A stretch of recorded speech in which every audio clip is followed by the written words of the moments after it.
The Committee on Homeland Security will come to order. Without objection, the chair may declare the committee in recess at any point. Without objection, the gentlewoman from Florida, Ms. Kamick, is permitted to sit on the dais and ask questions to the witness.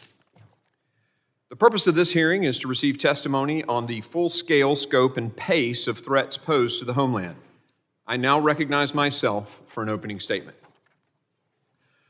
22 years have passed since September the 11th. Since then, the nature of the threats we face has evolved, and the security challenges are becoming more dynamic each day. I don't say this lightly. This is one of the most dangerous times in the history of the United States. Some of the greatest threats include an open and lawless southwest border. Ask any border sheriff, or for that matter, the mayor of New York City. The rising threat of terrorism, rogue nation-state actors, and criminal elements seeking to do us harm, and efforts by foreign adversaries like the Chinese Communist Party to target our critical infrastructure. Of course, we also have the wars in Israel and Ukraine and rising Chinese aggression in the Taiwan Strait and the South China Sea. To overcome these significant challenges, we must take a clear-eyed and holistic look at these threats. First, we're facing an unprecedented crisis at our southwest border. In just 3 years, the administration has systematically dismantled our nation's border security and created the worst border crisis in American history. While my friends on the left defend these actions, though now maybe less so than they did at the start, it is clear that this crisis is not the result of budget cuts, changes in Border Patrol resources, or changes in the immigration laws passed by Congress. What has changed was the cancellation of effective policies that had secured our borders. The Biden administration ended proven policies like Remain in Mexico, asylum cooperative agreements, and construction of new border wall systems. As a result, people tested the system, were released into the country, called home, and millions more came. A lot like a college town bar that doesn't card. Before long, they have a line out the door. Worse, as acknowledged by AG Garland, Attorney General Garland, the drug cartels have taken advantage of this policy shift and executed a strategy pushing mass waves of people to tie up Border Patrol and then bypass them with thousands of pounds of fentanyl, killing Americans at an unprecedented rate.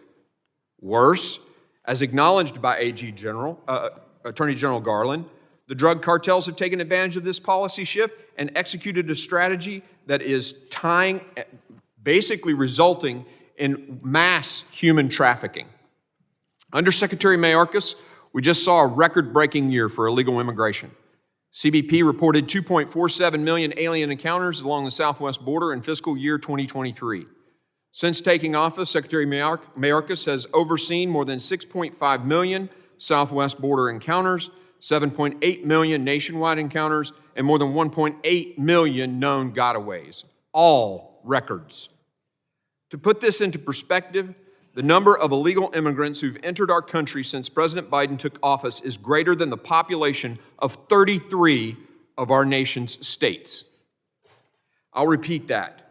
More than 33 out of our 50 states.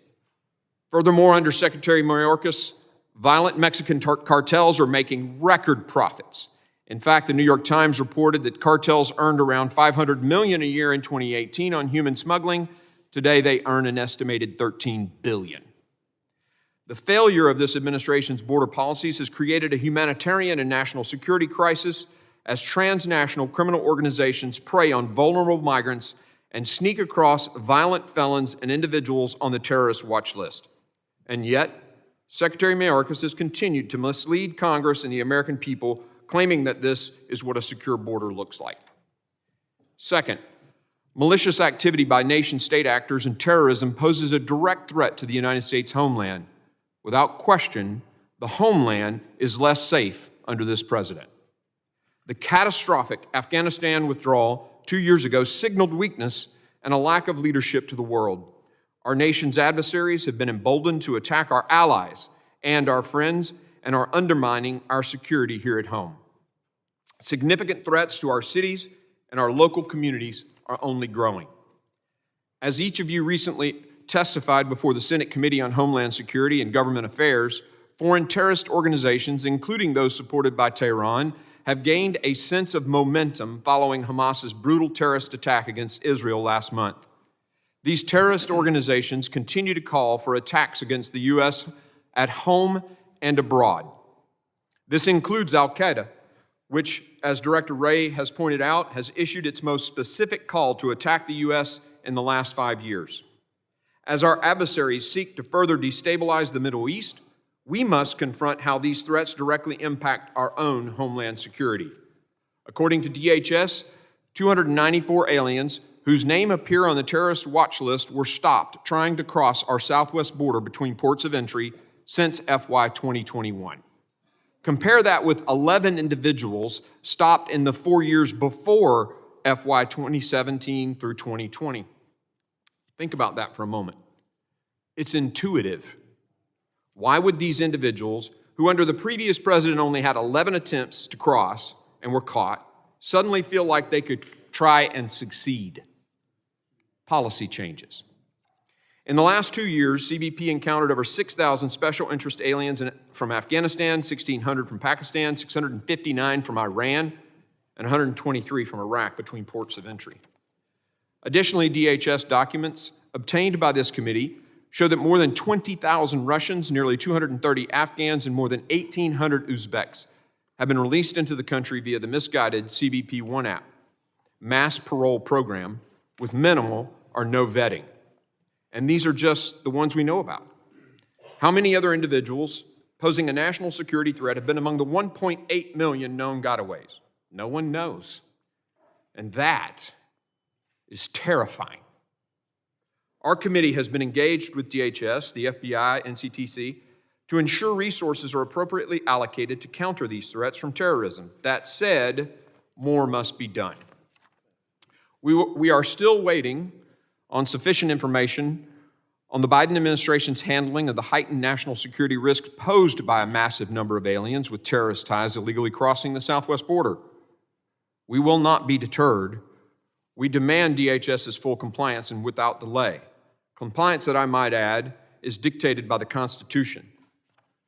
Third, anti-Semitism is rising, and threats against communities of faith in the United States are reaching historic levels. Anti-Semitic attacks have risen sharply in the United States since October 7th. Foreign terrorist organizations like ISIS have called on its extremist supporters to target Jewish communities in the United States and Europe.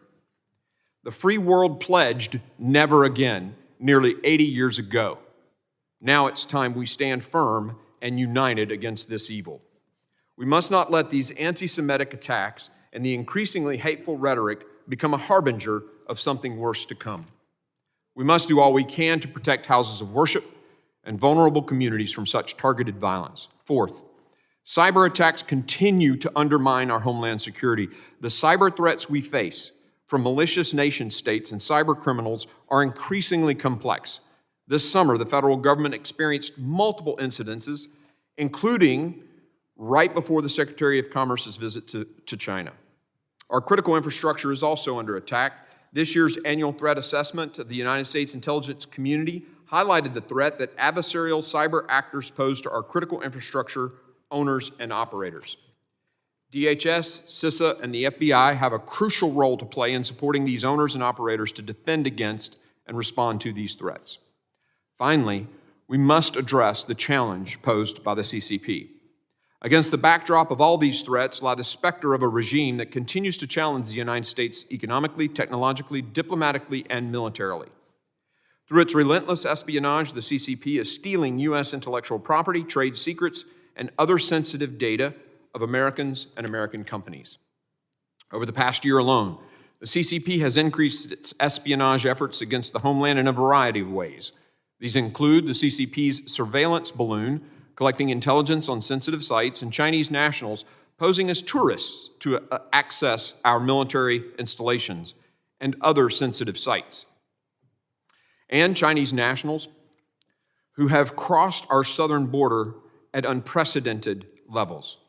24,000 apprehensions of Chinese nationals at the southwest border in FY 2023 alone, a 1,100% increase from last year.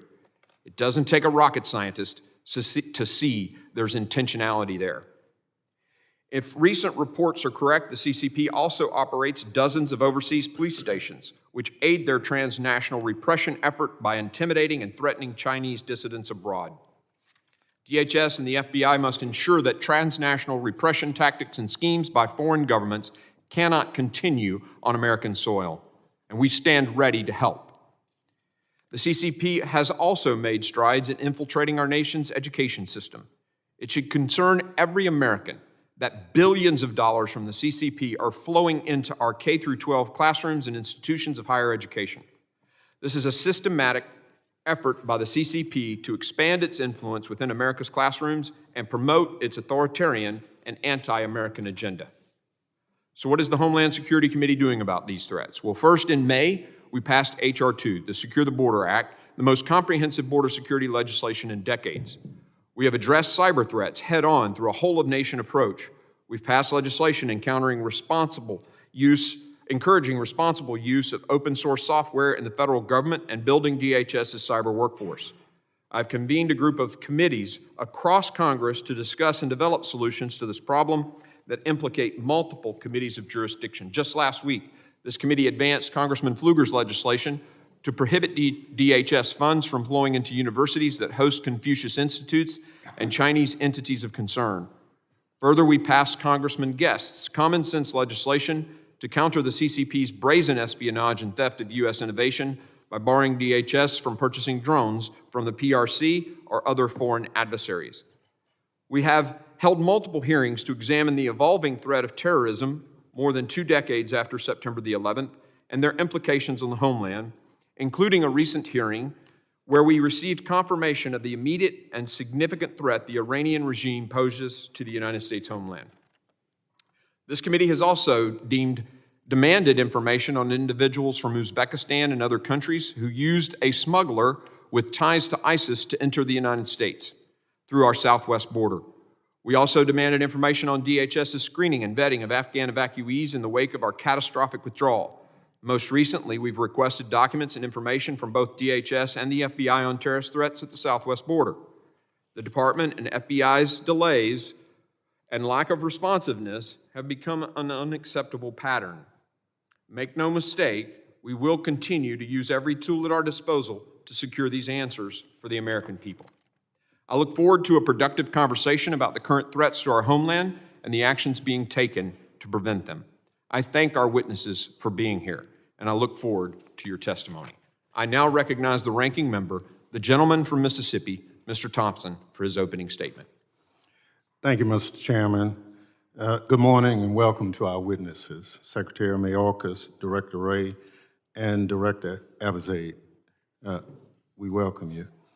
With one notable exception, during the prior administration, you and your predecessors have regularly come before this committee to discuss security threats facing the homeland and how your department and agencies are keeping our country safe. Thank you for being here today and for your service. And please convey our thanks to the dedicated public servants who work for you and for all of us every day.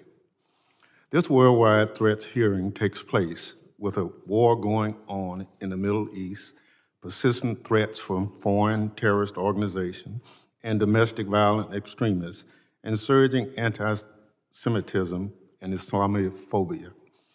We are seeing more sophisticated cyber attacks, unprecedented global migration, and have a presidential election less than a year away. The list of issues critical to the homeland goes on. My Democratic colleagues and I plan to ask you about these issues, and we stand ready and willing, as always, to work with you to address these challenges on behalf of the American people. Unfortunately, my Republican colleagues have a different agenda today, and we need to be clear about what their agenda really means from the outset of this hearing. Republicans are directly politically motivated attacks at administration witnesses, and they are doing so to distract from Republicans' own failures at governing, their infighting, and their support for a Republican presidential candidate who is himself a threat to democracy. That's what some people in Washington do rather than take responsibility for their own failures. And to be sure, Republicans have failed at running the House of Representatives. They ousted their own speaker, paralyzing the House and bringing the legislative process to a standstill for weeks as they fought among themselves. They can't manage to pass bills to fund the government. Instead, they have abruptly pulled spending bills from the House floor and have gone from near shutdown to near shutdown despite the harm it caused to our government, our economy, and our security. They appear on TV to rant about border security, and they issue bogus so-called reports replete with false statements and racist rhetoric about the border. Others complain about bookstores refusing to sell their propaganda.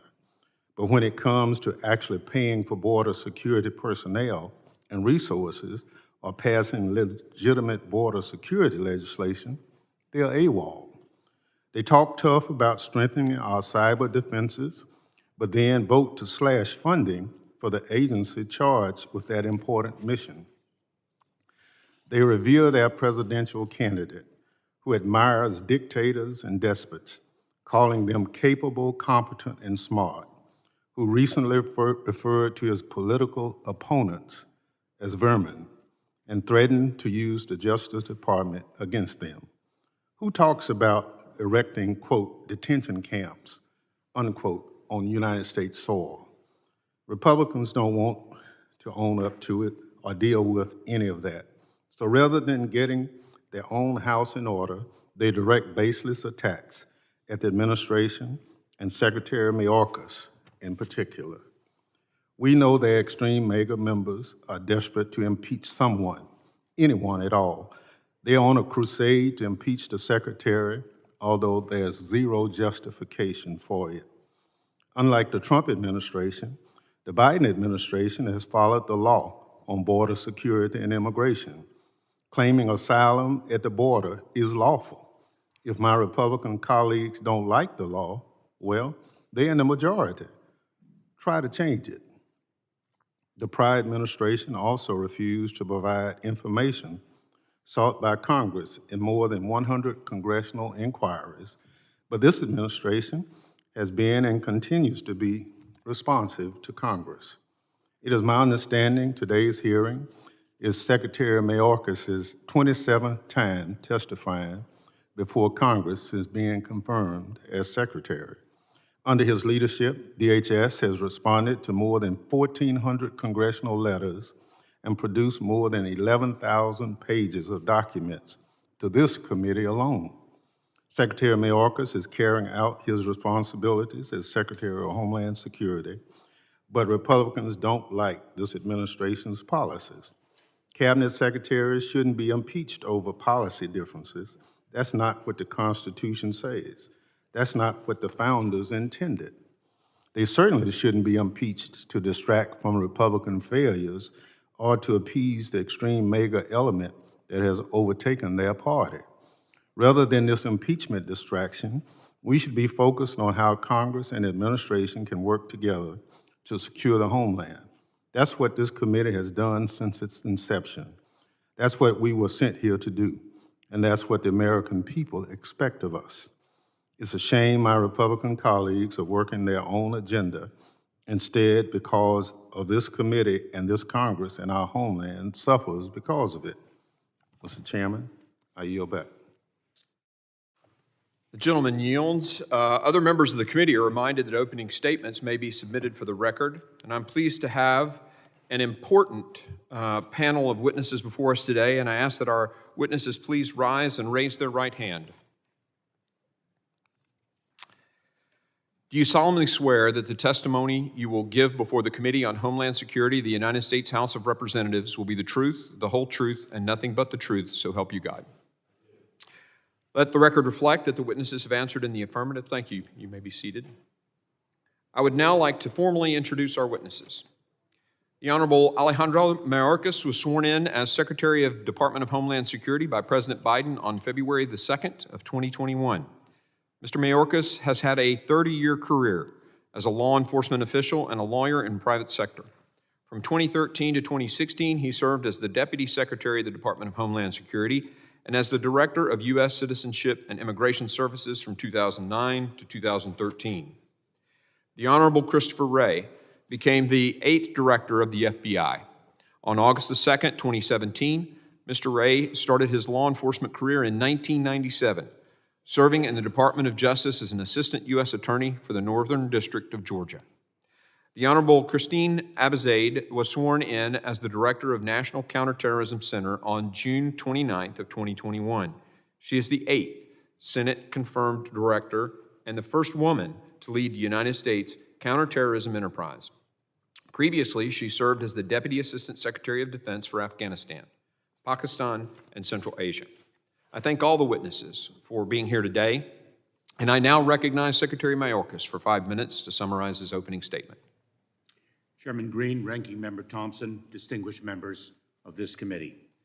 In September, the Department of Homeland Security published the 2024 Homeland Threat Assessment, laying out the most direct, pressing threats to our security. Already, in the weeks since the assessment was published, the world has changed.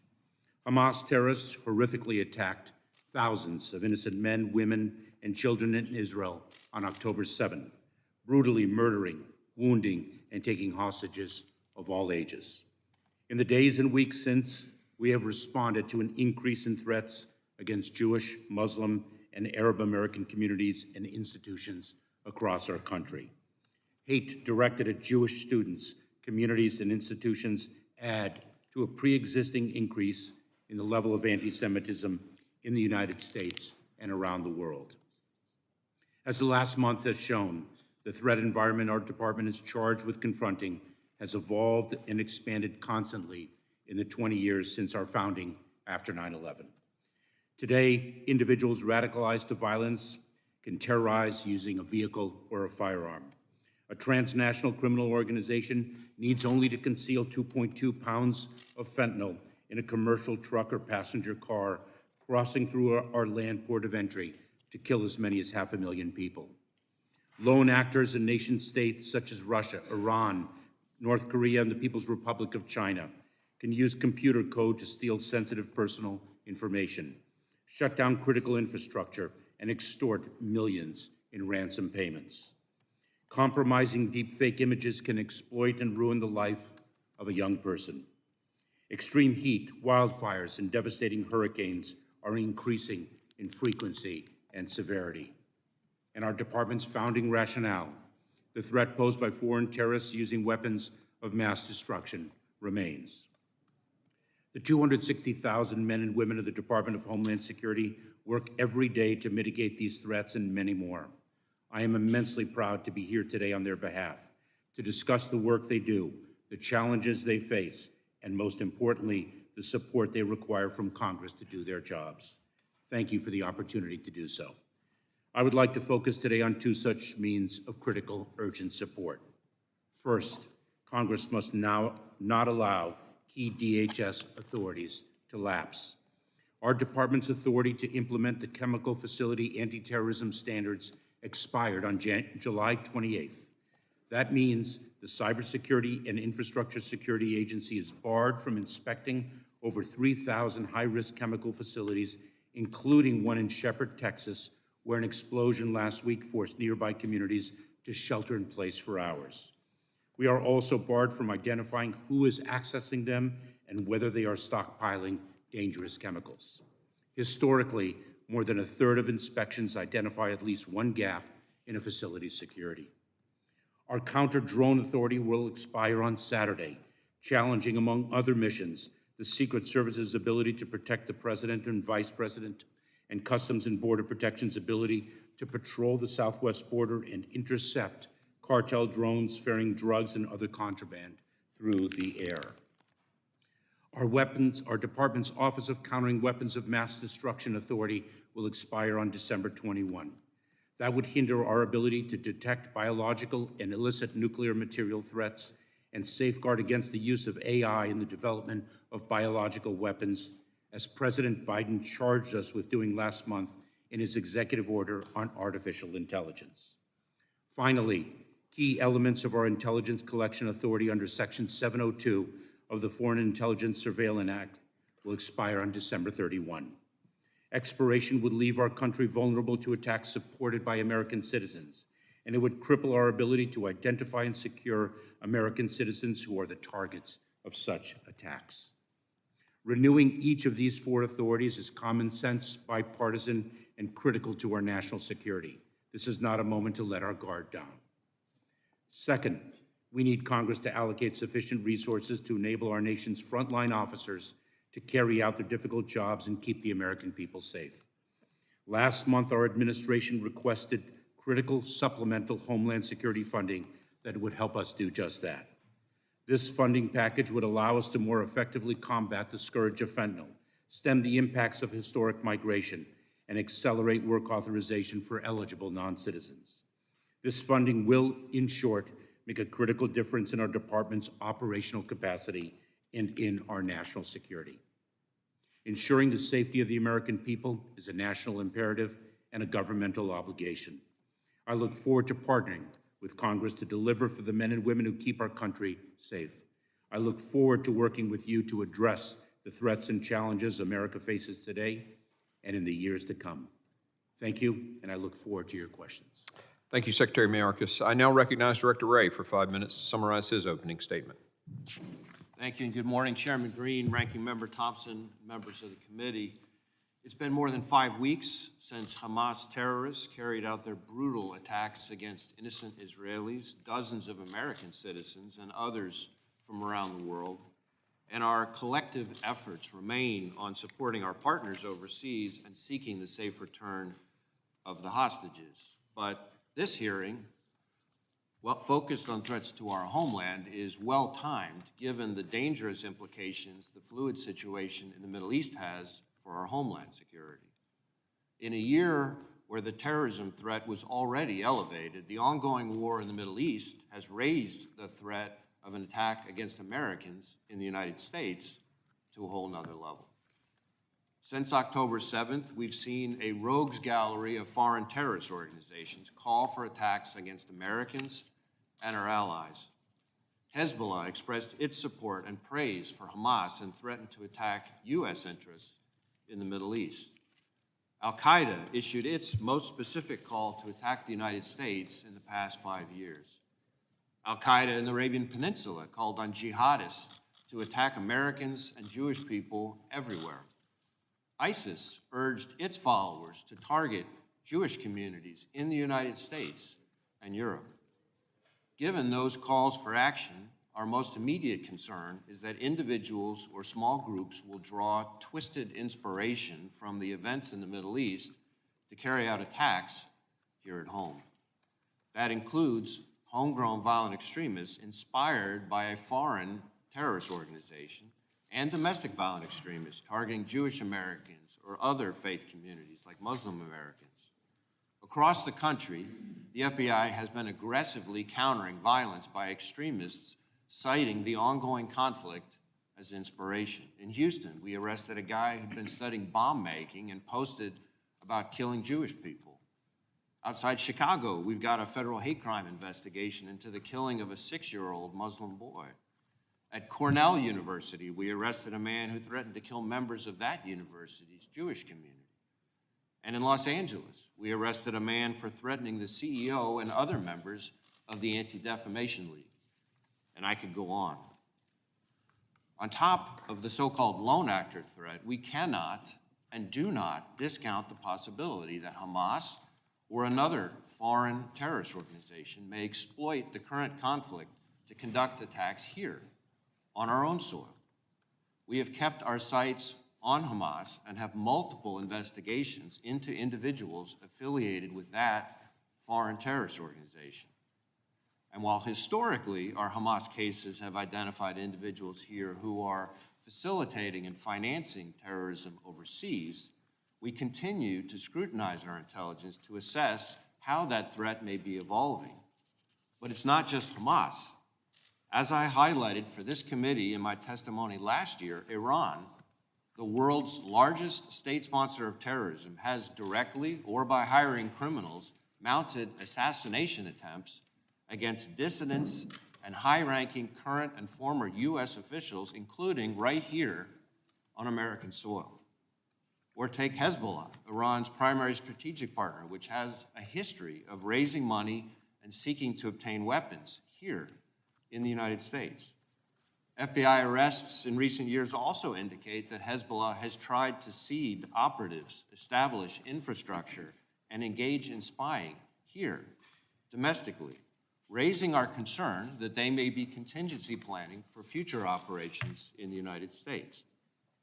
And while we are not currently tracking a specific plot, given that disturbing history, we are keeping a close eye on what impact recent events may have on those terrorist groups' intentions here in the United States and how those intentions might evolve.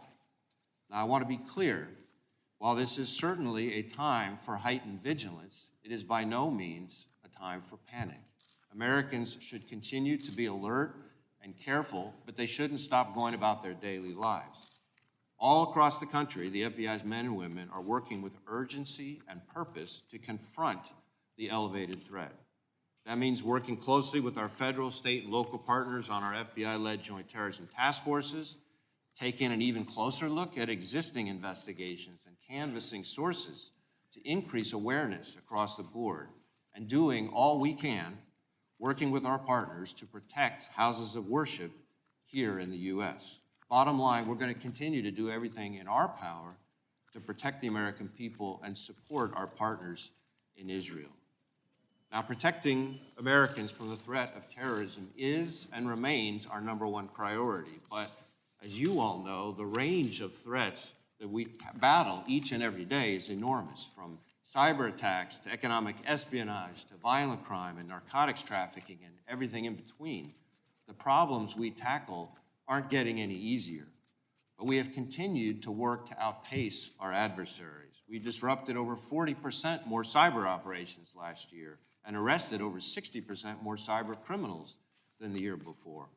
We've got easily 2,000 active investigations across all 56 field offices into China's relentless efforts to steal our innovation and intellectual property. And over the past 2 years alone, we've seized enough fentanyl to kill 270 million Americans. That's more than 80% of all Americans. Just this month, working with our partners, FBI Boston seized nearly 8 million doses of fentanyl and methamphetamine-laced pills and powder, including nearly 20 pounds of fentanyl-laced pills that had been pressed to look like heart-shaped candy. That's one of the largest single seizures in New England history and demonstrates the deadly reach of the cartels trafficking dangerous drugs to every corner of our nation. I am incredibly proud of the 38,000 skilled and dedicated professionals of the FBI who tackle all these complex challenges. And I think it is our shared responsibility to make sure that they've got the tools they need to keep all of us safe. Indispensable in that toolkit against foreign adversaries are the FBI's FISA 702 authorities.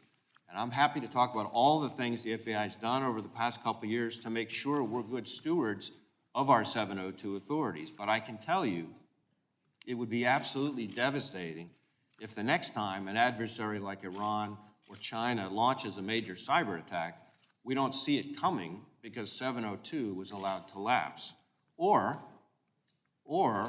with the fast-moving situation in the Middle East, just imagine if some foreign terrorist organization overseas shifts its intentions and directs an operative here who'd been contingency planning to carry out an attack in our own backyard. And imagine if we're not able to disrupt that threat because the FBI's 702 authorities have been so watered down. I want to close by thanking you for your continued support of the FBI's men and women who work tirelessly and selflessly to protect all Americans. And thank you for having me here today. I look forward to your questions. Thank you, Director Ray. I now recognize Director Abizaid for 5 minutes to summarize her opening statement. Thank you, Chairman Green, Ranking Member Thompson, and members of the committee. Thank you for the opportunity to appear before you today. This hearing is especially timely as we continue to monitor the response of global terrorist actors in the wake of Hamas's tragic and brutal 7 October terrorist attack. The attack affected Americans directly, including over 32 who were killed and those who were taken hostage. While Hamas itself continues to focus its operational activity in the immediate region, Hamas's attack and the conflict that it has precipitated has reverberated across the globe among an ideologically diverse array of threat actors. Whether it be members of Al-Qaeda or ISIS, individuals inspired, including those motivated by a racial or ethnic animus, or groups considered to be a part of the Iranian-aligned axis of resistance, terrorists and violent extremists are exploiting multiple core grievances to fuel violence.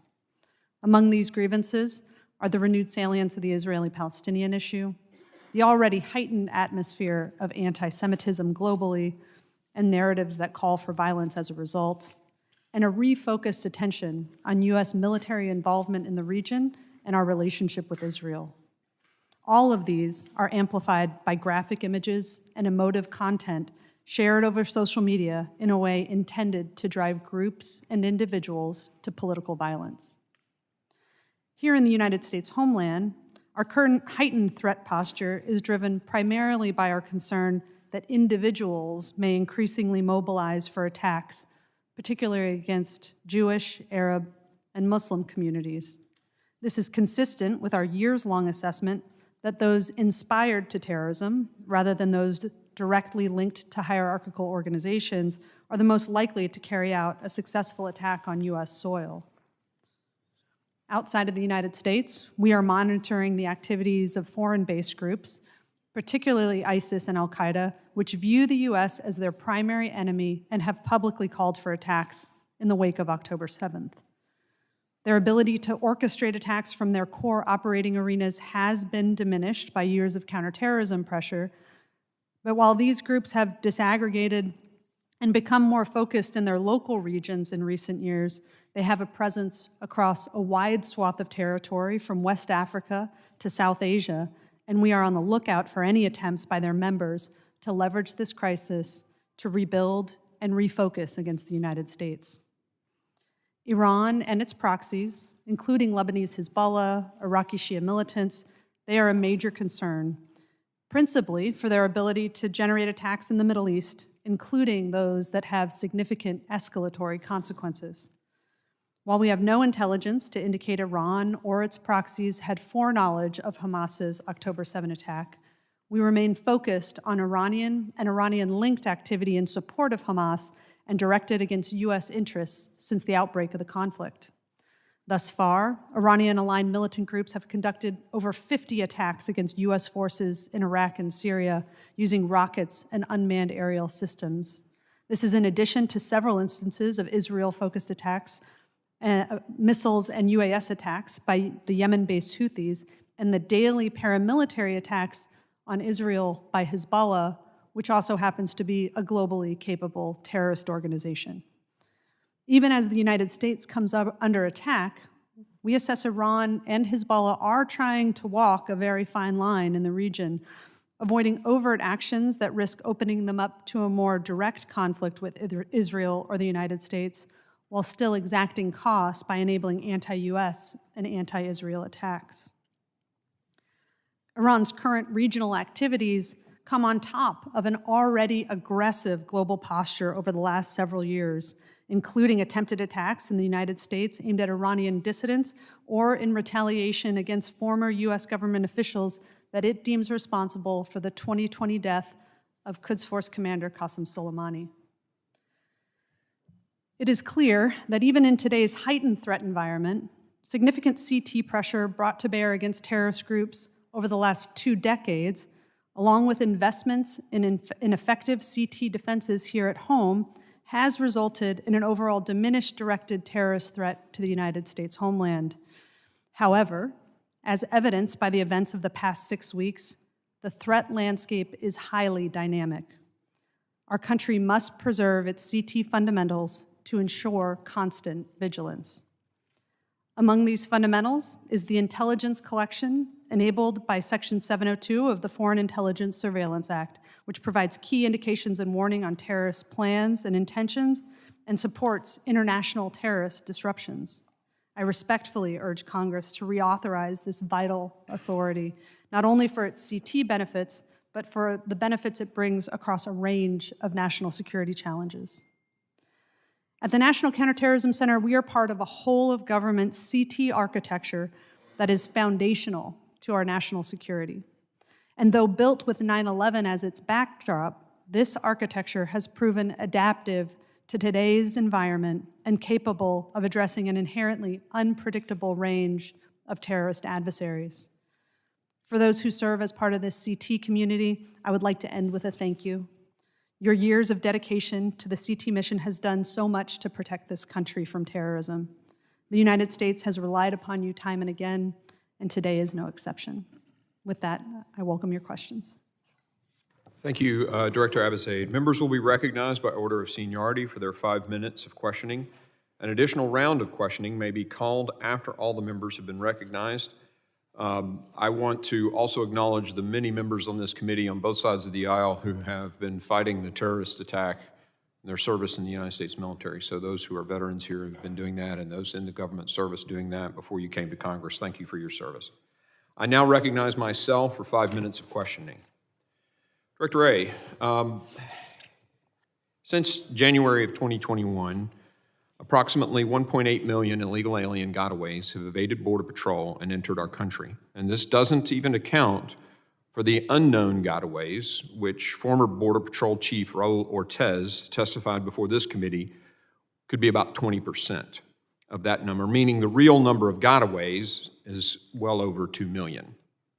Can the FBI guarantee the American people that known or suspected terrorists, including any from Hamas or other terror groups, are not amongst those gotaways?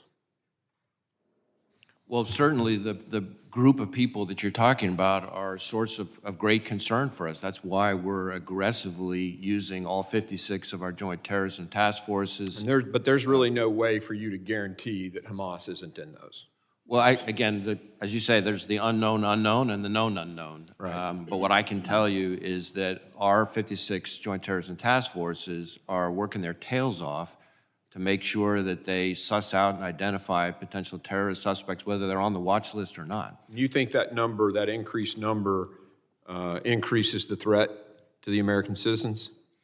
I think anytime you have a group of people in the United States that we don't know nearly enough about, that is a source of concern for us from a perspective in our lane of protecting Americans here. So wording it maybe another way, if it were lower, if that number were lower and the border wasn't as open as it is, and we'd be safer. I think greater fidelity about who's coming in this country and how they're getting in is essential to making sure we protect Americans from all sorts of threats, including a potential terrorist attack. Yeah, I do too.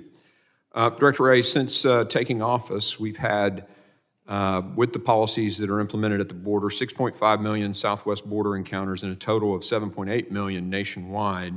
Does it concern the FBI that the policies of this administration and the Department of Homeland Security are allowing this unprecedented number of unknown and unvetted people into the country? I know it's a rewording of the previous question, but go ahead and answer. Well, again, I want to stay in my lane. When it comes to physical security, border security, I want to defer to Department of Homeland Security on that. But that increased number is increasing the challenge before you and the FBI, right? But certainly I can tell you that we have seen an increase in the number of so-called KSTs attempting to cross in the last 5 years.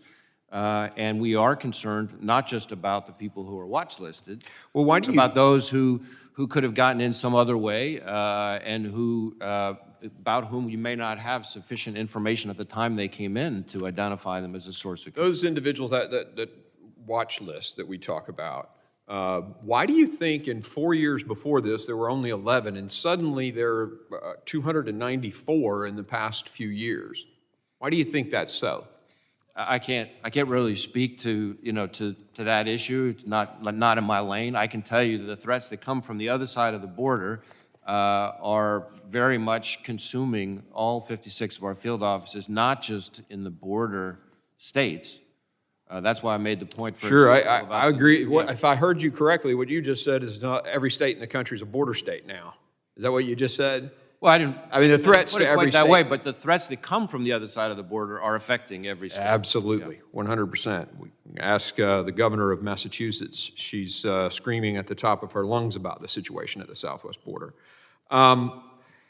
Your boss, the Attorney General, came in and said to us that it was very clear the cartel strategy was to take advantage of the current policies, overwhelm the crossing sites, and then use the Border Patrol agents being overwhelmed by that group to then bypass.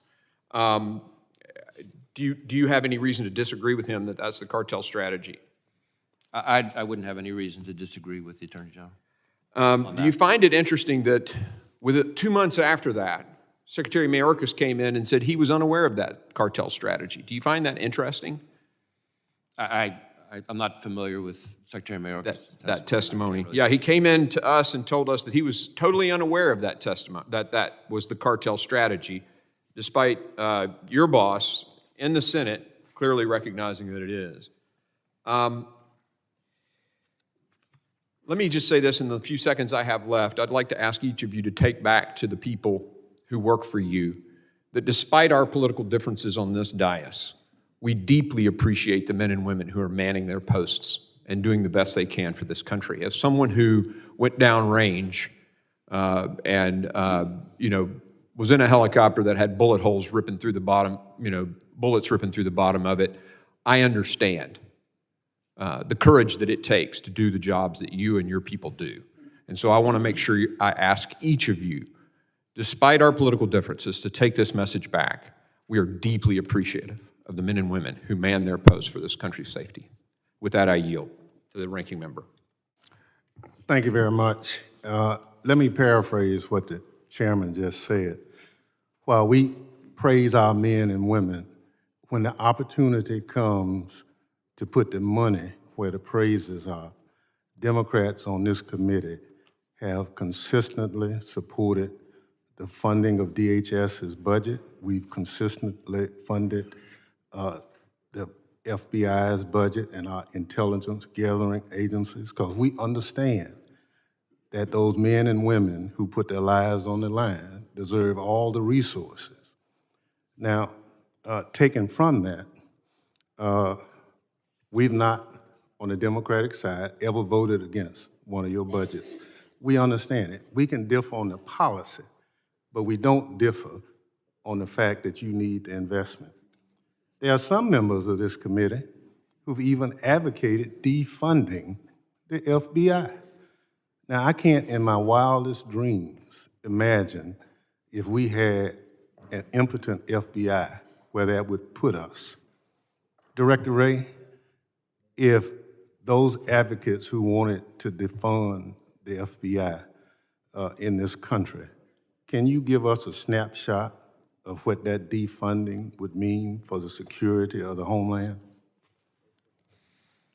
Well, I mean, the FBI in the last year, for example, has arrested over 18,000 violent criminals. That's about 50 per day. So defunding the FBI would mean that many more violent criminals out on the streets terrorizing neighborhoods. We have, as I said in my opening statement, about 2,000 active investigations into Chinese economic espionage. Restricting our funding would be a gift to the Chinese Communist Party. The FBI has about 380 investigations into cartel leadership. Lifting our funding means more power to the cartels. The FBI has investigations into 100 different ransomware variants. And each one of those has scores of victims. Limiting our funding means more hacks, more intrusions, more damage to critical infrastructure. China alone has the biggest hacking program in the world by far. They're not slowing down. They're not restricting their funding. So from our perspective, it's not just about the hardworking career professionals of the FBI and their families and their kids that would be affected. More importantly, it's state and local law enforcement who are counting on us more and more. And more importantly than that, the American people that we're trying to protect from gangs, the Chinese, government, cyber hackers, cartels, child predators, et cetera. Ms. Abizaid, can you say what resource deficit would mean for your agency? Yeah, thank you very much. I mean, the National Counterterrorism Center has a couple of important missions. We're the primary center for the United States government to analyze and assess the foreign terrorist threat. We work on screening and vetting of individuals that are trying to enter the country. We support DHS and FBI in that mission with the intelligence database of known and suspected terrorists. We do a lot of work across state, local, tribal, territorial, and federal authorities to do the kind of information sharing that's absolutely essential, especially in a dynamic threat environment like we have today, to keep everyone informed and armed with the information they need to protect against exactly the kinds of threats that we've outlined here for you today. So decreased funding for the National Counterterrorism Center, decreased funding for any piece of the overall CT architecture that works collaboratively together has an impact on our ability to stay ready against the terrorist threat. Thank you. Secretary Mayorkas, there's a supplemental proposal being put forth by the administration. Can you share with us what that means for DHS? Ranking Member Thompson, that supplemental is dedicated to our critical mission of securing our border and also battling the scourge of fentanyl. Those funds are needed for personnel, technology, facilities, and additional support resources, critically needed to advance our mission. We are under-resourced and have been perennially. Thank you very much. I yield back.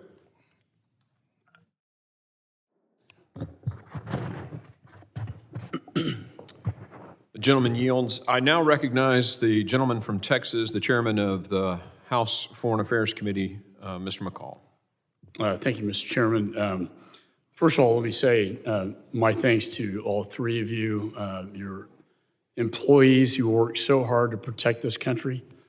Having served at the Department of Justice for many years and the Chief of Counterterrorism and National Security, I think you don't hear that very often these days.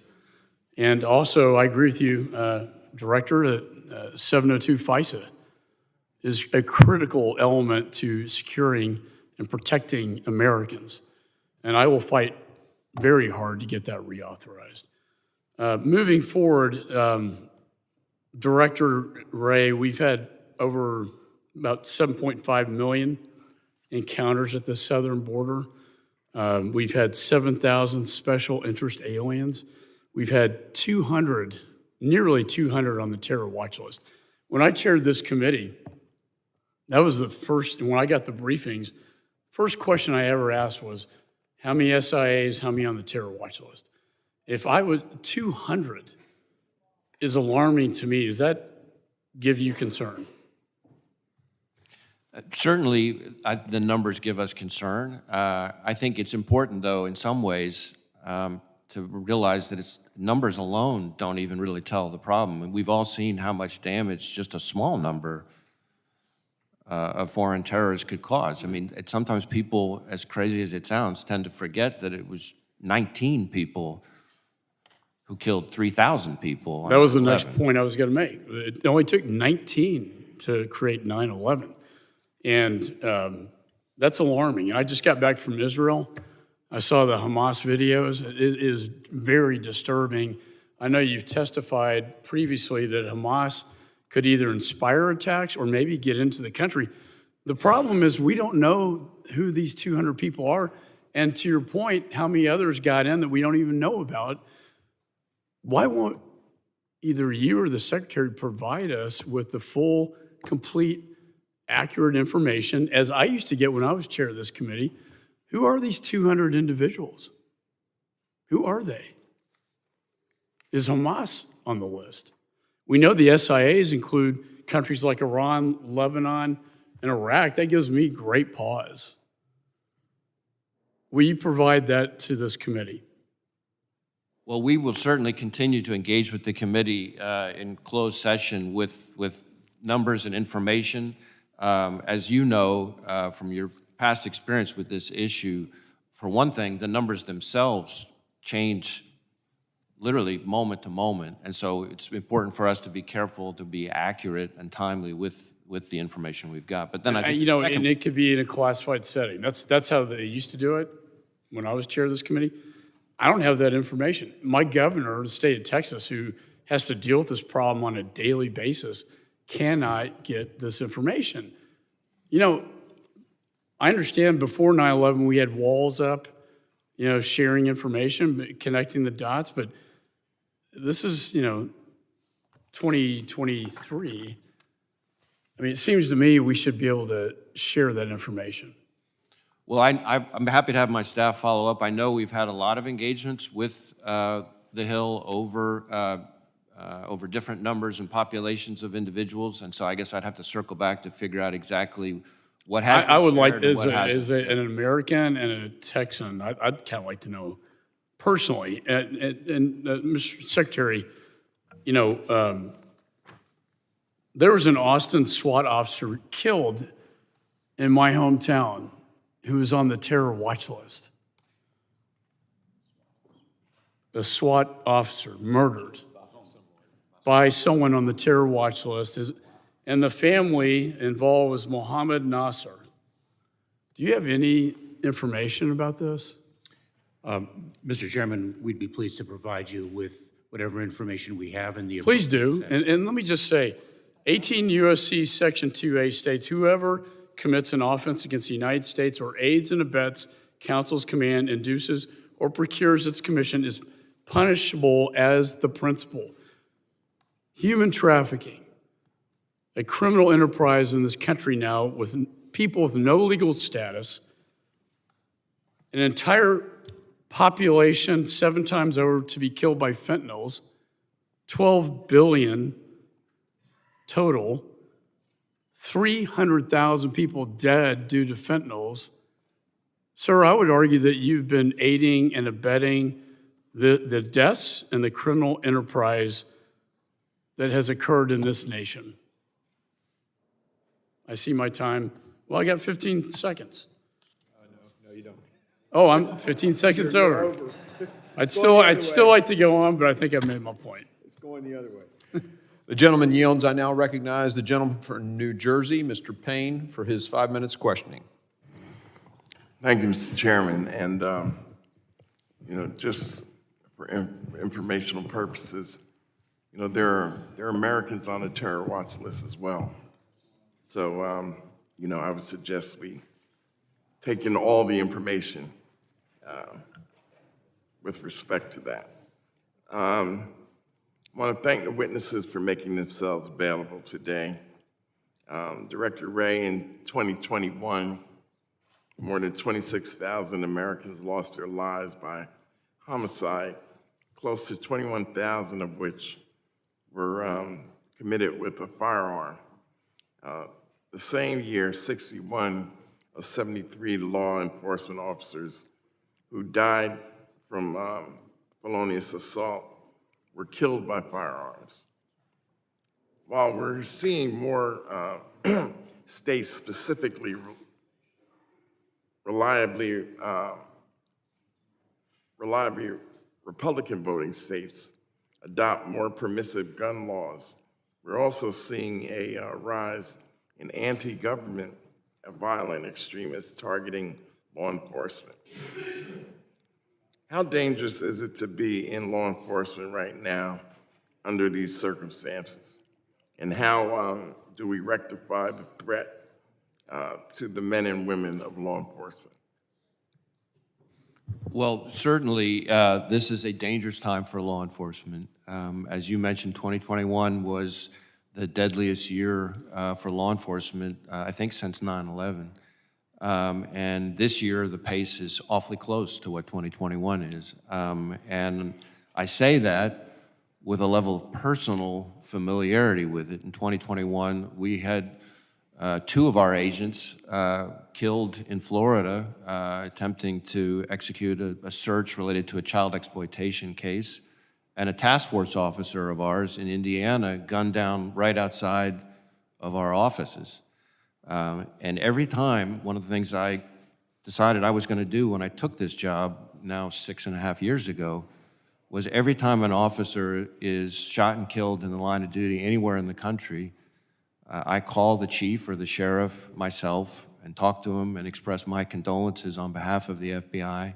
I have a little write-up on the family, a photo of the fallen officer, and I've made something like 350 of those calls. And, you know, being in law enforcement is dangerous enough. What it shouldn't be is wearing a badge making you a target, and we're seeing way too much of that in today's America.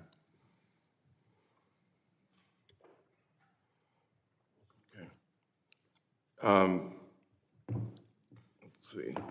Can you explain why 60% of guns used in violent crimes in New Jersey, the state I represent and have lived in all my life, come from Pennsylvania, Virginia, North Carolina, South Carolina, Georgia, and Florida?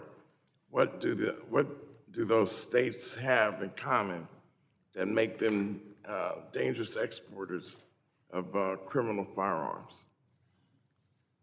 I'm not sure I could speak to the specific circumstances of each of those states. Certainly, straw purchases and gun trafficking is an ingredient that drives the violent crime problem that we have in this country. It's one of many things that drives that problem. Thank you. Mr.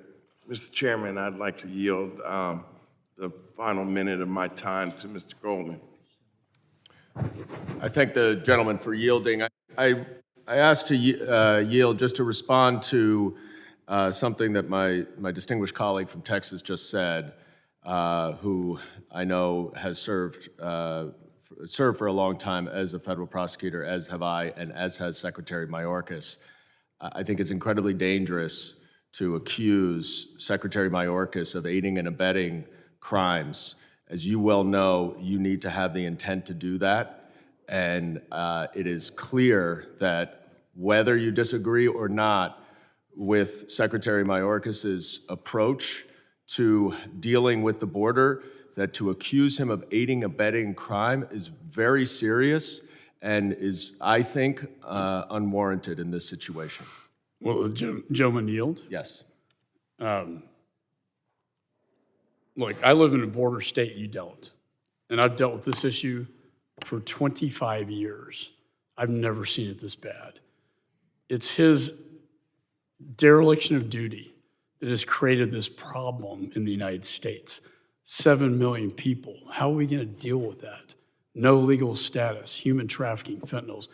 Look, we will disagree on this one, but I have to say that the change of policy has created this problem, and he knows better. He was a U.S. attorney in Los Angeles, like you were. He knows better. Will you yield for 1 second? I yield back. Actually, the time has expired, so if someone else wants to yield to these gentlemen, you certainly may do that. But the time has expired, and we'd like to continue on so that everyone gets their opportunity. But I do appreciate the dialogue. I believe now we are with Mr. Higgins, the gentleman from Louisiana. Sir, you're recognized for 5 minutes of questioning. Thank you, Mr. Chairman. Mr. Chairman, ultimately, as we consider threats to the homeland in our annual hearing on that topic with leading members of the executive branch before us, it's important to reflect upon the simple fact that ultimately Americans are quite capable of defending our own soil, our own cultures and communities against foreign invasion or against armed oppression from within. However, it's far more threatening to our republic if our own government facilitates criminal invasion, and it is incredibly threatening to our citizenry if our government's highest levels of law enforcement coordinate organized campaigns of weaponized oppression, harassment, investigation, arrest and prosecution, and imprisonment of free Americans. That, Mr. Chairman, is the primary threat our homeland indeed faces today. Secretary Mayorkas, I've noted you as a worthy adversary, sir, for 2.5 years, but my issue is not with you today. I'm done with you. I've completed my investigative work. It's quite extensive. I've filed my articles of impeachment against you, and I've provided my investigative work to the appropriate committee. So let me just say that my articles have been filed and my time with you is done. Director Wray. Last year, you might recall, sir, our exchange regarding the FBI's involvement on January 6th and prior. I'm happy to jog your memory to quote, according to the record, I asked you, did you have confidential human sources dressed as Trump supporters positioned inside the Capitol on January 6th prior to the doors being opened? You responded, I quote, again, I have to be very careful of what I say. To which I said, it should be a no. Can you not tell the American people no? We did not have confidential human sources dressed as Trump supporters positioned inside the Capitol on January 6th. A year has passed. We sit here again a year later, we the people still do not have a definitive answer from you or anyone else in the Biden administration regarding the FBI presence and participation in the months leading up to the November election and in the weeks and days prior to January 6th and on January 6th here in D.C. We can't get a straight answer, although we have a tremendous amount of evidence harvested and reviewed over the course of the last year, which you will see.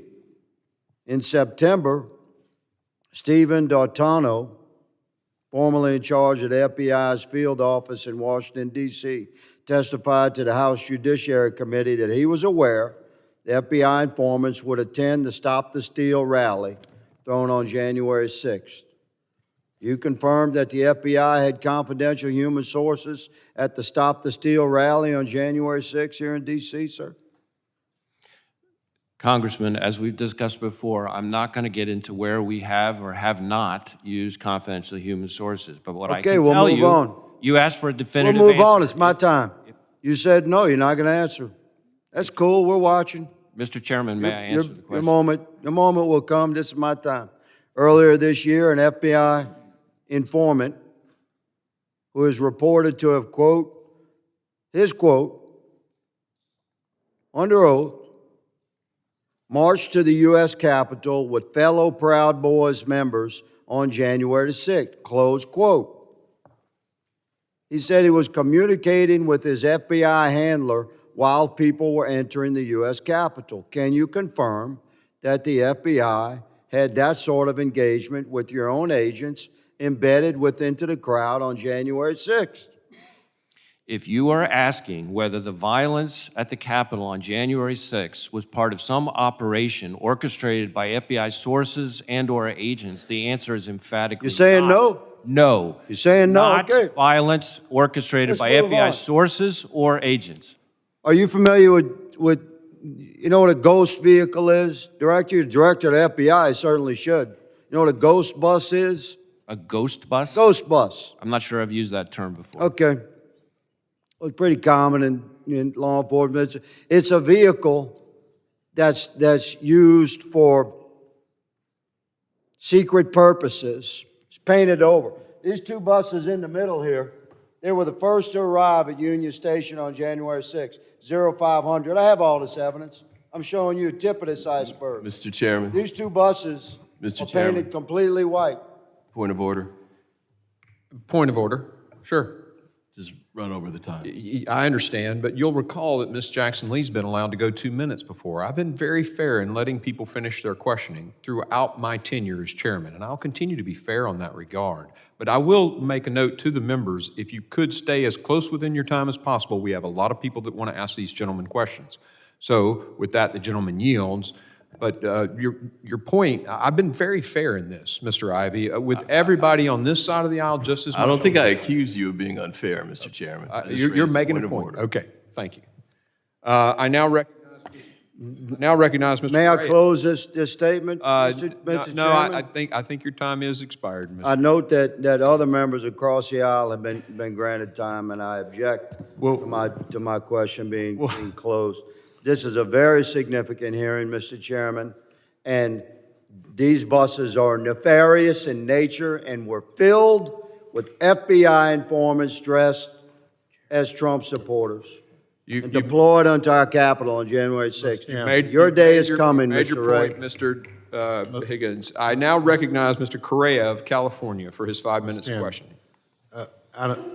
You're the chairman, but The gentleman could yield to you, Mr. Ranking Member, if he wants. You've been recognized. I will yield to you, Okay. just the ranking member. the rules of the committee says that once the chair calls the time, it's done.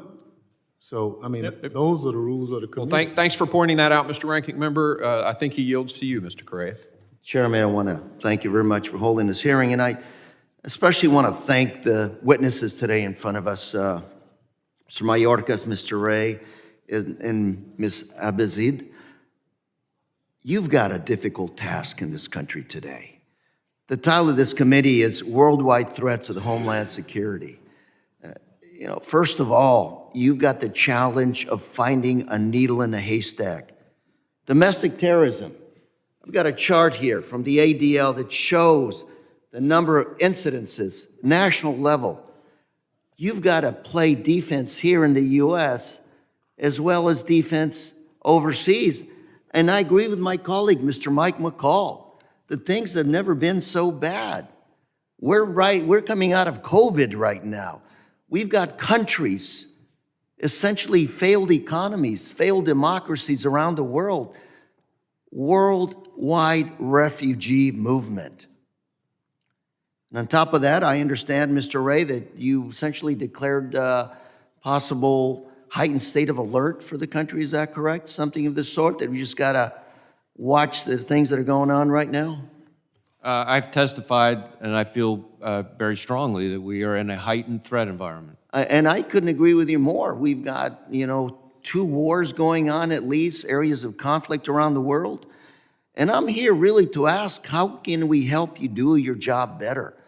I'm not going to be here to ask for an impeachment or hold you accountable. I'm here to make sure that you're able to hold the line 100%.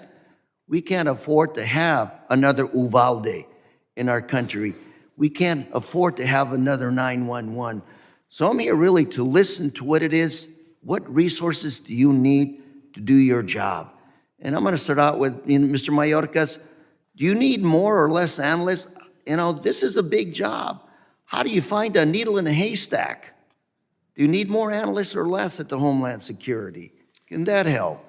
Congressman, we have submitted a request for supplemental funding. We need additional personnel, resources to include facilities and technology. The men and women of the And we need technology, sir. We need good intel. We need to make sure that we're able to work with our allies, our law enforcement, state, local, federal coordination. That's why Homeland Security was created, because of the silos that existed before 911. Coordinate good intel to make sure you're able to do your job. CBP-1. Do you get information off of that? Do you let people just into the country, or do you take their information? What kind of data do you require for CBP to work? Congressman, CBP-1 is a process that we employ that enables us to screen and vet individuals before they arrive at the border, to enable us to make a determination whether or not they should be allowed. Do you ask for biometric information? What is it exactly that you collect there to make sure that the folks that are applying are essentially vetted? Congressman, we confirm identity and we screen and vet them to make sure that they do not pose either a public safety threat or a threat to our national security. Thank you. Director Ray, what is it that we can do as Congress to help you make sure that you do your job better? Make sure that you 100%, nobody scores on us. Well, Congressman, I appreciate the question. Certainly, the budget requests that we've submitted, both in the 24 budget itself, but also the supplemental, are all things we desperately need. Second, reauthorize 702 in a form where we can actually use it to protect Americans here from foreign threats. Third, Secretary Mayorkas highlighted, which I think can't be highlighted enough, the need to reauthorize the counter-UAS authority, which is going to expire at the end of this week if something isn't done. And that is authority that if it's gone, no one, not DHS, not FBI, no one here can protect Americans from that threat. So those are a few of the things that would be very important from the FBI's perspective. And let me say that I appreciate the three of you being here today because we need to make sure that the public out there on Main Street understands the good work you're doing. You may be controversial, but that's part of the democratic system. But you're doing a good job protecting our families back home. And I just want to make sure people understand that we need to work as a team to make sure the job gets done. Ma'am, any thoughts on what resources you need to do your job? I would associate myself with my colleagues' comments here. FISA 702 authority is absolutely essential for the counterterrorism mission. And to your point about working as a team, the counterterrorism architecture that we've built across the intelligence community, law enforcement community, defense, diplomatic, and homeland security professional community needs to be sustained. And sustaining that at the levels we requested, it would be incredibly helpful. Thank you. And Mr. Chair, I yield. The gentleman yields. I now recognize the Vice Chair of the committee, the gentleman from Mississippi, Mr. Guest, for 5 minutes question. Thank you, Mr. Chairman. To all our panelists, thank you for being here today, particularly in the threat environment that we face. Director Ray, you state in your report that the threats we face as a nation have never been greater, and I agree completely with that. Secretary Mayorkas, you also talk about the threats in your report where you say terrorist threats in the United States remained heightened. Hamas attacks on Israel, along with other events, have sharpened the focus of potential attacks. And you go on later to say the increased prospects for violence, and you talk about the increased prospect for violence in the United States. And so at a time in which we face increased threats domestically, where we see internationally events continue to seem to spiral out of control, I want to talk specifically about the events that are transpiring along our southwest border. Mr. Secretary Mayorkas, I have behind me a chart that has the encounters of CBP. This was taken off of the CBP website. And just kind of want to walk through some of the information contained there. Based upon the research that I've done, it appears since the President took office, since you became the Chairman of Homeland Security, that there's been roughly 7.4 million encounters along our southwest border. If you were to put all those people in one geographic area, that would represent the 7th largest state in the United States, between Arizona and Tennessee. We see that the last month prior to you taking office, that there were 95,000 encounters along the southwest border. We see that the numbers reported here by your department, September of 23, the last reporting numbers, show that that number has spiked now to 341%. An increase of almost 250%. We know that as part of the problem, the president appointed the vice president to be the border czar, to help try to stop the flow of illegal immigration from Mexico and Central America. That appointment was made in March of 21. In March of 21, the end of the month, there was reported 192 encounters. Now we know again the number of encounters are over 341,000. And so under her watch as border czar, we see that the increase is 75%. And so the numbers have grown exponentially under your and the vice president's leadership. One of my questions to you is, do you look at the daily encounter numbers that are put out by your department? Is that something, a statistic that you look at on a regular basis? Vice Chairman Guest, it is, in fact, and the numbers about which you speak are reflective not only of a challenge at our southwest border, but rather a challenge of migration throughout our entire hemisphere. And I understand that. And so you do look at the numbers. You do look at the daily reporting numbers. And want to harken back to an interview in 2019, at that time with former Secretary of Homeland Security Jay Johnson during the Trump administration, as we were seeing 4,000 immigrants a day coming across the border.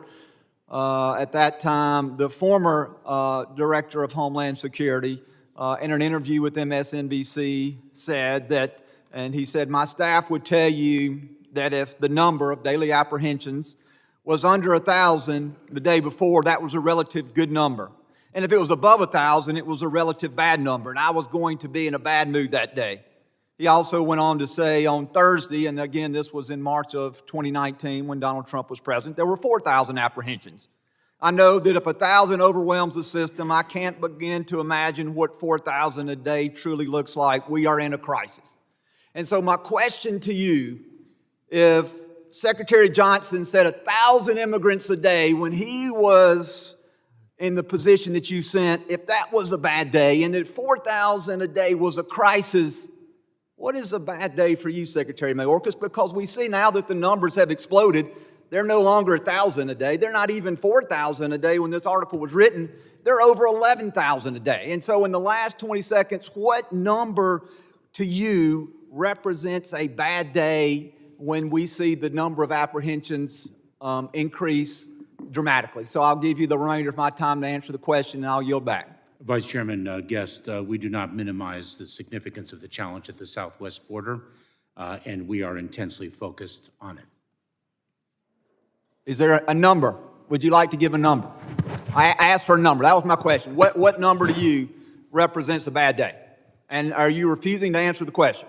Vice Chairman Guest, as I said, we do not minimize the significance of the challenge at the southwest border. That wasn't my question, Mr. Mayorkas. I asked a simple question. Give me a number. And you're filibustering, and you're refusing to answer the question. What is that number? I have answered your question. No, you haven't, Mr. Mayorkas. You've not answered the question. I can do hand signals at this point, right? Mr. Ivey, if you let him answer the question, or maybe if you would like to answer for him, because clearly he does not intend to answer my question. I think it's, Is it not a fair question? I'm just saying you're over your time, that's all. We don't need any more points about over the time, okay? As I just sent to you, I think it was just last week, I let Mr. Correa vote after we had gavelled out. I am gracious here, and I'll be gracious to both sides of the aisle. And Mr. Chairman, I would don't ask want any more interruptions about time being expired, please. Thank Mr. you. Chairman, I would ask you to direct the witness to answer the question. Do you have a number? I have answered it to the best of my ability, Mr. Chairman. Clearly. I now recognize Mr. Chairman, Mr. Carter. Mr. Chairman, if I might. Point of order? And I'm just asking, are you basically suspending that rule, or what's? Look, I have since the beginning, and this is the last time I'm going to answer this question today, Mr. Ivey, allowed people to continue a question train of thought that extends outside their time. I've done that on both sides of the aisle, and I am not going to articulate or waste any more of these gentlemen and this gentlelady's time defining the policy as I've executed it since the beginning of my chairmanship. Well, I think now the next person we're recognizing, you are not recognized, Mr. Ivey. Well, you are I'm not sorry, recognized. but if You are not recognized. you're not following the rules that we Point of voted order. on and accepted, The ranking member at is the beginning. recognized. Mr. Chairman, we adopted a set of rules, and I try not Okay. to get involved. I have to Go ahead. explain my point of order. Go ahead. And the rules clearly specify everything that's being raised. I have never once, Mr. Ranking Member, I have heard, not completed. finish your thought. Thank you. So I'm saying that we adopted the rules on how we conduct business. And anytime a member raises the question, it's consistent with the rules. Now, if that becomes a problem, then I think we have to modify our rules, because that's how we operate. That's what Congresses are required to do. That's what committees are required to do. And for people to ignore the rules is inconsistent with the rule. So I'm just saying to you, follow the rules that we adopted. Yeah, we're going to continue the policy as I have been doing it since I've been the chairman. Okay, if you're in the midst of a thought, we're going to let you go past your time. And number two, I haven't heard anyone raise an issue on the left when I've allowed people on the left to go over time. Not once, Mr. Ivey, have you said when one of your members has gone over 5 minutes, the person's time is up. Fascinating to me that you're only doing it when it's on this side of the aisle. If I might have a chance to be Please. heard. Yes. All I'm saying is that under the rules, we have a right to raise the point of order when somebody goes over the time. You've used your discretion to permit additional questioning if you want to, but to say I can never raise a point of order that's consistent with the rules doesn't make any sense. I mean, it's just a clear violation of the rules that were adopted. And by the way, the rules were adopted, I don't think they were adopted unanimously. There was a Republican decision to adopt these rules. So these are your rules. No doubt about it. But the point I'm making is it's intriguing to me that we're consuming this time over this issue while I've never once heard you raise the issue when I've allowed Ms. Jackson Lee to go 2 minutes over. I've never But objected. today it's an issue in the midst of a very important hearing. Anybody can raise a point of order on You're the time absolutely when they correct. want to. You're absolutely correct. I'm not blocking anyone from doing that, but I think I have the right, and You do. request the right to preserve that, to raise the point of order when there's an obvious. It's an excellent point. Now, can we move on? Thank you. As long as you give me the authority to do Mr. it, Bishop, that's or no, Mr. Carter, the ranking member of the Subcommittee on Emergency Management, the gentleman from Louisiana is recognized. Thank you, Mr. Chairman. Thank you to the witnesses for joining us today. I'm heartbroken by the innocent lives that have been lost of civilians being targeted by hateful terrorist groups like Hamas. This is outrageous and inevitably leads to tragic consequences. Condemning these atrocities and protecting innocent lives at all costs is pivotal. Our discussion on worldwide threats is important for the American people so we can further address such issues void of partisan brinkmanship. We all must do better. Director Ray, our nation's HBCUs produce some of the brightest who enter our ever-growing workforce. Repeated threats to these institutions have caused widespread disruption on campuses by shutting down classes and campus activity. Mr. Ray, could you please briefly update us on the FBI's activity and things that you're actively doing to monitor and combat such events in the future? Well, thank you, Congressman. Certainly, the threats that we saw against HBCUs were appalling, and there's absolutely no excuse for putting campuses, students, faculty, staff in a position where they can't go about their lives at school in fear. And so we have actively been investigating the threats as they've come in. As you know, there was an arrest related to some of the threats, involved a juvenile who was responsible for a number of the threats. I think more importantly, we've doubled down on our engagement with HBCUs. I've personally engaged with a number of HBCU law enforcement heads. We have an increased partnership with campus law enforcement over the last 2 years. That's, including in this recent threat environment, we're very careful to include campus law enforcement in all of our law enforcement partner calls. We have campus liaison officers, in effect, appointed in each one of our field offices to focus specifically on engagement with academia. So that's a big part of it. It's not just the investigations and the analysis, but also the outreach. How has that been ramped up with the recent hate speak for Muslims and Jewish brothers and sisters and Palestinians? We see this overboiling because of what's happening in the Middle East, spreading and boiling into the college campus environment as well as just our general communities. We know that Hamas is the true threat. But because of these risks, we're seeing this bleed over into a level of hatred for innocent people who have nothing to do with Hamas. Well, certainly we're in an environment where the number of tips and threats that are being reported to us have gone up significantly since October 7th. We were already, as I testified earlier, already in an elevated threat environment even before October 7th, and it's gone to a whole nother level since October 7th. The biggest chunk of the threats that have been reported into us by a good margin are threats to the Jewish community, synagogues, Jewish prominent officials, things like that. We also have a large number of tips and leads related specifically to Hamas and radicalization and recruitment. We do also have some threats to Muslim Americans that have also been called in. And so we are urgently running down every tip and lead we get and trying to mitigate them and engaging. I think the thing that distinguishes the post-October 7th environment even more than the pre-October 7th environment, one of the things that distinguishes it is how— Director, I don't want to cut you off. You've got an important job. We appreciate the hard work that you and men and women of your department do. Very quickly, Secretary Mayorkas, the Countering Weapons Mass Destruction CWMD office will sunset. You acknowledged this in your opening remarks.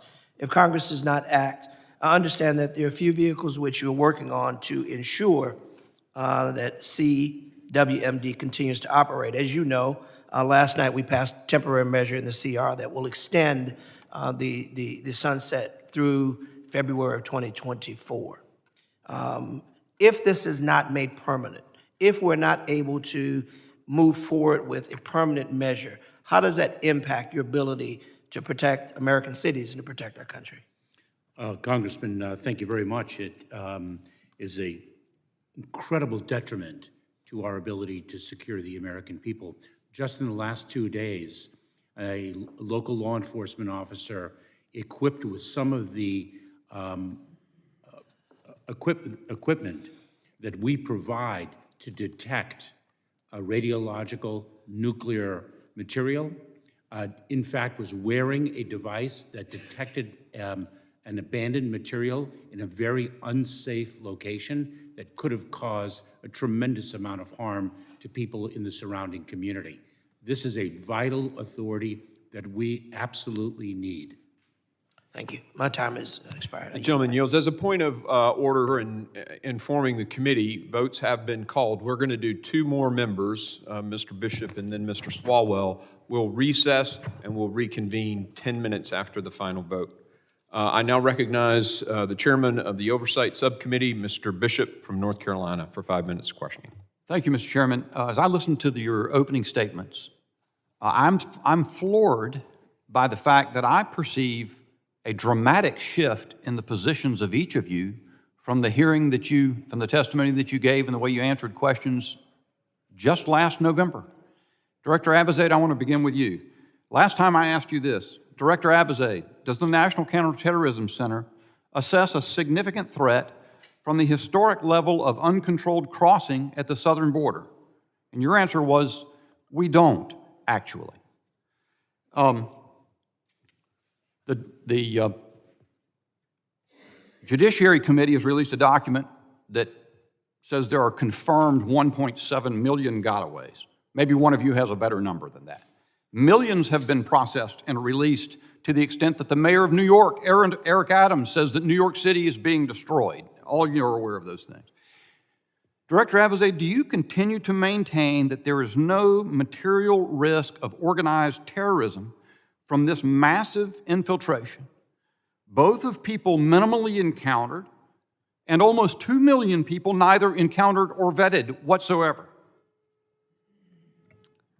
I appreciate the question, and we absolutely recognize the kind of vulnerabilities that are associated with border security across all of our ports of entry, across southwest border and otherwise. But I would maintain, and I talk to my analysts about this on a regular basis, that as we look at the global terrorism environment, as we look at foreign terrorist organizations' intentions to try and seed operatives into the United States, we don't have indications that are credible or corroborated that those terrorist organizations are trying to do that at this time. You are aware, are you not, ma'am? You remember, I made this comment the last time. The 9/11 Commission report talked about the system blinking red. There were obvious risks. Director Wray sat next to you just a few minutes ago, and you've changed your tenor too, Director Wray, and you said that you observed that it took only 20 to take down the World Trade Center. So among 1.7 million coming in, not interdicted by the federal government or any government, why is that not an obvious risk to you that we could have organized terrorism? How many cells could you create of 20 people Sir, that if I could do may, something I'd like like that? to clarify, we absolutely recognize the risk. In fact, if you look at the kind of counterterrorism enterprise that we've built that's focused on collecting overseas, that's focused on border security, that's focused on screening, vetting, watch listing individuals and terrorist identities, it's absolutely a risk that we understand and a vulnerability that we work very hard over the last 20 years to shore up. So my comments relate to the intelligence about foreign terrorist plans and intentions. You've deployed And that. it is not a statement about what risk we think we have. Well, that's even the more potential risk. I'll stop you and reclaim my time because you shouldn't be going on. That seems to me even more astonishing because you've sat in this administration almost since its beginning alongside Secretary Mayorkas while elective policies have been pursued to allow that to happen. Uncontrolled immigration processing millions of people through Border Patrol posts and CBP and Border Patrol to overwhelm those agencies so that this unbelievably and unprecedented, historically unprecedented number of gotaways could come through. You've all given it succor. You've all permitted it to happen and said nothing publicly about what you now acknowledge to be a material risk. And it seems to me we're going to see the manifestation of that risk. Secretary Mayorkas, in your testimony, both written and oral today, you said the world has changed since Hamas's attack in October. What's changed about Hamas? Hamas has been and continues to be a terrorist organization. Exactly. And so does Hezbollah. And so do all the others, including Al-Qaeda. Nothing's changed. And you have supervised elective policies that have allowed this level of flow into the United States. Isn't that true? That is not true. Oh, you haven't done it electively. You couldn't have changed anything to attenuate the flow. Is that your testimony? Congressman, our policies are directed at securing the border. Can you give me a quick answer? Could you have changed anything to attenuate the flow? Congressman, we are seeking to address the flow every single day. Boy, that's amazing. And you've continued to say that sort of thing, and I agree with Mr. Higgins, it doesn't warrant much asking. Let me ask you, Mr. Wray, we've seen now this spectacle of hundreds of thousands of people waving Palestinian flags, attacking the gates of the White House, vandalizing places. You've expended, in fact, so has Mr. Mayorkas, expended tremendous resources to stop foreign malign influence. With millions of people coming into the country unvetted, is that at all a foreign malign influence operation now operating in the United States homeland? We view it as a threat. I don't think we view it as a foreign malign influence threat, but that's just terminology. Do you know whether it is or not? In other words, do you know whether those protests are in significant part the product of people who've been allowed into the country, the millions illegally? We have not seen intelligence that would indicate that. I do want to add, though, Congressman, when it comes to my testimony from last year, I specifically said, and I'm looking at the transcript last year, that we had a concern from a national security perspective, that we'd seen an increase in the number of KSDs attempting to cross over the past 5 years, and I specifically brought up the case that we brought against an individual who tried to smuggle in foreign nationals to assassinate. I'd be working hard to cover my posterior too. You did say more than these two did, but you didn't come forward and say that what she said was completely wrong, and you should have. The gentleman yields. I now recognize Mr. Swalwell, the ranking member of the Cyber Subcommittee, the gentleman from California, for his 5 minutes of questioning, and we will recess after his questioning. A longtime friend of mine who works in the intelligence community once told me, Eric, that the challenge with our job is that we're only known for our failures. that most Americans have no idea about the successes that we achieve on behalf of the American people every day. And whether it's fentanyl seizures at the border or a terrorist plot that's disrupted, most folks don't know about it and aren't able to thank you for it. And when they do see the work, they see it in a public hearing like today. So I just want to thank you. I also want to thank Director Wray and Secretary Mayorkas for sending to my congressional district a couple weeks ago some of your staff from the special agent in charge in San Francisco to the CISA office to assist us in hosting a cybersecurity summit for our small business community. It was very effective and helpful, and I think they have a better sense of where they should go. Director Wray, I wanted to ask you about the extrajudicial killing of a Sikh leader in Canada that occurred outside of Gurdwara. My district has one of the largest Sikh populations in the United States. An individual, Dr. Pritpal Singh, who's the founder of the American Sikh Caucus, lives in Fremont, which is in my district. He has very publicly acknowledged that he was warned by the FBI about his own safety, and I just want to know what the FBI is doing right now to protect individuals in the Sikh community from any threats to them because of who they worship, what they believe. So without talking about any investigative work that we're doing, other than to note that part of what you're describing involves an increase in violence and threats against people for their views, for their beliefs.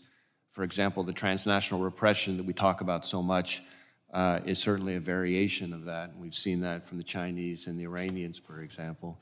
But when it comes to the Sikh community here, we do have quite a number of efforts to engage in outreach, to raise awareness about who to call, what to be on the lookout for, to understand what a hate crime is, for example, because one of the things we know about hate crimes is whether they're against Sikhs or anybody else, is they're chronically underreported, and part of that is for people to understand what a hate crime looks like, so they know when to reach out to law enforcement. So we've tried to kind of raise awareness, and it kind of ties into your broader point about the intelligence community in terms of prevention, quietly preventing things. You know, our vision statement is ahead of the threat, and if we are successful in being ahead of the threat, of course the threat doesn't end up coming to fruition.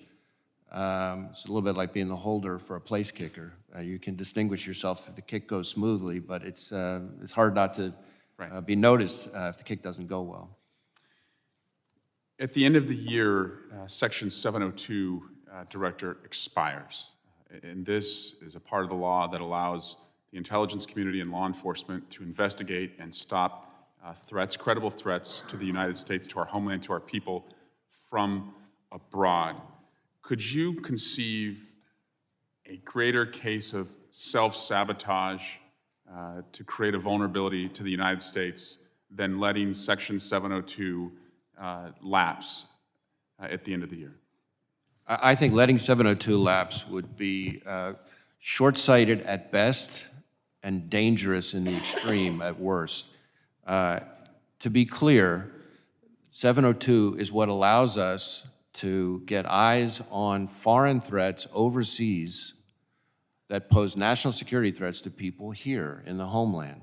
And as somebody who was in FBI headquarters on 9/11 and spent an awful lot of my time in the Bush administration and the years after that engaging with the victims and the families of the 9/11 attacks, we should never be in a position where we can't say we did everything constitutionally and legally in our power to see the threats when they're coming. And that's what 702 enables us to do. And especially in this heightened threat environment with, as I said in my opening statement, a rogues gallery of foreign terrorist organizations calling for attacks against us, the idea that we would deliberately blind ourselves to information that is lawfully in our possession just strikes me as crazy. And do you believe a foreign national terrorist suspect should be afforded the right to a warrant requirement?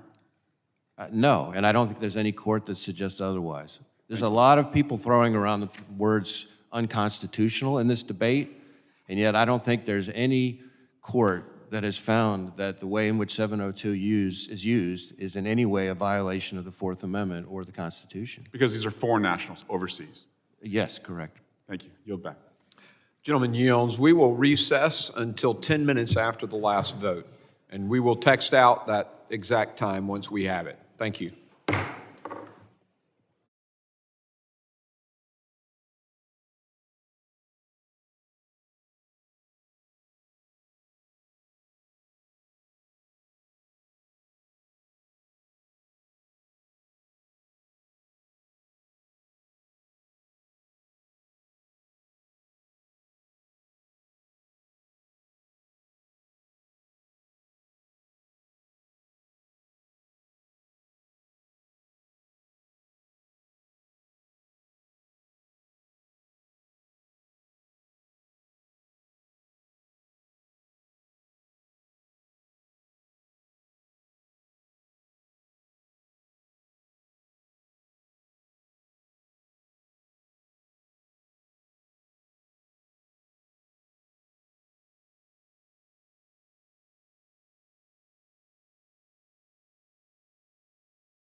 As long as people have gone over, they've gotten plenty of time. The committee will come to order. I now recognize, we'll start back in order. I think Mr. Swalwell completed our first session this morning. We'll now hear from the chairman of the subcommittee on transportation, Mr. Jimenez from Florida, for 5 minutes. Thank you, Mr. Chairman. My first question is to Secretary Mayorkas. Secretary Mayorkas, when President Biden first came into office, one of the first things he did is he changed all the Trump-era policies related to the southern border. Did you agree with those changes? Congressman, That's a yes or no answer, sir, please. I don't have much time. Did you Congressman- agree with them or not? Congressman, he changed some of the policies, and I do agree with those changes. Okay, and subsequent to that, have you had a number of conversations with the president when you're making substantive changes or implementing new policies at the border? Have you relayed that to the president, and the president, has he said that he's in agreement with your recommendations, or has he made recommendations to you and said, or actually given you order and said, no, I want to do this? Do you agree with everything, that all the policies that have been implemented since you've been the Secretary of Homeland Security? Congressman, I'm not going to get into the specifics of my conversations with the president, but please That's rest. fair enough. I'm going to reclaim my time. Thank you very much. So apparently, I don't know if you talked to the president or not. Fair enough. So either you do things on your own or you do things in consultation with the president. You're still part of his administration. There's a lot been said about the funding of DHS. And so in fiscal year 2020, there were 458,000 encounters at the border. In fiscal year 2021, there was 1,734,686 encounters at the border. That's a 400% increase. There was no really significant change in the funding. So this whole narrative that somehow funding is the issue, funding's not the issue. The issue is policy. And the policies that have been implemented by this administration and your department in particular, have led to this catastrophic failure of our immigration in the United States, where you have a 400% increase in the number of encounters at the border with the same amount of money, both in fiscal year 20 and 21. Now, in fiscal year 22, things got even worse. There are 2.378 million encounters at the border. And we also know there's been a significant increase in the number of gotaways to the point where almost 2 million people are in this country that we haven't the faintest idea who they are. We don't know where they came from. We don't know where they are, and we don't know why they're here. Again, Director Wray, does that pose a threat to the security of the United States? The fact that there's 2 million people here, we don't know who they are, why they're here, what they're doing here. Have you got any worries about that? Well, certainly the population that you're talking about is a source of concern for us. All right, one other question for you, Director Wray. You say that the FBI, you work on detecting threats, et cetera, to the United States and the homeland. Exactly why are you doing that? What is the purpose of detecting threats and mitigating threats to the homeland? Well, our mission is to protect the American people and uphold the country. Very good. Protecting the American people. That's exactly right. Do you know how many people, the number one terrorist organization that has killed the most people in the United States, you know what that is? That would be Al Qaeda. And how many people have they killed? Americans? Well, in the neighborhood of 3,000. 3,000. Okay. Across the border, there's the Mexican cartels. They are pumping fentanyl into the United States. You know how many people they've killed? I don't have that number, but it's eye-popping. It is eye-popping. And so, again, the failure at the border, the failure of us taking significant action, not only to stop the flow of illegal immigrants, and a lot of them, we don't even know who they are, that it poses a threat to the United States. The actual threat of the cartels that are not 7,000 miles away, they're 20 miles away, they're 5 miles away on the other side of the border, that are killing tens of thousands of Americans every year, and we do nothing about it. Nothing. They're right there. We know who they are. We know where they're operating, and we do nothing about it. That is a dereliction of duty, Mr. Chairman. And with that, I got one more. If you give me one more thing, real quick, okay? Guns, planes, missiles, personnel, ships, boats, assassins. They all have one thing in common. Ms. Abizaid, do you know what that is? It's money. Money. That's what they have in common. So I'd like to know why the Secretary Blinken signed off a waiver for Iraq to purchase electricity from Iran, which will give them $10 billion in revenue. And that's a rhetorical question. Thank you. Okay, the gentleman yields. I now recognize Mr. Thanadar from Michigan, the ranking member of the Subcommittee on Transportation. Thank you. Thank you, Mr. Chair. I thank Ranking Member Thompson, both of you, for having this hearing today. I also want to express profound thanks to the most honorable witnesses for your valuable efforts that give the people of this great country the safety they need to have prosperous lives. As we discuss threats to the homeland here today, it looks like we will more likely avert a shutdown this time. But for the second time this year, the dysfunctional Republican majority has brought our government to the brink of a shutdown after weeks of infighting. Funding our government 45 days at a time has consequences. At the Transportation Security Administration, thanks to funding Democrats provided in the last year's omnibus spending bill, workers are finally receiving the pay they have long deserved. However, pay increases were only funded for the final quarter of fiscal year 2023. So continuing at fiscal 23 levels instead of passing a full year spending bill will have increasingly dire consequences for the agency. Secretary Merkus, thank you for working with Congress to provide pay raises for TSA workers. What benefits is TSA seeing so far from pay raises, and what consequences would you expect to see if Congress does not provide funding to increase TSA's budget for fiscal 24? Thank you very much, Congressman, for your concern for the men and women of TSA. I want to thank Ranking Member Thompson for championing fair pay for that workforce for many, many years, and I'm grateful to Congress for achieving fair pay finally.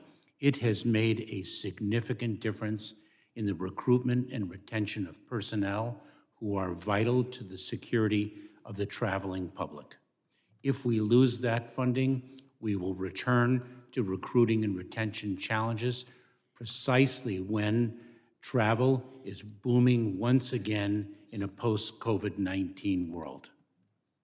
Thank you, Secretary. And I, as a former business owner, I understand the importance of making sure the employees get paid fairly and they have the benefits that they need, because we are competing for these employees with the private sector, and they can always walk. And we have seen a high level of turnover in the past, and that will continue, and that will endanger our safety. But more broadly, for all witnesses, how does continually funding the government by short-term continuing resolution affect your agency's ability to execute your missions? I mean, I ran businesses and I never planned for 45-day budget. Usually it's a year, 2-year long, some also have a 5-year plan. That's how most businesses operate. How does this short-term funding affects and how you run your agencies, and how does that affect our national security? Congressman, very difficult to plan in the implementation of important security-related and security-focused initiatives when one does not know with certainty whether the funding for those initiatives will actually come through. I should also add a different element of this. It creates tremendous worry and instability within the workforce.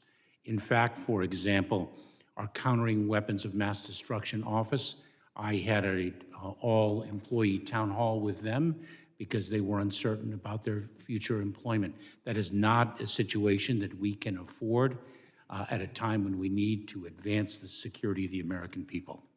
Thank you. I would add to Secretary Mayorkas' comments that the funding approach that you're describing is incredibly disruptive to our operations. As you say, planning is an essential part of any well-functioning organization, and it's very, very hard to do that. And I would second the concerns about our workforce. As you know, more and more you have federal employees who are two federal employee couples, for example, and in a lot of places they're living paycheck to paycheck. So even with the law that was passed that ensures they will eventually get paid, which is a welcome development, Yes. in the short run, that's incredibly stressful for people who are battling to put food on the table and keep a roof over their families' heads. Thank you. And I would only add, I completely associate myself with my colleagues' comments. I would only add that, you know, what we've described is a pretty unpredictable global environment right now. And in the national security world, we need sort of a steady baseline from which we can operate and respond to crises. And so the added stress on the workforce of just being able to understand when and where their paycheck is coming from, I think is one that we don't want to really put on their shoulders. Thank you so much. I'm over my time, so I yield back, Chair. The gentleman yields. I now recognize Mr. Pfluger, the gentleman from Texas and the chairman of the Subcommittee on Counterterrorism, for 5 minutes. Director Abizaid, thank you for your service. I'm not going to have questions for you today. Mr. Chairman, we started this hearing by listening to Secretary Mayorkas talk about climate change as a threat to our country and obscure policies that need reauthorization, but not yet one mention of the southwest border and the 169 plus known or suspected terrorists that have entered this country. So I think it just shows you where the mindset is, and the American people know that. Director Wray, you said in front of the Senate committee last week, and you said again today, the reality is that terrorism threat has been elevated throughout 2023, but the ongoing war in the Middle East has raised the threat of an attack against Americans in the United States to a whole other level. Do you stand by that statement? Absolutely. If somebody is listed as a special interest alien or a KST, by the way, this is Trump-era KSTs, and this is Mayorkas-Biden-era KSTs. If somebody's listed as a KST, is that a concerning person, somebody who could do harm to the United States? Well, to be on the watch list as a KST means that they've met the standard to be of concern. So they're concerning to the FBI. You're looking for these people. Yes. Are there people that are listed in these numbers? I think the number was 169. They may have amended that from CBP DHS, but are there people that you are still searching for that we don't know where they are in the United States? Of the known apprehensions, KSTs, known or suspected terror people, match list to the terror watch list. Well, are you still searching for people in the United States that we know match the terror watch list? I'm not sure I can answer that here because it's a constantly moving Director target. A, yes. Are there people that match the terror watch list that were apprehended by CBP that the FBI and other agencies are searching for in the United States? There are certainly individuals who are the subject of terrorism investigations that we are searching for. Are there Whether or not they're people, to me, I guess the distinction I'm drawing is, well, there's obviously a lot of focus on the watch list itself. One of the things that, and I've tried to be clear in my testimony here this morning, one of the areas that we are of concern is individuals who, once here, information later comes in. Are there people that you don't? Those Are there people we you don't know where they are that the FBI is searching for today? Yes. Yes or no? Yes. Secretary Mayorkas. Is there a policy at DHS that requires CBP or any other agency involved with the vetting of individuals who match the terror watch list that requires these individuals to be detained? Does DHS have a policy of detainment for anybody who matches the terror watch list? Congressman, on September 30th of 2021, I promulgated a policy that articulated quite clearly and quite expressly that individuals who pose a threat to the public safety. Is there a policy at DHS and CBP that requires detainment of people who match the terror watch list? It's very simple. That individuals who pose a threat to public safety or national security are a priority for enforcement, and if in fact Is they pose every such a- person that you have listed on the terror watch list detained right now? and if in fact they pose such a threat, they are to be detained. Okay, so why did you release people in the United States that match the terror watch list? Congressman, we do not release individuals. So you have detained every single person who matched the terror watch list that you apprehended at the southern border? If you would- 100%. If you would allow me to answer the question.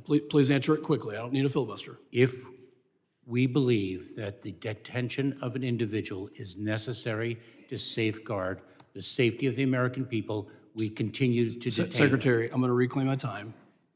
If you and any other agency labels somebody as a match to the terror watch list, do you immediately detain them? Congressman, if you are referring to the terrorist screening data set, the TSDS, we make a determination in the execution of our law enforcement responsibilities to detain an individual if that detention is I believe that based If on that your detention- testimony, based on Director Ray's, that there are people that you're still searching for that you should have detained, and I want to find out more information on it. Furthermore, in 2023, your agency, Secretary Mayorkas, reported that there were over 24,000 Chinese nationals who have entered the United States illegally. That's a 1,000% increase from 2022. Are there people that you are searching for, Director Ray, Secretary Mayorkas, that have entered this country? And is there intelligence to suggest that the CCP is trying to use or directing the flow of CCP or Chinese nationals into the United States?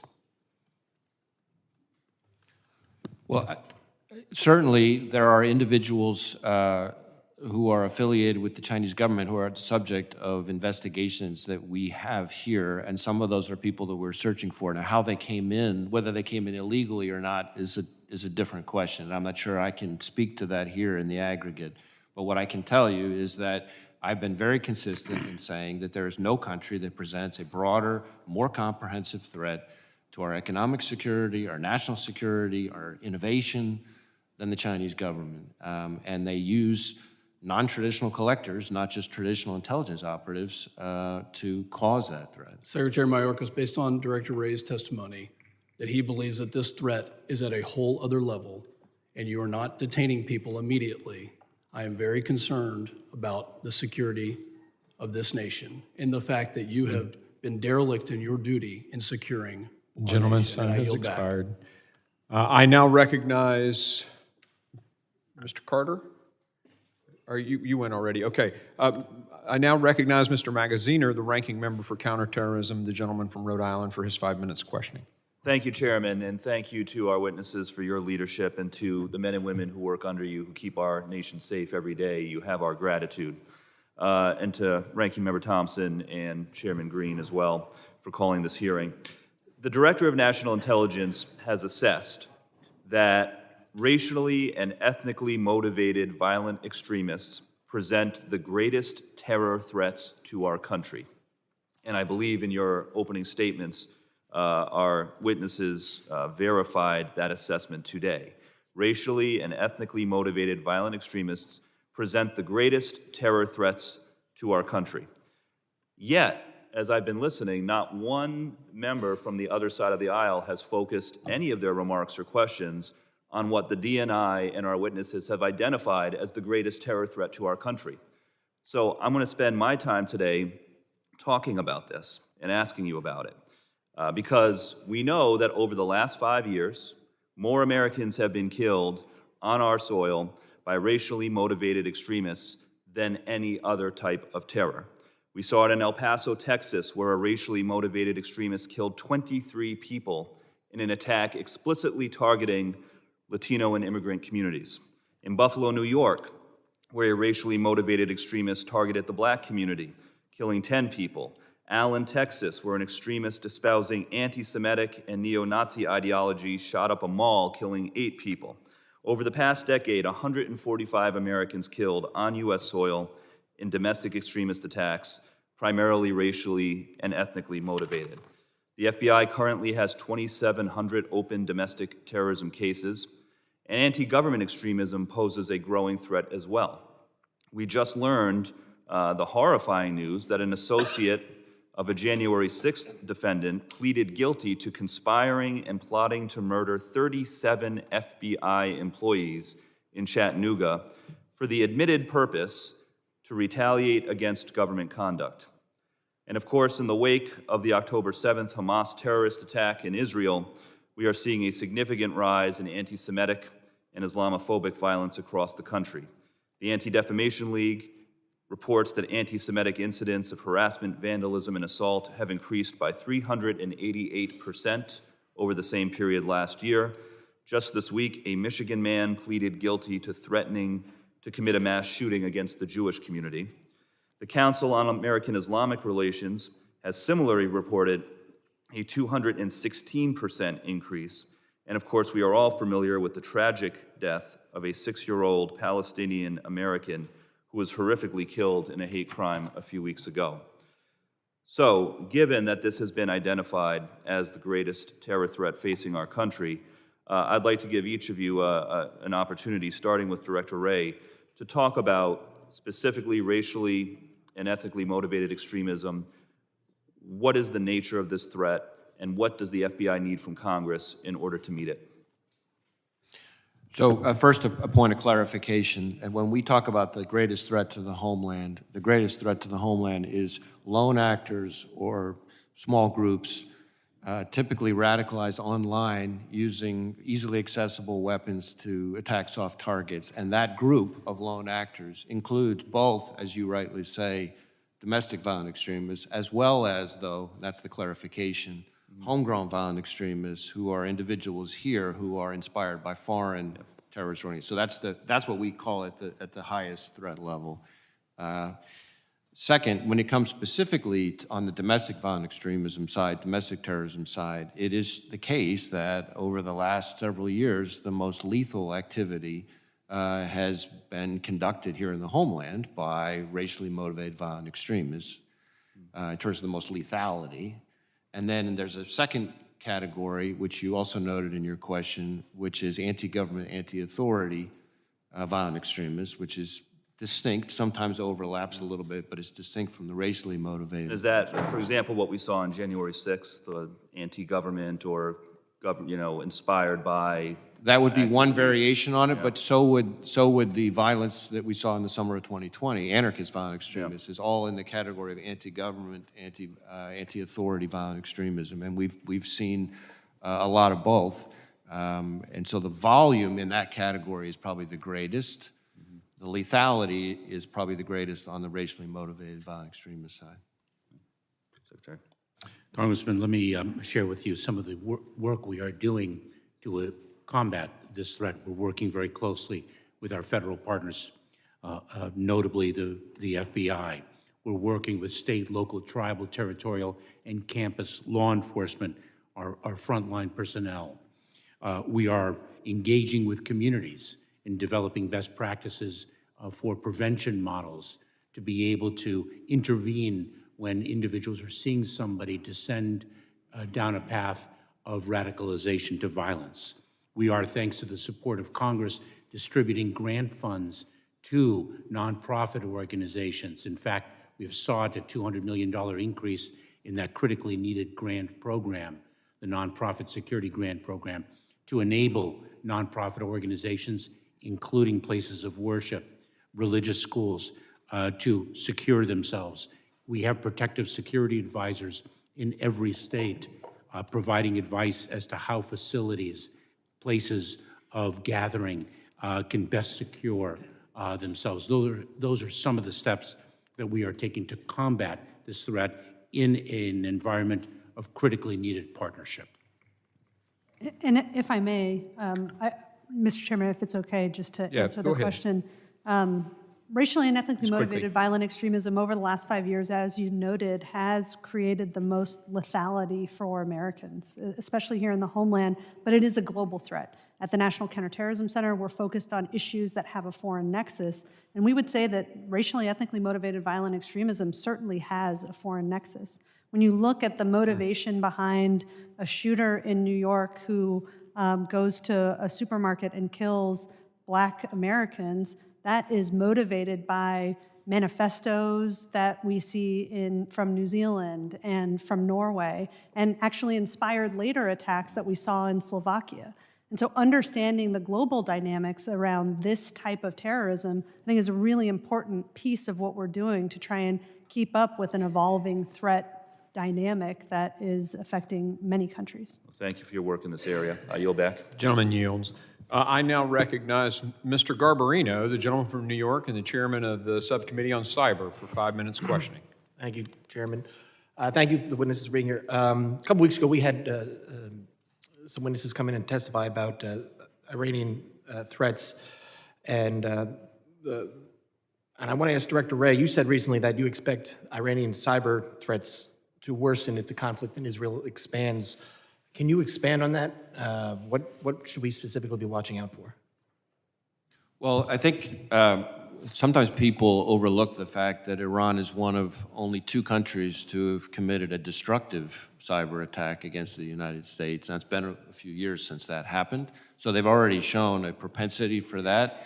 And we saw not that long ago an attempted cyber attack from Iran against a children's hospital in New England. So this is an adversary that is engaged in conduct that is brazen and aggressive, and it is very comparable, in my view, to what we see in terms of the lethal targeting that I described in my opening statement and to this committee last year, which is a country which has attempted to assassinate an American journalist and human rights activist right smack in the middle of New York City and tried to assassinate current and former U.S. officials here on U.S. soil. And so the cyber threat that they pose in some ways shows a similar level of aggressiveness and brazenness. So again, specific targets, not industries as a whole. Do you think they're like, I know other countries are focused specifically on possibly industries taking down an entire sector. Would you expect the Iranians to focus on, like you said, the hospitals specific targets?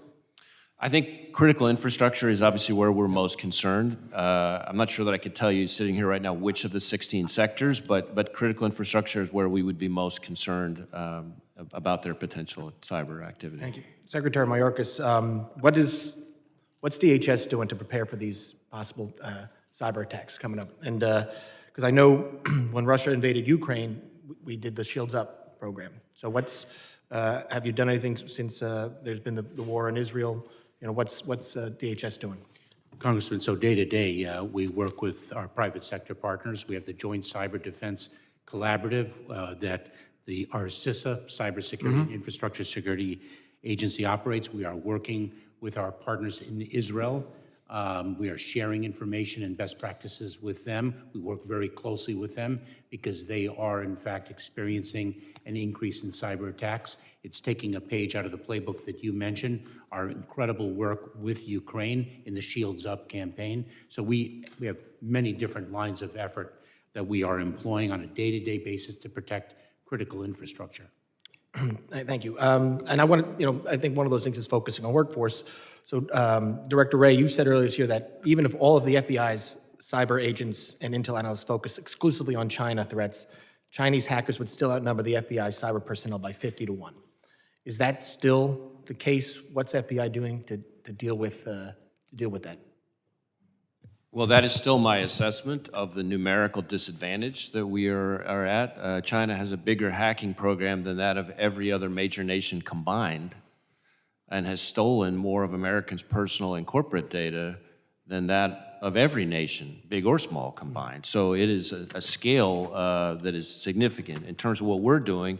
In addition to trying to focus on recruiting cyber talent, both among agents, but also computer scientists, data analysts, data scientists, We are also focusing very heavily, and some of this is in the budget request that's up before Congress, focus on advanced training for our existing workforce. Because one of the things that I hear consistently from our agents who work this area is that while people who know the ones and zeros is incredibly important, if you've got a really good agent who's got the good agent skills, you can, if you get the right training, you can teach them a lot of the cyber stuff that they need. And so we're trying to raise the median cyber proficiency in the workforce, not just recruit our way out of the problem. I appreciate that. And we did meet with some of your agents on a bipartisan trip overseas, some of the work they're doing, and they're doing a really good job overseas, I think, especially with the share information. I wanted to focus, though, lastly, on anti-Semitism, that we're seeing the rise in anti-Semitism, especially on college campuses. There are college campuses around that have student groups that don't seem to be getting, that are promoting anti-Semitism, but don't seem to be getting funding from the universities. There's one here in DC at a school here. Where they have you been focused on where they're getting their funding from? Where is it coming from outside sources? Is it coming from overseas, specifically for these student groups that have caused a lot of rise in anti-Semitism on campuses? Well, when we investigate funding issues, it's in the context of something where we have a properly predicated investigation. So we're not investigating funding in support of First Amendment activity, just to be clear. But certainly we are looking at funding, and have for quite some time, looking at funding of Hamas, going in the other direction, and funding, including looking at Hamas's use of cryptocurrency and things like that. When it comes to groups here, if they are engaged in activity that is properly predicated as a criminal or national security investigation, then funding is, of course, part of what we would be looking at. I think, and I know I'm out of time, but I think the focus on how these student groups are so well, they're well prepared. They are well governed. I mean, the money's got to be coming from somewhere. If it's not coming from the universities, I think it's coming from somewhere. But I'm out of time. I will yield back. Gentleman yields. I now recognize a gentleman from Maryland, Mr. Ivey, who is the ranking member on oversight. That's for correct. 5 minutes. Mr. Bishop's Mr. Bishop. subcommittee. Thank you, Mr. Chairman. I wanted to follow up on a couple of questions. One was to the director. At the end of Congressman Higgins' testimony or questioning, he had a photo with 2 buses on it, and I wasn't able to. We tried to figure out what he was getting at, but it sounded like he was suggesting that there were FBI operatives who were and infiltrated the January, like 2 busloads of FBI operatives who had infiltrated the January 6th raid, and I wanted to give you a chance to clarify on that.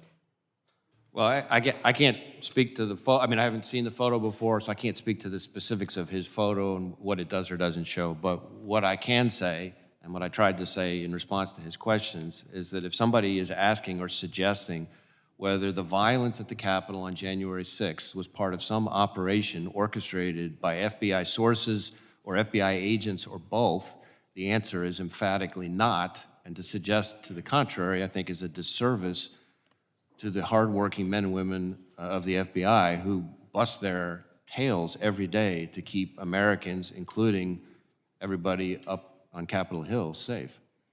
Yeah, I want to add as well, I used to be an AUSA in this office here in Washington, and actually was handling cases against them while the prosecutions were taking place. I do want to commend your office and the Department of Justice prosecutors for putting together, I guess, like 700 cases, I think, at this point, the vast majority of which have been successful, so I commend you for that. I did want to ask about FISA as well. I'm on Judiciary. You testified about FISA 702. As you know, the time's coming up for reauthorization on that. There are questions about whether the reauthorization should contain some statutory changes that put additional restrictions on your office. I know you've had some objections to that and said that your office has made some internal changes. I wanted to get a sense of hearing what those are, though, before I made a final decision on what I want to do with respect to that bill. There's 2, actually. Well, I will say 2 things. First, on the impact of the changes, and then what the changes were themselves. the most important thing for this committee and for Congress to take away on the changes we've made is the results of those changes, which have now been found. You don't have to just take my word for it. Look at the FISA court itself, the same FISA judge, by the way, who rightly criticized us earlier, found that our reforms that we've put in place have resulted in... Yes, but if you could tell us what they are, I'd appreciate it. So the changes include all sorts of changes to training, oversight, internal oversight, pre-approvals, new accountability Let me stop you on that policies. one. Pre-approvals. What are the pre-approval requirements that have been put in place now? Well, there are a whole slew of them. Some have to do with when you have what's called a batch query, when there's a large number of query terms. That's one as an example. Certain kinds of sensitive query terms have to get run all the way up to the level of deputy director. I'd be happy to arrange a more detailed briefing because it is quite detailed. That'd be Among great. the other changes we've put in place is I created an entire new Office of Internal Audit at the FBI that did not exist before. Well, let's do this. If you could supplement your testimony with the written, you may have done it someplace else, but if you could send me whatever it is that lays out the details of the changes you've made, I'd appreciate it. And Ms. Abizaid, I hope, okay, I got close. You mentioned 702 in your testimony, but you didn't have anything in your written testimony about it. I was wondering if you could answer the same kind of question. What sorts of changes, or you might think the current law is fine, but if you think the reforms that have been made are sufficient, or what's your position on that? So I know the Department of Justice is engaged in a robust conversation about what kinds of reforms should be considered. I would only reinforce what I said in my oral testimony, which is that 702 is a vital authority for the CT community, and agility is key to that authority. So anything we do that reauthorizes it and preserves that agility will be incredibly important. Okay, well, fair enough. If you've got additional proposed reforms you'd like to suggest, please send those in writing too. I've run out of time with respect to a couple of things here, but I did want to end with this. Mr. McCall, and I'm sorry he's not here, but he had a chance to respond to Mr. Goldman, but the aiding and abetting allegation that was directed at you, Secretary Mayorkas, I thought was just inappropriate and incorrect. I just wanted to register that on the record. I know there have been some disagreements about the way you've run the office and that sort of thing, but I just don't see how that's productive. So with that, I yield back. The gentleman yields. I now recognize the gentleman from Texas, Mr. Gonzalez, for his 5 minutes question. Thank you, Chairman, and thank you, witnesses, for being here. I represent the largest border district in Congress. This border crisis is very real to us, not only for all Americans, but we're at the forefront of it. I want to start with Secretary Mayorkas. In April, you told 60 Minutes the migrant surge across our border are resulting from disinformation by cartels. I would go a step further and say that these cartels are terrorizing America, and it is long time that we label these cartels as terrorist organizations. I have a few questions for you, if you could be either yes or no or brief in your response. My first question is this, and I'm looking for solutions. Would raising the credible fear standards improve our border? Congressman, the asylum system and the immigration system as a whole is in desperate need of reform, and I look forward to working with Congress on achieving that reform. Do you think it's long overdue? Do you think that would help? I think, Congressman, it is very difficult to take one element of an expansive system and say that is... Well, let's talk about a couple of other elements. I think it would work. Everyone I talk to is saying raise the credible fear standards is a good start. I hope you would consider also being vocal on that. The second part, would increasing repatriation flights improve our border? Congressman, we work with our international partners every day to increase the number of repatriation flights. In fact, our supplemental funding request seeks additional funds to achieve that. Do these repatriation flights work? Yes, I would agree with that. I've seen it firsthand. As soon as we turn on repatriation flights, the numbers go down. My third question, would increasing penalties to smugglers improve our border? Congressman, I would like to analyze whether or not the severity of the penalties available are sufficient. I can tell you from my experience in the courthouse, in the courtroom as a federal prosecutor, that the delivery of consequences achieves an important law enforcement objective. What I'm seeing is the consequences don't match the crime, and the crime, Americans are dying, and it's long time for us to match the crime to what is occurring. My last question for you, Mr. Secretary, do you agree we have a crisis at the southern border? Yes or no? Congressman, I have I've been asked this question many times. Let me just assure you that we do not minimize the significance of the challenge at the border. I'd like to now ask Director Wray. I agree with your stance on China. Firmly believe China is a grave threat to our nation on all different fronts, and I appreciate your stance on that. My question is, how substantial are the Chinese state ties to entities sending fentanyl ingredients to the Mexican cartels? Well, I'm not sure what I can share in this setting on that, but let me try it this way. When it comes to questions about state ties and China, I think it's important for Americans to understand the distinctions that we draw in this country between the government and, say, the private sector are distinctions that in the Chinese country, in the Chinese government, the Chinese state, are distinctions that are blurry at best, if non-existent. And so we have certainly seen that entities in China, unscrupulous actors in China, are the primary source not just of fentanyl precursors, but of pill presses, which are used to press the fentanyl, and by the way, of precursors for meth in the labs in Mexico as well. So whether or not that traces back to the CCP directly, that I can't speak to here. Going back to my 20 years in the military, the Chinese Communist Party is interacted in every aspect of their government. Very briefly, if you could respond, do you think Chairman Xi can turn it on or off? Is he critical to turning these precursors or anything on or off? There is not a doubt in my mind that if the Chinese government wanted to be more aggressive and serious about clamping down on precursors for fentanyl and meth and pill presses, there are all sorts of things they could do, and we would welcome their contribution to that. I agree with you. I want to move on to the terrorist attack that happened in Israel. Following Hamas's attack on Israel on October the 7th, there has been a rise of anti-Semitism and anti-Muslim sentiment in the United States. Would you agree? Yes. If someone here is in the United States on a visa and they actively support terrorism, what happens to them? Well, I'm not an expert on visa revocation, but if they meet the appropriate visa revocation standard, then action is taken administratively to revoke their visa. Right now, it's illegal. If you are here on a visa and you actively are supporting a terrorist organization, it's illegal, and you need to be deported. The question I have is, how many cases has the FBI pursued in this route? Well, visa revocation is not within our authorities. Sure. We obviously work with our partners and share information when we have evidence about somebody's have there been cases terrorism. I don't have a number for you today, but certainly visa revocation is an important tool that the whole of government has any occurred this year? Have any visa revocations occurred? Where you've worked with other partners, I'll close out here, Chairman, that you've worked with other entities in the government to determine if these visa stays are indeed supporting terrorism?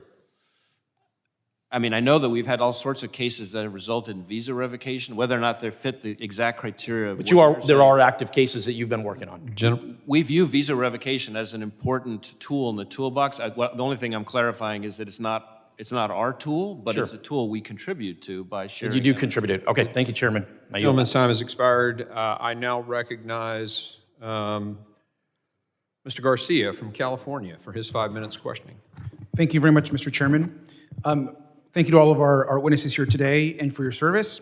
I want to start, Mr. Secretary. I know that this last Tuesday night, one of our colleagues also sits on this committee, really decided to waste our time with a very political stunt, which made some deeply unfair and untrue allegations against you, sir. And while I'm glad that 8 Republicans joined us in defeating that resolution, I'd like to take a moment to correct the record for the public and the American people. So, Mr. Secretary, yes or no, is our country currently being invaded? Congressman, that is a term that I find to be offensive. And I do as well, thank you. And is invasion, excuse me, this is my time, Ms. Green. Is invasion a responsible way to characterize people who come to the U.S. to seek asylum? Congressman, I've been asked very often in many hearings now. I heard one congressman actually cite that I've participated in 27 hearings. I didn't realize the number was that large. I am not focused on language. I'm focused on the challenges that we face and making sure that we meet those challenges on behalf of the American people. Thank you, sir. And is your agency working every day to stop fentanyl from coming into our country? It most certainly is. Thank you. And is it true that the overwhelming majority of fentanyl is in fact carried through ports of entry by American citizens into this country? It is, Congressman. Is it fair to say that an orderly border actually requires comprehensive immigration reform, which would require congressional action rather than just executive actions? Congressman, immigration reform is vitally necessary to advancing the security of our border. Thank you. And Mr. Secretary, I want to thank you. Those are simple questions, but I think that your record keeps being distorted unfairly, and so I want to make sure to give you a chance to clear that up. And I think it's also important to hear how we're talking about security and our threats to the homeland, how the current head of the Republican Party spent Veterans Day just recently. So I want to read you this first sentence. In honor of our great veterans on Veterans Day, we pledge to you that we will root out the communists, Marxists, fascists, and radical left thugs that live like vermin within the confines of our country, lie, steal, and cheat on elections, and will do anything possible, whether legally or illegally, to destroy America and the American dream. Here we see Donald Trump calling his fellow Americans vermin and threatening to root out people based on their political beliefs. This is the kind of rhetoric that reminds me of the worst types of dictators in history, and it's not Trump's first time using this kind of rhetoric. He told an audience in Iowa that immigrants were poisoning the blood of our country. That's a quote. He has promised to violate federal laws in order to build mass deportation camps and promised to restore his Muslim ban. He even wants to cancel legal status for certain categories of immigrants. Donald Trump, of course, has had dinner and hosted open Holocaust deniers and white nationalists. And we all, of course, remember that he praised the white nationalist Charlottesville marchers who chanted, "Jews will not replace us." And of course, he faces federal felony charges for his role in the January 6th insurrection. Now, Mr. Secretary, Director Wray, I'm not going to ask you to respond directly to Donald Trump's statements, but I think we can all agree that they're not worthy of certainly anybody running for president. And as we move into this election year, I'm deeply concerned about Donald Trump, particularly as he faces more and more pressure from his supporters that may try to invoke as additional violence that we might see from fringe supporters of his. Now, Mr. Secretary, I wrote to you ahead of Donald Trump's first indictment expressing concerns about his ability to provoke violent attacks, and I'd like to thank you for your ongoing attention to this matter and more broadly for taking on the challenges we have around white supremacy, around the huge actions that are happening across this country that impact a lot of people. We also know that Donald Trump isn't the only politician that has used has a history of violent rhetoric in this country, and we need to call it out at every single turn. I want to just finally, Mr. Director Wray, I want to raise one final issue with you. The Anti-Defamation League found that in 2022, mass shootings in the U.S. accounted for most extremism-related fatalities last year, with about 80% of those murders committed by white supremacists. We saw that in the Dallas area mall case, in the Dollar General store in Jacksonville. There's been additional shootings after shootings. What would you need from Congress to help you better tackle this threat as it relates to mass shootings? Well, our budget request that went up in the fiscal 24 budget request includes a number of resources for counterterrorism, including that would speak to this threat. That's important because, as you've heard in my testimony here today, the foreign terrorist threat is not only not abating, but it's intensifying. And so we certainly can't be put in a position where we're having to, rob Peter to pay Paul, if you will, to protect the American people from all forms of terrorist attack. Thank you. There also, I should say, on the issue of mass acts of violence, mass shootings, putting ideology aside or anything, or motivation, I think there are also parts of the appropriation request that go to our ability at NICS to do background checks in a timely way and process, obviously, make sure that guns are not purchased by people who are prohibited under existing law from having them. Thank you, sir. The gentleman yields. I now recognize the gentlelady from Georgia, Ms. Green, for 5 minutes of questioning. Secretary Mayorkas, I want you to look at these innocent Americans. Do you see them? I do, Congresswoman. They are dead. They're from Dalton, Georgia, in my district. They're dead because a 17-year-old, likely affiliated with the cartels, was smuggling illegal aliens into our country in Texas, breaking our laws, and this happens every single day in our country. Earlier this week, 8 Republicans joined the Democrats and protected your job. But I want you to know, you have a short time coming. You can honorably resign, or we are going to impeach you, and it's happening very, very soon. Mr. Ray, do you remember on October 18th when the Capitol complex was illegally occupied, breaking same laws that you have hunted down Americans for from January 6th? Are you familiar with this? I don't recognize the picture that you're holding. Well, because maybe your agents haven't been doing a good job into investigating the organizers that broke the law, illegally occupied this very building that we're sitting in right now, and over 300 of them were arrested. Some of them attacked police officers.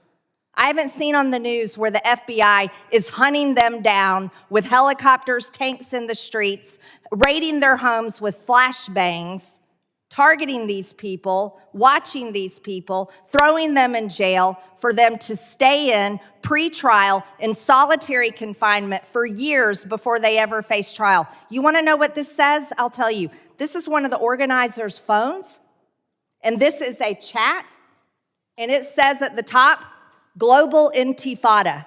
Now, while we're talking about terrorism today, are you familiar with the term intifada? I've certainly heard the term. Do you know the definition? I'm not going to try to define it, but It means Arab uprising or jihad.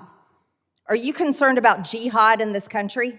I am, and I have consistently testified to that effect. Yes, but are you interested in using the FBI? You are the director of the FBI. Do you hunt down terrorists in our country? Those that would be responsible for jihad? Absolutely, and that's why we've had jihadist-inspired terrorism at our highest national threat priority level since the day that I started as FBI director. Do you still use the Southern Poverty Law Center as a source? You use them. The FBI used the Southern Poverty Law Center as a source when targeting Catholics. Are you still using the Southern Poverty Law Center as a source? Congresswoman, what I think you're referring to is the so-called Richmond intelligence product, which as soon as I learned about it, I was horrified, withdrew it. We had an inspection done, and part of the problem that we found with that particular product by that particular office is precisely what you're talking about, the reliance on the Southern Poverty Law Center and the way in which they relied on it. Well, you relied on the Southern Poverty Law Center, but I would have you know, Mr. Ray, that this one right here, this person involved in the Global Intifada group that illegally, they broke the law, came in and occupied the Cannon Office House building, interrupted Congress, interrupted hearings. Right here, Katrina Bleakley is the lead attorney for the Southern Poverty Law Center. Were you aware of this? Congresswoman, as I said, I haven't seen the photos that you're holding up before. Maybe, well, I posted them on my Twitter account. It's public. You know, maybe I don't you guys spend a lot of time on Twitter. Well, you know, oh, I'm sure you do, because the Department of Homeland Security, organized with other offices, has censored many Americans, including myself. I'm not part of the Department of Homeland Security. Right, Mr. Ray, you should be interested in investigating terrorism, and this right here is proof that we had terrorists in our own office building. Global Intifada. And you rely on the Southern Poverty Law Centers. Katrina Bleakley is one of the organizers. I'll send this over to your office so maybe perhaps you can stop targeting innocent grandmothers and veterans who walked through the Capitol on January 6th and might actually go after people tied to Hamas, tied to Hezbollah, and likely Iran.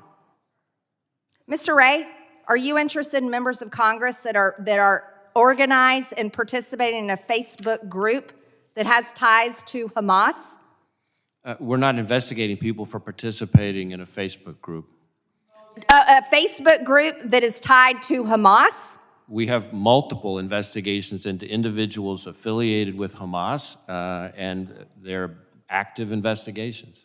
You're going to tell me as FBI director you will not investigate Americans or United States members of Congress that are linked to known terrorists? That's not what I said.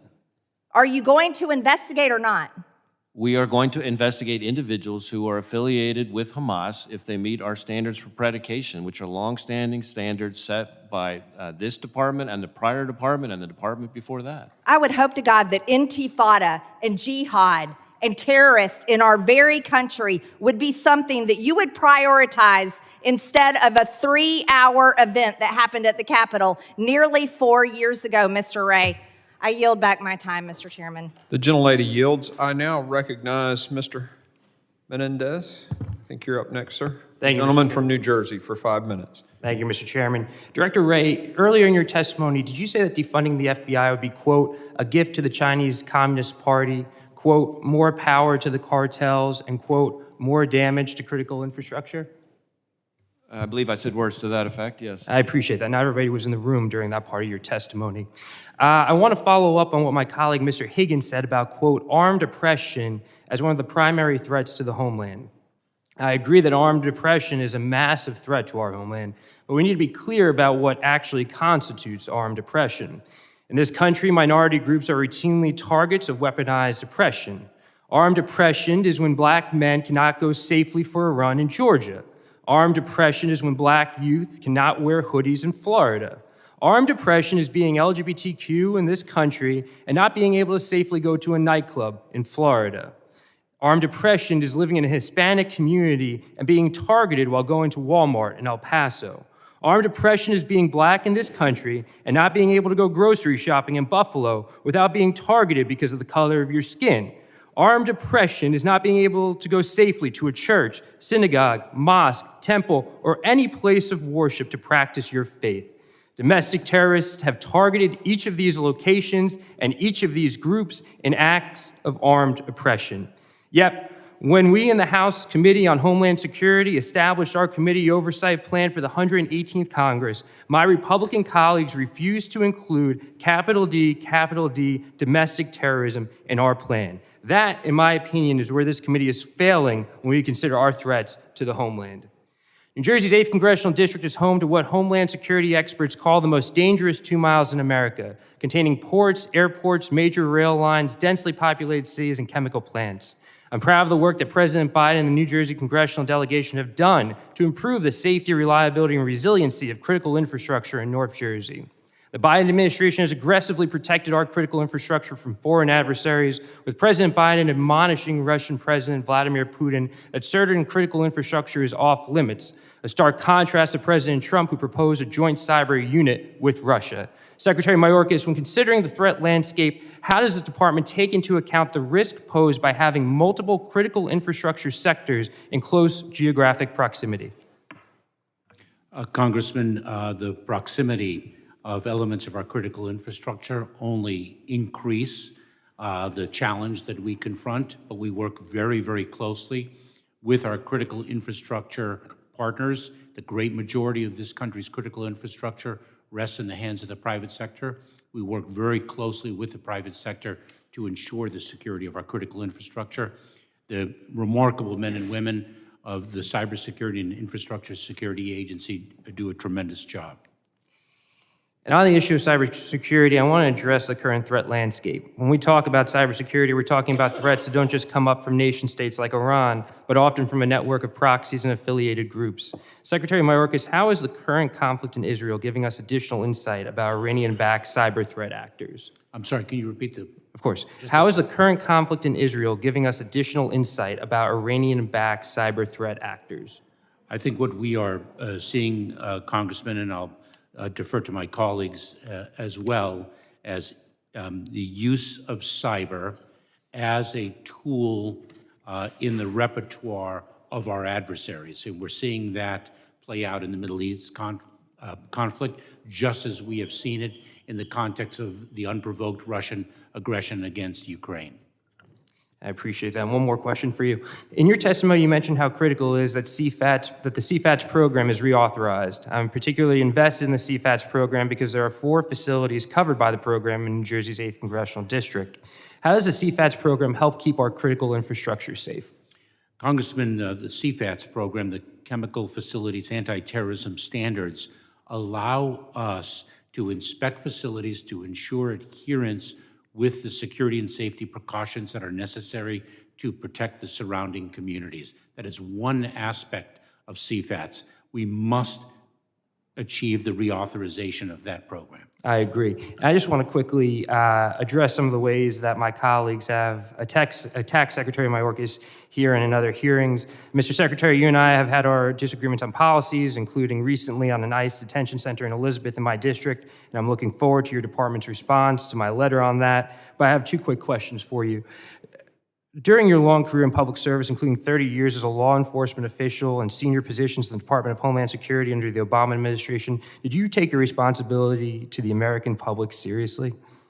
I have, and I continue to do so, When Congressman. President Biden asked you to serve as Secretary of the Department of Homeland Security, did you accept to help keep the American people safe? I did, Congressman. Is that what you focus on every single day when you wake up to take this office? It indeed is. Thank you so much for your service, sir. I yield back. The gentleman yields. I now recognize Mr. D'Esposito, the gentleman from the great state of New York. Well, thank you, Mr. Chairman. Secretary Mayorkas, the crisis at the southwest border not only impacts border states such as Texas and Arizona, but now every state is truly a border state. State and local leaders from sanctuary cities such as New York and Chicago are starting to feel the strain effects of the border crisis. Over the last months, we've seen dozens of arrests at the Roosevelt Hotel, which is housing migrants, including crimes against children, assaults, traumatic beatings using no parking signs, and assaults against my fellow members of the NYPD. There was a migrant that came into New York City that in his first 45 days in New York was arrested 6 times on 14 different charges. But there was no charges because the great district attorney, one that my colleague from New York, Mr. Goldman, has supported, the district attorney, Alvin Bragg, declined prosecution. Governor Hochul has said there's no room left at the inn. There is, and I've spoken as recently as 25 minutes ago to commissioners of police on Long Island who said there is zero communication from Homeland Security about the individuals that are coming in to our communities. Less than 2 years into his tenure, Mayor Adams has faced challenges finding housing and feeding millions of migrants that have come from the border. Mayor Adams at one point during a public speech said, and I quote, "The influx of migrants along the southwest border will destroy New York City," end quote. Illinois Governor, another Democrat, recently sent a letter to President Biden calling the influx, quote, untenable. New York City is facing a potential 15% cut across the board to city agencies over the next 9 months. Why? To deal with migrants because of your failed policies. So my question, and these are yes or no time to answer differently. Do you agree with Mayor Adams when he said that the influx of migrants along the southwest border will destroy New York City, yes or no? Congressman, yes or no, sir? Congressman, I'm going to answer your question. That we do not underestimate the challenge of the southern border. Mr. Secretary, with all due respect, it's a yes or no question. I've answered that question, and let me also add. Okay, do you agree with the Illinois governor who sent the letter to President Biden calling the influx unattainable? Yes or no? Congressman, we work very closely with the cities to address. Mr. Secretary, with all due respect, it's a yes or no question. Yes or not? I'm going to answer your question, Okay. Does it concern you that Mayor Adams' office asked a judge to stop a decades-old right-to-shelter mandate which requires New York to give place to sleep anyone who needs one? Yes or no? Congressman, I can't speak to the... Okay. Does it concern you that the surge of illegal aliens crossing the southwest border has overwhelmed our big cities like New York with approximately 60,000 occupying beds in traditional city shelters and in over 20 emergency sites? Yes or no? Congressman, I am incredibly proud of the men and women of the Department. Does it concern you that Mayor Adams stated, and I quote, "We, the city of New York, are getting no support on this national crisis," end quote? Yes or no? Congressman, we are very proud of the work. Does it concern you that as of August 2023, New York City was paying almost $10 million $10 million per day to provide services for illegal aliens? Yes or no? Do I have a chance to answer your question? Sure. If the answer is yes or no, you have had the opportunity to answer every one of my questions. But you Congressman. refuse to answer the questions whether they're yes or no. These are not trick questions. They're not trick questions. The answers should unequivocally be yes. Every state is a border state. Every city is a border city, especially when it comes to bearing the cost of you and President Biden's failed policies at the border. I agree with my colleagues. You should be impeached. And that is why we are doing the work that this committee is doing, because you have failed your oath. And as someone who has taken oaths, probably the one most important besides being a member of Congress as a New York City police detective, I live that oath every single day. And to answer the question that you were asked, do you wake up every morning? You clearly don't. Because from every moment, from the time that you wake up to the time that you go to sleep, your focus should be securing this border. And there has never, ever been such a disaster at our southern border as it is now, and that is because of your failed leadership. It's a dereliction of your duty, and quite frankly, the questions that I answered should have been unequivocally yes. But you sat there and you decided to answer it in another fashion. And that speaks volumes. And that is why this committee will continue working to put the facts together to make sure that we find a new Secretary of Homeland Security, one that holds this country and this nation as most important. Mr. Chairman, I yield back. Gentleman yields. I now recognize Mr. Goldman, the gentleman from New York, for his 5 minutes question. Thank you, Mr. Chairman. I appreciate that my colleague from the 4th District of New York, which does not include any part of New York City, has spent time as a NYPD detective and is now an expert on our border policy and the history of it as he leaves this room. Secretary Mayorkas, you were not allowed to answer a number of the questions that my colleague just asked you. I'd like to give you some time to respond if you would like. Congressman, I would only say this, that we do not minimize the significance of the challenge at the southern border. We also understand the challenge at the southern border and the fact that it is reflective of a challenge that is gripping our entire hemisphere and, in fact, the world. Yesterday, I spent time with my counterparts from the European Union who spoke of the challenges that they are suffering by reason of an historic displacement of people around the world. We work day and night, 24 hours a day, 7 days a week to advance the security of our southwest border, to advance the security of the northern border, and to achieve our highest and most important mission, the safety and security of the American people. I appreciate that, and I also appreciate very much that policy disputes are not impeachable offenses. And we can wax poetic and make big political pronouncements about whether you should be impeached or not, but impeachment is high crimes and misdemeanors, bribery and treason, a policy dispute and a disagreement about how we are managing the border is not impeachable. But I do want to give you just an opportunity, because I know the administration under your leadership has actually taken numerous measures to address what you rightly point out to be a dramatic increase in the influx of immigrants to this country, in large part because of the collapsing governments in Central and South America, as well as climate disruption. So could you just describe briefly some of the measures that you have taken to address this influx in immigration at our southern border? Congressman, the foundational point is the following, and it's a point about which everyone agrees, that we are working with a broken immigration system that has been in desperate need of reform for more than 20 years. I believe it's since 1996. Number one, within the confines of that broken immigration system, we are implementing a model that does work, and that is to build safe, lawful, and orderly pathways for individuals to obtain the relief that the law that Congress has passed provides them, and to deliver consequences for those individuals who do not avail themselves of those pathways. That is a model that is proven effective in the context of a broken immigration system and also in the context of a phenomenon, the phenomenon of migration of displaced people that is incredibly dynamic and changes month to month. And I appreciate very much your point, which my Republican colleagues do not seem to accept, which is that our immigration system can only be fixed by us.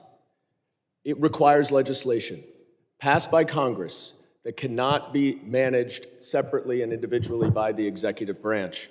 Director Wray, in my short time left, I want to focus on a testimony you gave a couple weeks ago, noting the tremendous uptick in anti-Semitic hate crimes. I believe you testified that even though Jews make up only 2.4% of the United States population, anti-Semitic hate crimes account for around 60% of all religious-based hate crimes.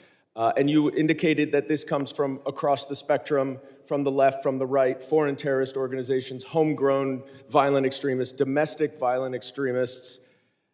Can you expand a little bit on those heightened threats to the Jewish community now 2 weeks later, and how the increase of anti-Semitic hate speech has impacted or affected or increased the threats of violence that the FBI has noticed since October 7th?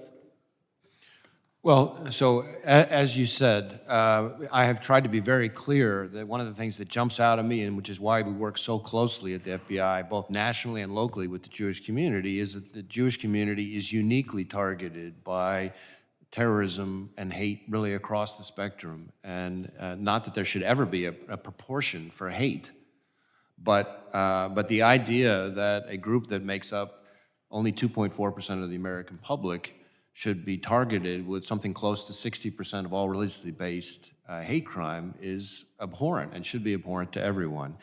We have seen over the last few years an increase, not just in hate crimes overall, but an increase, a marked increase in anti-Semitic hate crimes. And that's all with the recognition that hate crimes are, as we all know, chronically underreported. And we have had, just in the past few years, we've thwarted plots to attack synagogues in Colorado, Ohio, Nevada. We've made arrests for threats or attacks against the Jewish community in California to Michigan to New Jersey. We helped rescue the hostages in Colleyville. I could go on, and that's all before October 7th. Since October 7th, as I've testified, we've seen an increase in threats and reported threats, which cover this across the spectrum, but the biggest chunk of those, again, by far, is threats to the Jewish community. And so we are aggressively investigating those threats, but we are also very purposefully and intensely doubling down on our engagement with the Jewish community, which needs our help. And I think it's incumbent on all Americans to stand together on this. I appreciate that. I appreciate the chairman for indulging over time. I would just add that I do hope that the FBI makes a much more concerted effort to pressure local law enforcement agencies to participate in the collection of data on hate crimes, which is woefully deficient. So even that information that you have only includes about 21% of law enforcement agencies in the country. And I thank you and yield back. Gentleman yields. I now recognize Ms. Lee, the gentlelady from Florida, for her 5 minutes of questioning. Thank you, Mr. Chairman. Earlier this year, I sponsored the bill to reauthorize the Chemical Facility Anti-Terrorism Standards Program, which passed the House 409-1, but unfortunately has stalled in the Senate, and the program has since expired. Secretary Mayorkas, I know you share my concern about the lapse in this program, and I would like to return to your testimony about the potential impact of the lapse in the CFATS program, and specifically, would you speak to the role DHS has in the inspection of chemical facilities and how that changes when the program is allowed to lapse? Thank you very much for your support, Congresswoman, of the CFATS program. It is vitally necessary to the protection of not only the communities that surround the particular facility, but America as a whole. Without the CFATS authority, we're unable to inspect facilities and ensure their compliance with standards that protect us against very, very dangerous chemicals. And we are fortunate that we have not had an incident that has been a dramatic example of why this authority is so vitally needed. Do you believe the likelihood or the threat of such an incident potentially occurring is greater when the program is allowed to lapse? Absolutely, because what we are able to do is ensure that the standards are being enforced and that best security practices are being followed. And when we are not able to inspect and enforce those standards, we see facilities not employing them and creating a significant vulnerability. Thank you, Secretary Mayorkas. Director Reddy, I appreciate the testimony that you've given and the information that you've shared about your internal efforts at the FBI to address FISA reform and to address, taking steps to address abuses to the 702 program and within the FISC, and would like to discuss that issue with you. The House Committee on Judiciary and Intelligence have worked to come up with FISA reform ideas and legislation that would protect Americans' civil liberties while still ensuring that law enforcement has the ability to conduct lawful and necessary surveillance. With the expiration looming at the end of 2023 and the threats that you've described ever increasing to our homeland, I'd like to touch on how the FISA program itself and the 702 program assist in preventing plots to harm Americans and potential threats to the homeland. Would you please elaborate on why 702 is an important part of your work? So 702 is critical to protecting Americans from foreign terrorist threats. If you think about why 702 was enacted in the first place, even though it's focused on foreign adversaries overseas presenting national security threats, the whole reason we have it is to protect Americans here in the homeland from those threats. And that part is the FBI's part in running U.S. person queries, among other things. If you have a foreign terrorist organization overseas, any one of those ones that I listed off in my opening statement, who decides to task an operative here or to direct an attack here, it is more likely than not that 702 is going to be the thing that would allow us to anticipate or detect that. If we were to deliberately blind ourselves to that information, we are taking a wildly irresponsible risk, in my view. To give you an example, something like 100% of our technically sourced intelligence about Hamas comes from 702. That's just one terrorist organization. So why we would blind ourselves to that when it's not constitutionally required, somebody needs to be able to explain to the families of terrorist victims of the future why something that we were not constitutionally required to do, we just decided to do, it made them and their family members less safe. In your written testimony, you specifically touch on the concept of a warrant requirement related to U.S. person queries in the 702 database, and your assessment that that would hamper law enforcement's ability and the intelligence community's ability to do their work and utilize the database. Would you explain why it is you believe that a warrant requirement for U.S. persons queries would be a challenge or a hurdle for you all to continue to do that work? Well, the first thing I would say is that it's quite clear under the case law that a warrant is not required constitutionally to run a U.S. person query. This is information that is already lawfully collected, and it's our ability to run queries of the information that's already lawfully collected. The second thing, though, is that the stage in an investigation where 702 is really used is at the front end to quickly figure out, what are we dealing with here? Do we have a threat that we have to pursue? So agility and speed are of the essence. And trying to get a warrant requirement at the front end in that stage is really a non-starter. The delay that it would cause in allowing us to connect the dots, which is what's happening when our people are running U.S. person queries, would basically make the tool largely useless. The other thing that I think people tend to forget when they talk about a warrant requirement is that the vast majority of our U.S. person querying is to identify victims, in particular of cyber attacks.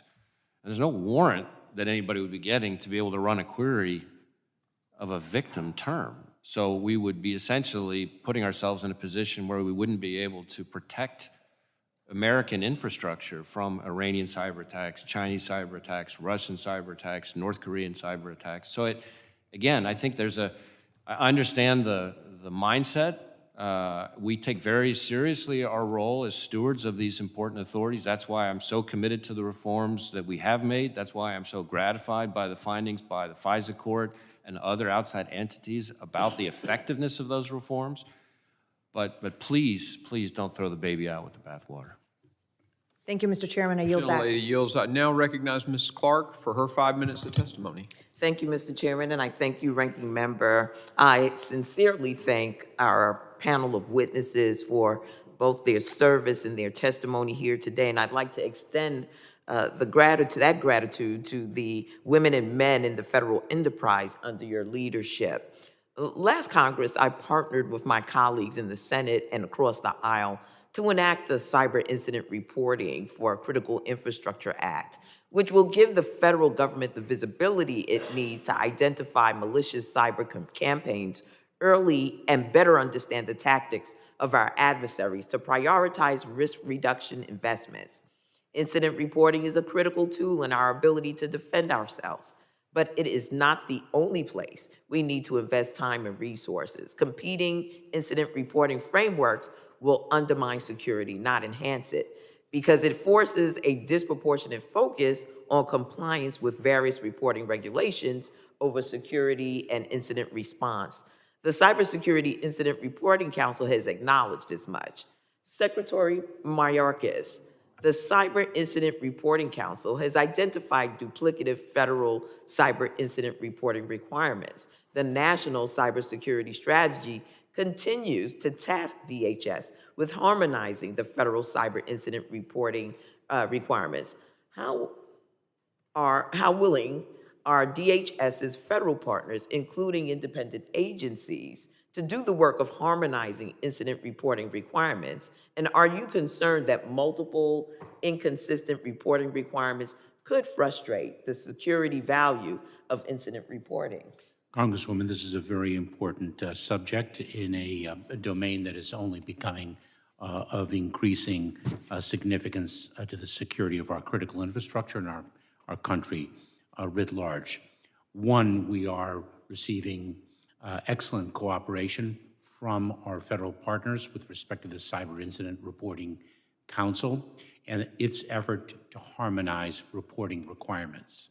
It is a challenge because there are also independent agencies that have particular mandates, and they perceive sometimes those mandates requiring a different process, a different timeline than other departments and agencies do. We are all driving towards the same outcome of a cyber-secure America, but there are some tensions with respect to particular jurisdictions, and we're working through them and everyone has demonstrated impeccable motive. Very well. Director Ray and Director Abazaid, I remembered like lemonade. It was stuck in my head. What do you make of the fact that the U.S.-based persons who are primarily responsible for terrorism threats here in our homeland? I'm sorry, let me back up here. Let me start. Okay. I am struck by an unclassified NCTC product entitled Foreign Terrorists Inspired, Enabled, and Directed Attacks in the United States since 9/11, as of February 2023, that identified 47 attacks and concludes that of the 47, 41 involved U.S. persons.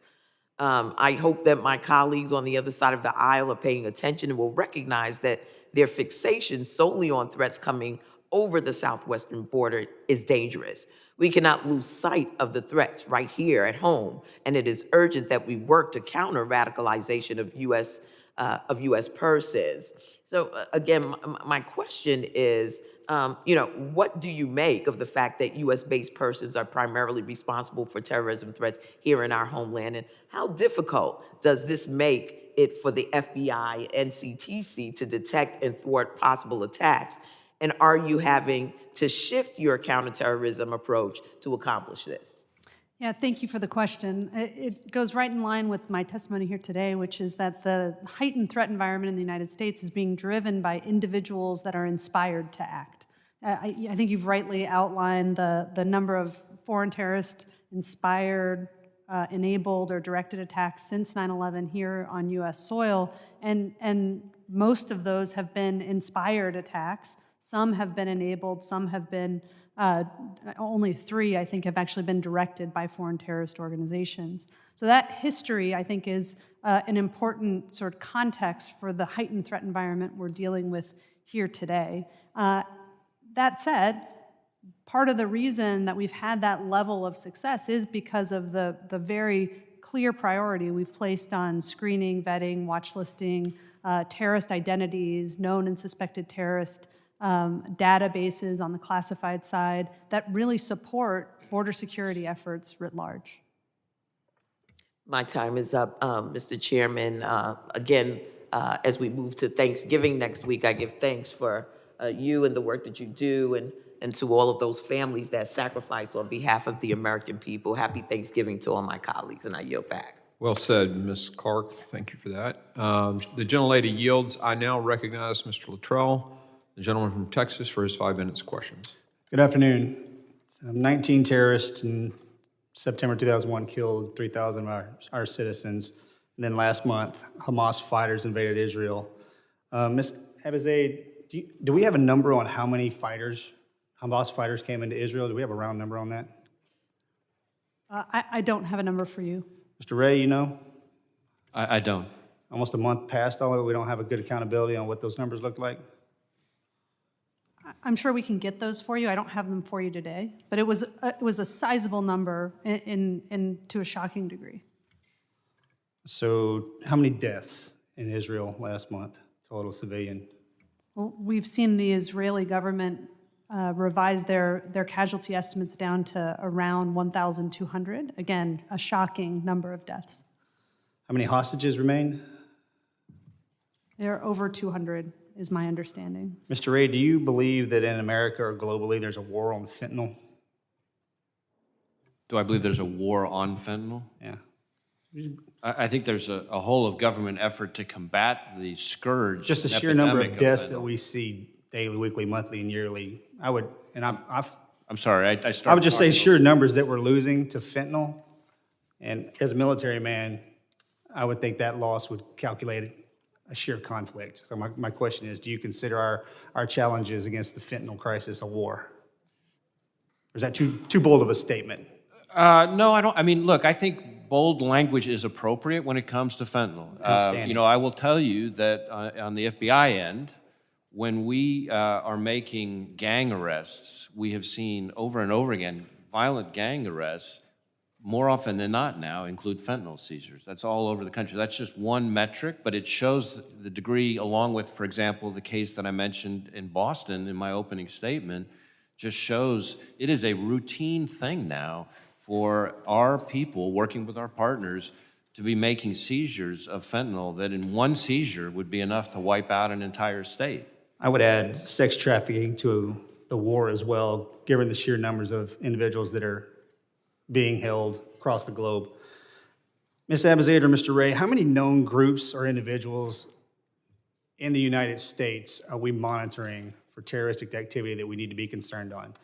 And Mr. Mayorkas, I know Mr. Pfluger asked you these questions with that chart, but we're concerned that is there a substantial amount, again, 19 for 9/11, let's just say 200 maybe Hamas fighters came into Israel. Those are very small numbers compared to the damages that they inflicted.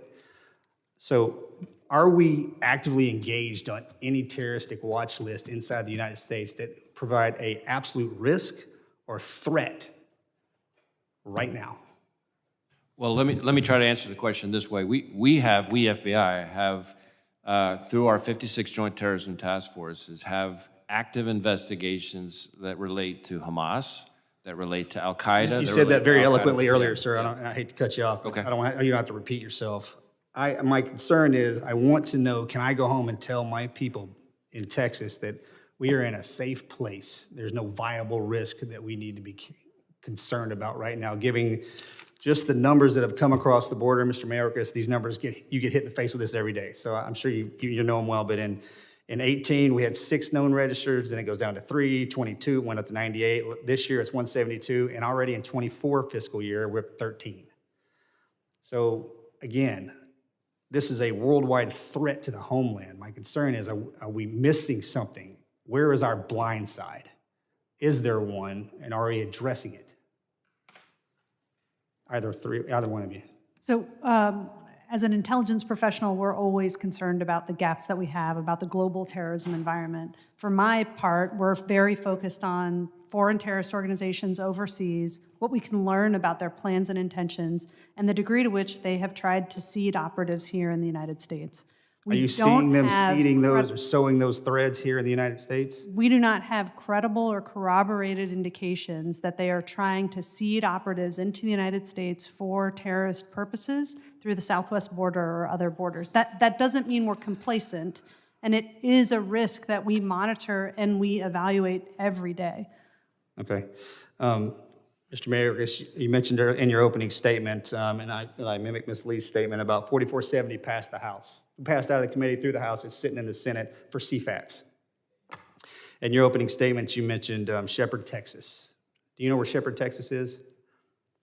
Not precisely, Congressman. I was kind of hoping you would say yes, because I'm sure you wrote your opening statement. Well, Shepherd, Texas, that's my district. I didn't intentionally think you were going to you would throw darts at me after our discussion, and I want to thank you for coming to my office after the first time that we met. You said you would do that, and you did. So thank you very much. But that facility in Shepherd, Texas, a Class A facility, very small. And do you know how the explosion happened?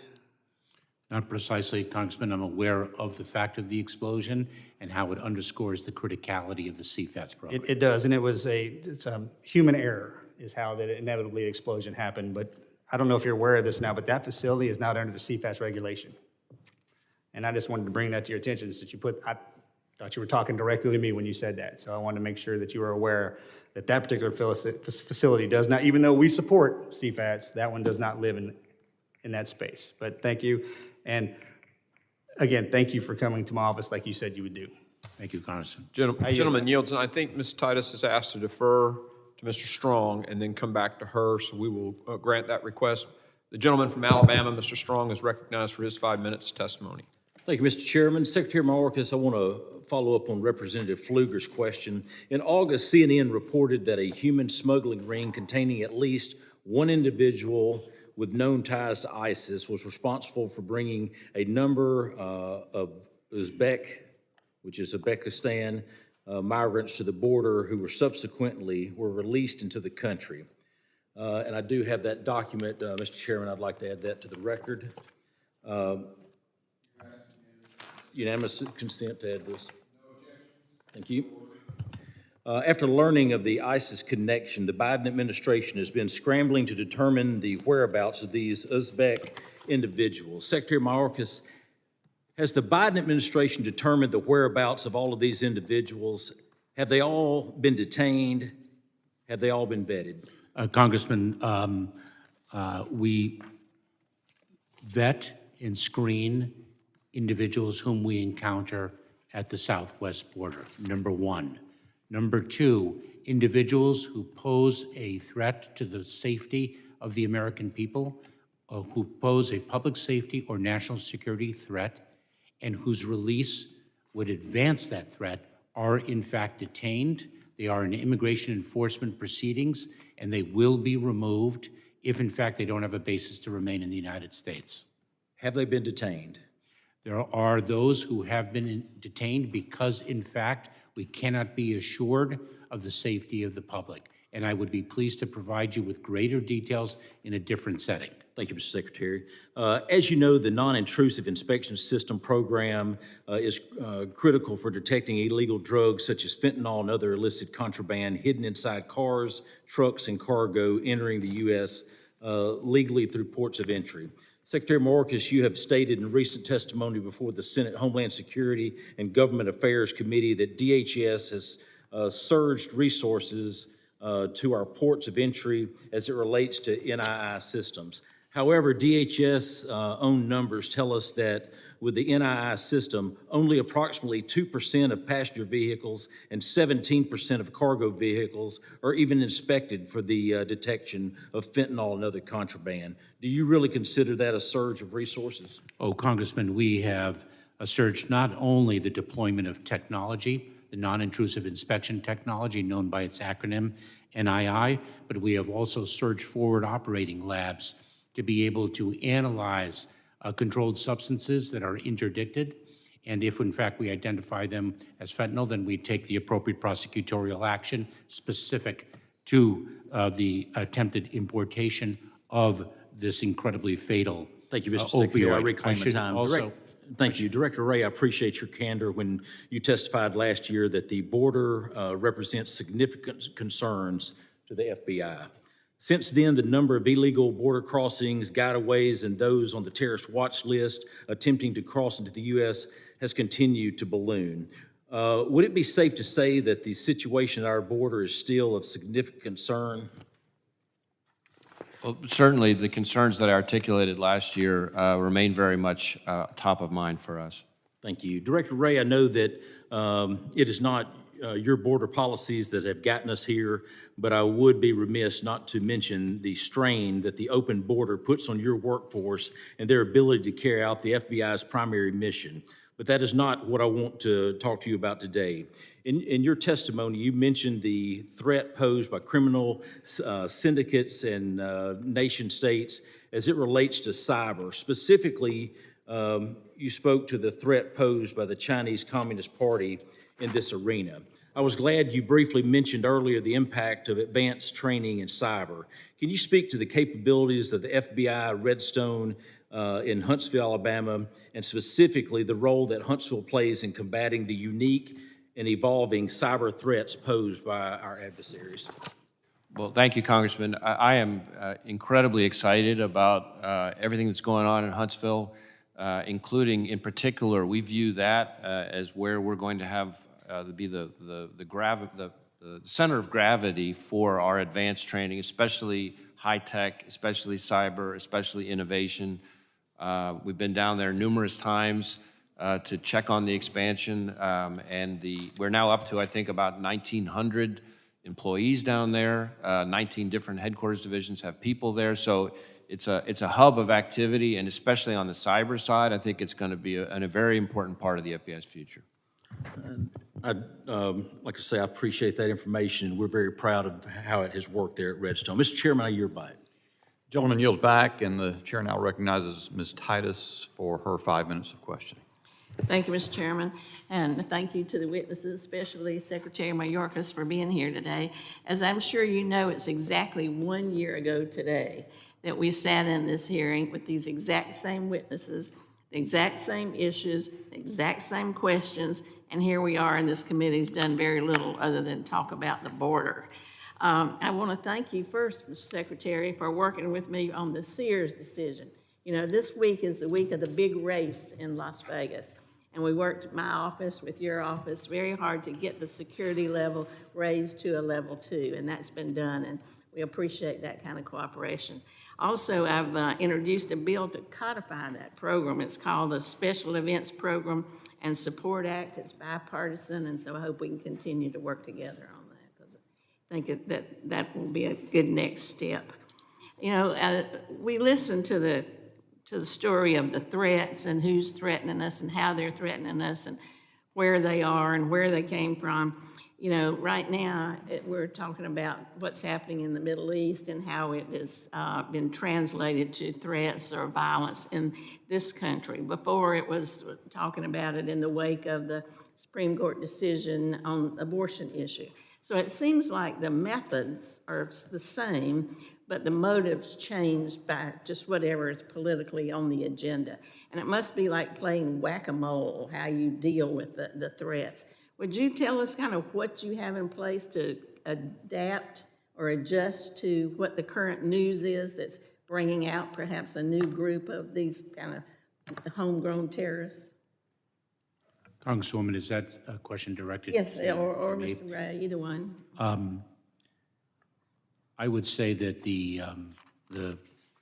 to two leaders seated with me and their colleagues in the intelligence and law enforcement enterprise are the best in the world. And that gives us visibility in terms of the threat landscape and allows us to operationalize the measures to meet that challenge.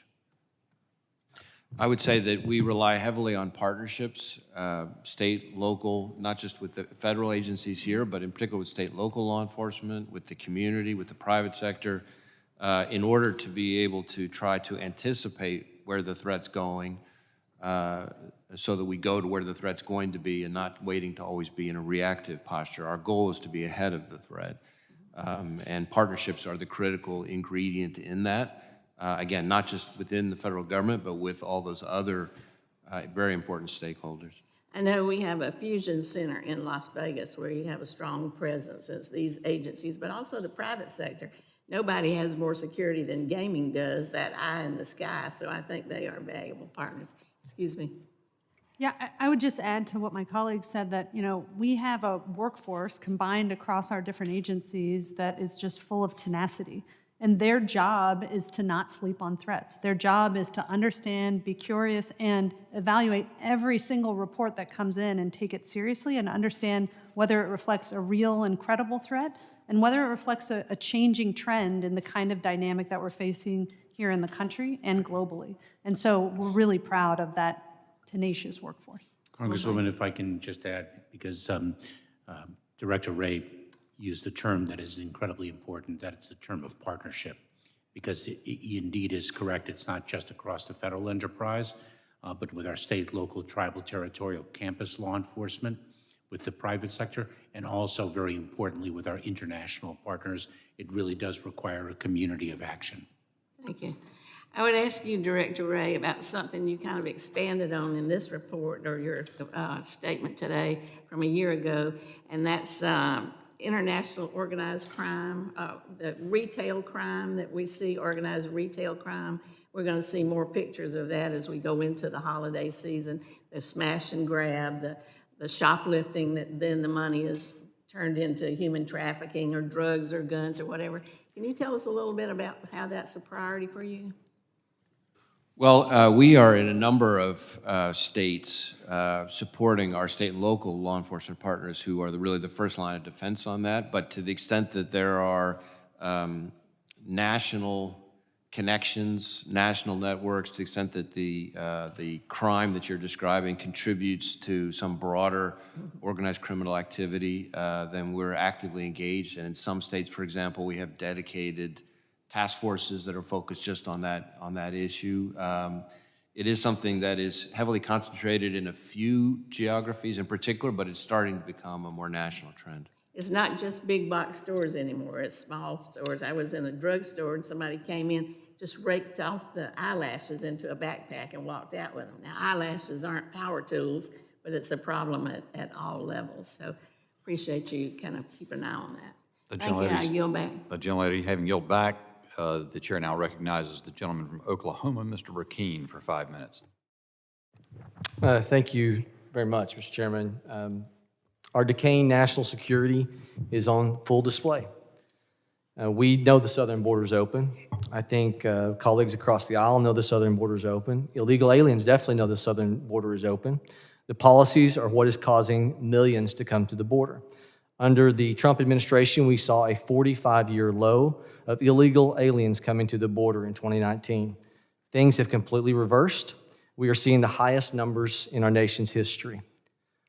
President Biden, Secretary Mayorkas, leadership matters. And there's not been a federal law change that has provoked this. It's the leadership from the top. Since February of 21, Custom and Border Protection has reported over 6.5 million alien encounters at our southern border. Under this administration, an additional 1.7 million gotaways.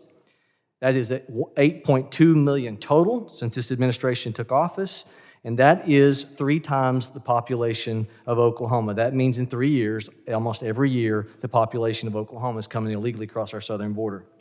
Custom and Border Protection reports they've apprehended 294 known or suspected terrorists between ports of entry under President Biden's time frame. Only 14 suspected terrorists were caught trying to cross the border during the entirety of the 4 years of the Trump administration. There is a passage in the Bible that I find interesting. I think it's appropriate. It's Ecclesiastes 8:11. It says, when the sentence for a crime is not quickly carried out, the people's hearts are filled with schemes to do wrong. It remains and has been lawlessness to cross that border, southern border, with undermining the rule of law. And lawlessness is contagious. Lawlessness of an open border encourages lawlessness of the fentanyl drug trade. It encourages human smuggling. It encourages illegal aliens to drive without a driver's license once they get here, or go on for those illegal aliens that are here and commit additional crimes because they remain hidden. And under your leadership, Secretary Mayorkas, we're not deporting them to the levels that we were. We all know this. Former Ambassador John Richmond was before this committee yesterday. He said that criminal convictions by the Department of Justice against human trafficking is also down 48% since 2019. It's amazing. I've got a couple of pictures here. It's amazing what leadership can do. I want to hold these up. This is a Custom and Border Patrol agent cutting barbed wire that the Texas Department of Public Safety put in place. This administration, leadership, is bringing this about. I've got another picture here. This is a loader tractor, and it is lifting up barbed wire also put in place by the Texas Department of Public Safety.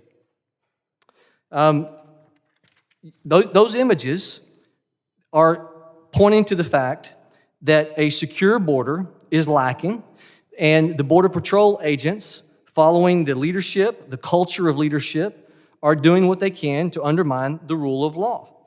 We know that as of last June, an illegal immigrant living in Ohio was charged with plotting to kill former President Bush by smuggling Iraqi citizens across the southern border.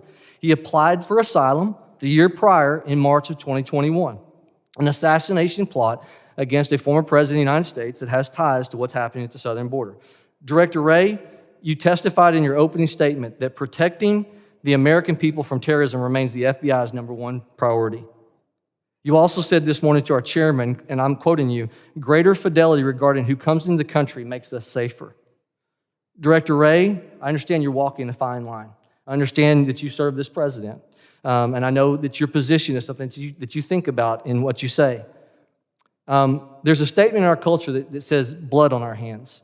And many people, if you're interested in where it comes from, it actually comes from the Torah.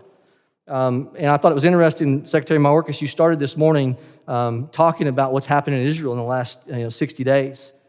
And in the Torah, in Ezekiel 33, Israel is faced with an invasion and how they defended themselves from that invasion. And in the Torah, in Ezekiel 33, it says this. It says, if you speak to your people and say, if destruction is about to come on the land, the people of the land take a man among them and make him their watchman. Gentlemen, think about the platform, please, that you've been given by this nation. And they make him their watchman, and he sees the sword of danger, destruction coming on the land, and he blows the trumpet and warns the people. Then he who hears the sound of the trumpet and does not take warning, his blood's on his own head. But if the watchman sees the sword coming, the watchman who's been put in that position by his people sees the sword coming, destruction coming, does not blow the trumpet, and the people are not warned, and a sword of destruction comes and takes the person from them, talking about the watchman, his blood will be required from the watchman's hand. The individual, the people in that country will be from the watchman. He will have blood on his hands. Director Wray, are you doing all you can to speak to Secretary Mayorkas and President Biden and crying aloud the destruction that's coming to our nation and potentially come if a terrorism attack hits us within the next years, months? Have you done all you can to know that your conscience is clean on this front? Congressman, my conscience is clean that I'm doing everything in my power to protect the American people from the threat of terrorism, from the threat of fentanyl, from any number of the other threats that we've talked about here today, and that includes working closely with the rest of my colleagues in government.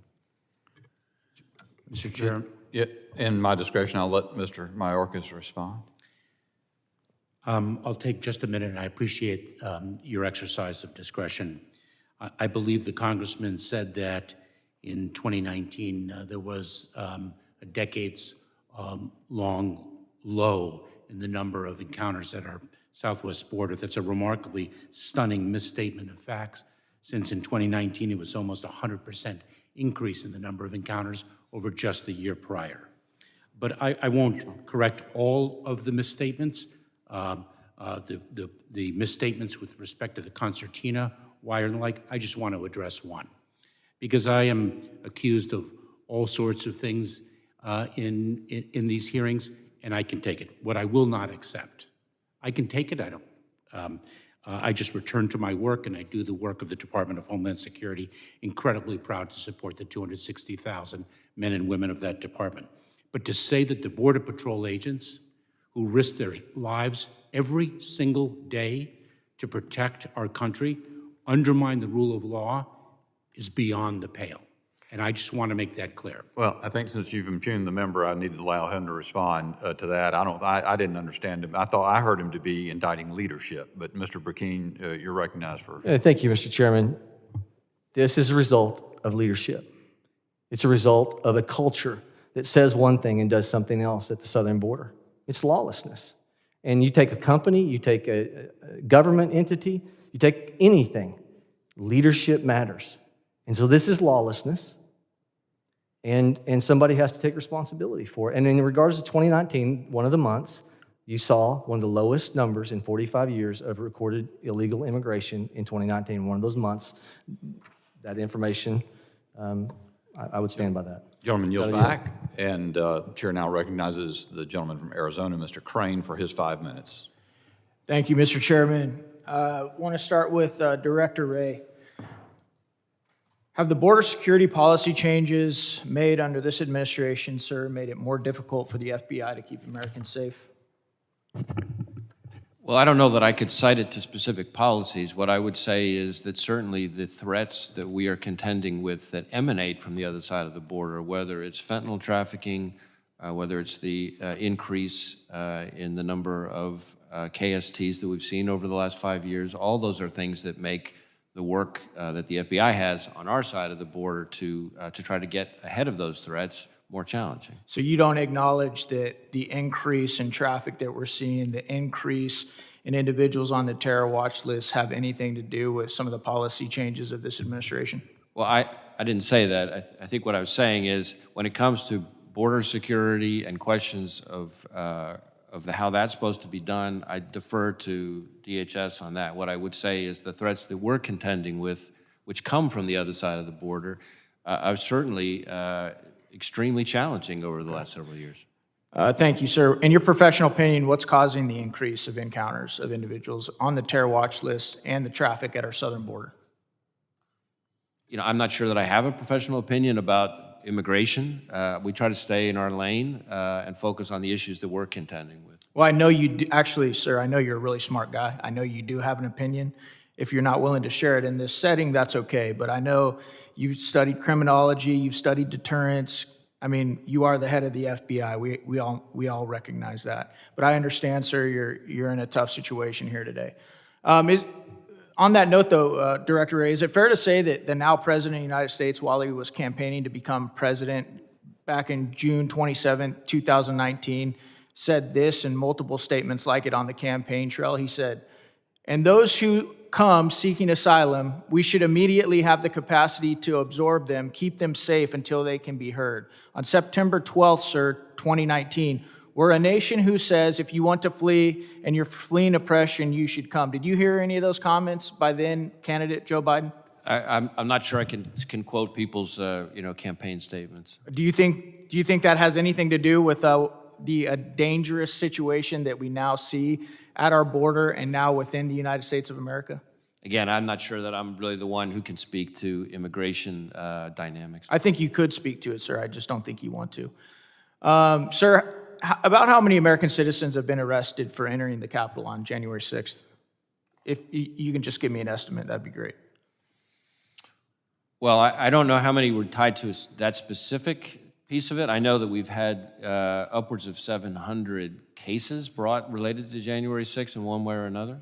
Yeah, it's definitely been hundreds, okay? Sir, I'm interested. Has the pipe bomber who planted bombs at the DNC and the RNC on January 6th, has he been arrested yet? That is something we're still aggressively investigating. Okay. So you were able to arrest hundreds of individuals who were allowed into the Capitol, walked around, took selfies, but we can't find the individual who committed the most dangerous crime and attempted to cause multiple mass casualty events at the Capitol, or around the Capitol. Congressman, we have an entire dedicated team focused specifically on this investigation. We've done thousands of interviews, visited, again, just in the pipe bomb investigation, Okay. thousands of interviews, visited thousands of residents and businesses, reviewed millions of pieces of data, something like 39,000 video files. We've assessed like 500 or something tips. We've done extensive public publicity. We've increased the reward money. We've got our lab working on it. We've got our WMD directorate working on it. We've got our Office of Technology Division, our cellular analysis team. So the folks that we have working on this investigation are working very aggressively on it. And I, as much as anybody, would like to see it solved. But it is certainly not for lack of effort and lack of priority, I can assure you. Thank you, sir. Sir, do you find it interesting how many whistleblowers there are right now from your organization coming forward and testifying to Congress about the conduct of the FBI and how they no longer even want to work for the FBI? They're willing to risk everything, including their livelihood, to come and talk to Congress about what they perceive to be a change in the culture at the FBI. Certainly, I respect the role of whistleblowers in our system. It's an important part of the way our system of government works. When it comes to the culture of the FBI, I'm very proud of our 38,000 people. I think you will be relieved to know that the number of people applying to be special agents from the state of Arizona has gone up over 135% over the last 5 years. And the view that you've just described, I don't think matches what I hear from the 55-plus chiefs and sheriffs and other agency heads in the state of Arizona who've dedicated something like 200 plus of their task force officers to serve on our task forces. In fact, we've got about as many task force officers on our Real task quick, force sir, as we do you agents now. find their testimonies to be reliable, or do you think that when you hear what they're saying to Congress, do you think they're pushing false narratives? I'm not going to be weighing in on the accuracy of individual people who have made allegations against us. We take them all seriously. There have been plenty of inaccuracies lodged by any number of people about the FBI. We're going to stay focused on our work and the people we do the work with and the people we do the work for. Thank you, sir. I yield back. Gentleman yields. I now recognize the gentleman from New York, Mr. LaLoda, for 5 minutes of testimony. Thank you, Mr. Chairman, for hosting this important hearing. Secretary Mayorkas, during Mr. Garcia's questioning today, you claimed that 90% of fentanyl is carried through ports of entry. Yet this comes a day after the chief of the Border Patrol, Jason Owens, announced the seizure of over 300 pounds of fentanyl, which was not seized at a port of entry. In fact, the Border Patrol seized a record number of fentanyl between ports of entry last year, about 2,800 pounds. Mr. Chairman, I would like to enter into the record Chief Owens' social media post regarding this week's fentanyl seizure. I'll read for you, Chairman. Without objection, so ordered. According to the CDC, over 150 people die every day from overdoses related to synthetic opioids like fentanyl. Yesterday, USPB agents in Nogales and Wilcox, Arizona, interdicted 2 smuggling loads consisting of over 304 pounds of fentanyl worth over $1.9 million. The leading cause of death amongst Americans ages 18 through 45 is fentanyl overdoses. This addictive drug is responsible for nearly 70% of the United States' 107,000 plus drug overdose deaths in the past year. It is 50 times stronger than heroin and 100 times stronger than morphine. Mr. Secretary, I think one of the biggest threats to Americans in every corner of this country is fentanyl. Do you agree, Secretary Mayorkas? I do, Congressman. And I will tell you, if I may, that we are taking it to the traffickers. We're going to get into that in a second, Mr. Secretary. Last year, nearly 200 people died every day from fentanyl poisoning. That's the equivalent of a commercial airliner crashing every day, nearly 75,000 Americans in just 1 year. And the fact that criminal networks have been able to import and distribute an unconscionable amount of fentanyl under your watch, Mr. Secretary, is beyond negligent. Secretary Mayorkas, you have stated many times in the past, and with great pride, that you are, quote, taking it to the cartels, end quote.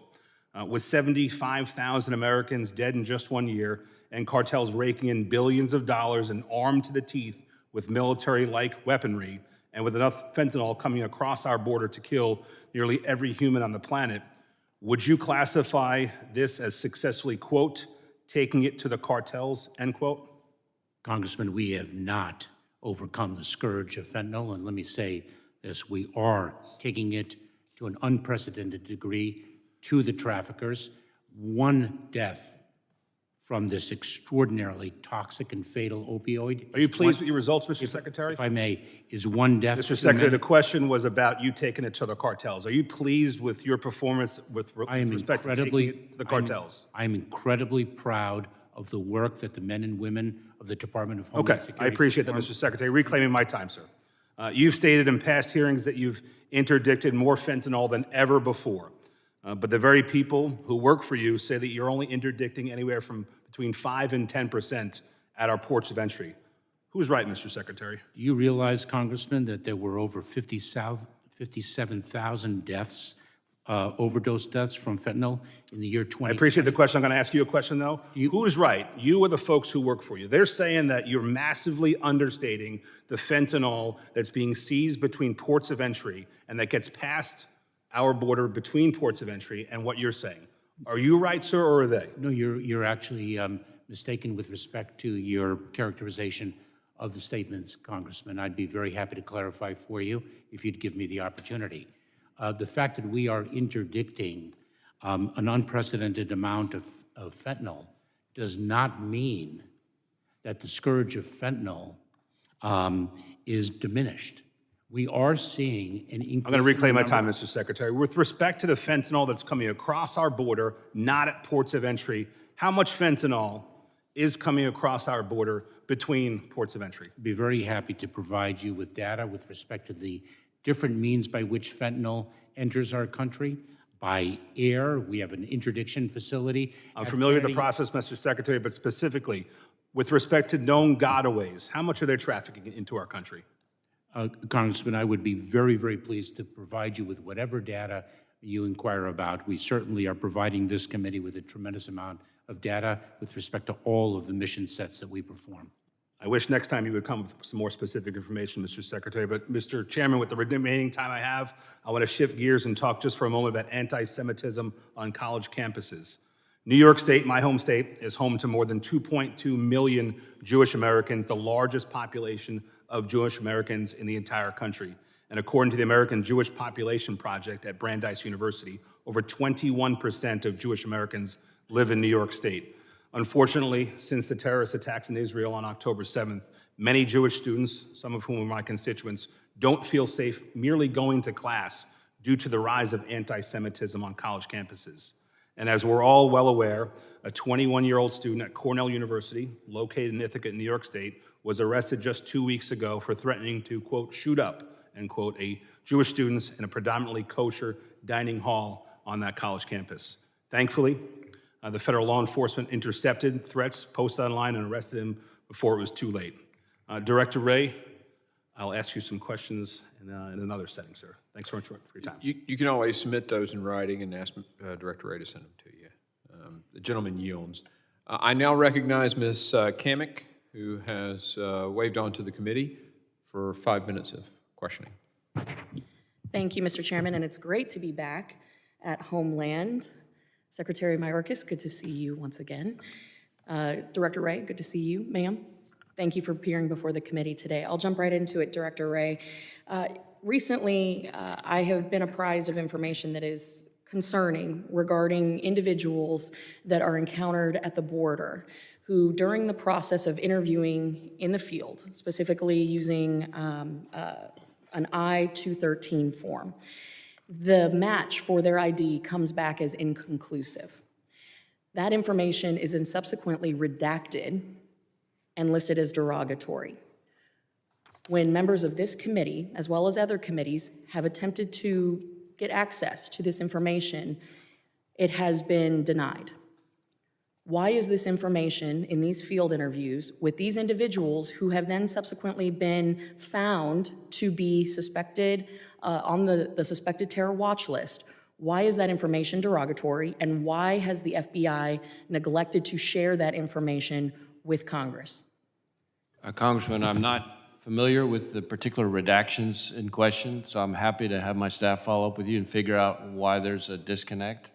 Certainly, I know we've provided all sorts of information to this committee in a variety of forms, and I'm happy to see what it is that's missing and why. Well, and I think that you have demonstrated a willingness to work with this committee and others. So could you commit in the next 30 days to providing the committee staff on Homeland Security all of the unredacted field interviews? Well, what I can commit to is that I will follow up with my team to find out what the heck is going on, and if there's information that we can provide that we haven't, we will. Well, no, no information should be redacted, and there can be no good reason. If you can't provide me with a reason why the information is listed as derogatory right now, then you should commit to full transparency to Congress.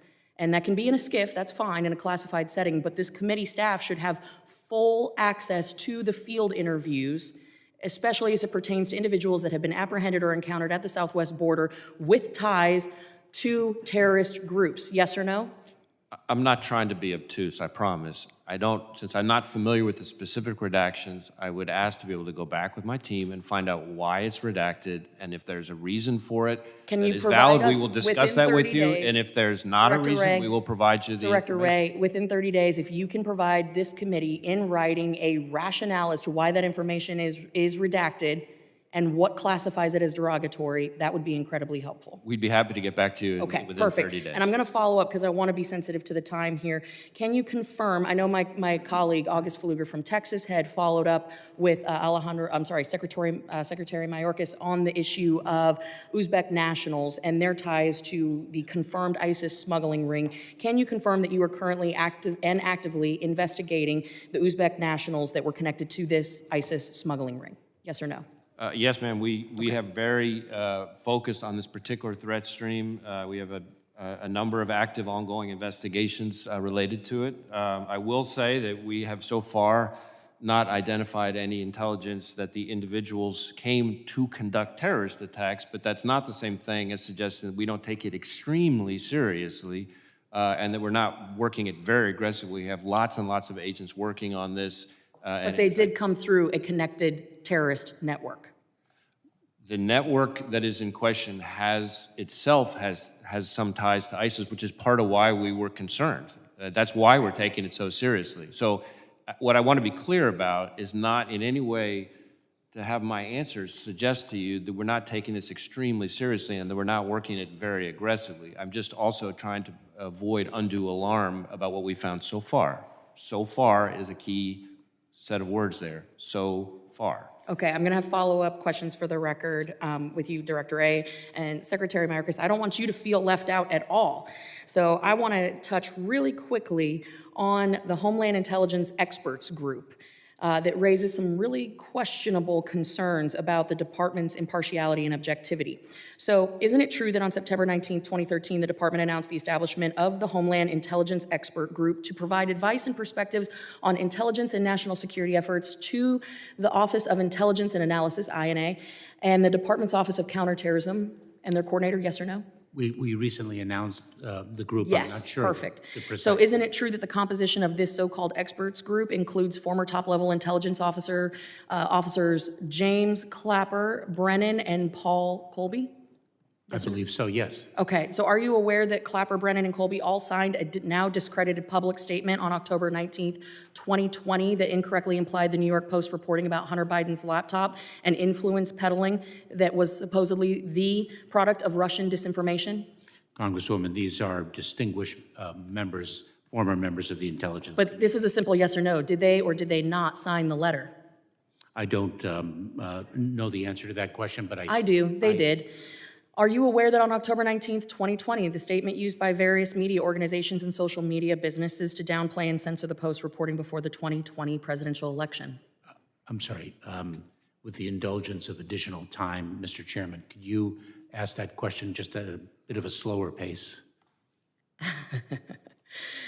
Are you aware that on October 19th, 2020, The statement was used. The statement that was signed by Brennan, Clapper, and Colby was used by multiple media organizations, social media businesses, to downplay and censor the story about the Hunter Biden political influence right before the 2020 presidential election. I am not tracking that, Congresswoman. Wow. For as much time and effort as you are putting into a Homeland Intelligence experts group, that seems shocking that you wouldn't be tracking that.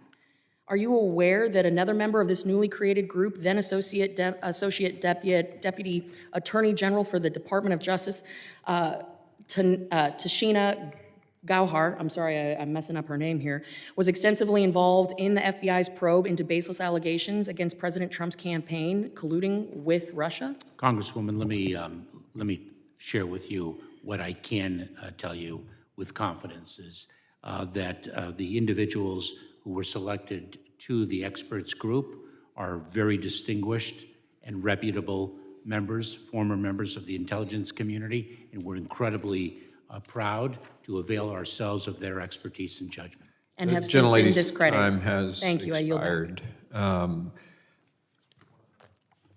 Want to now yield to the ranking member for his closing statement. Thank you very much, Mr. Chairman.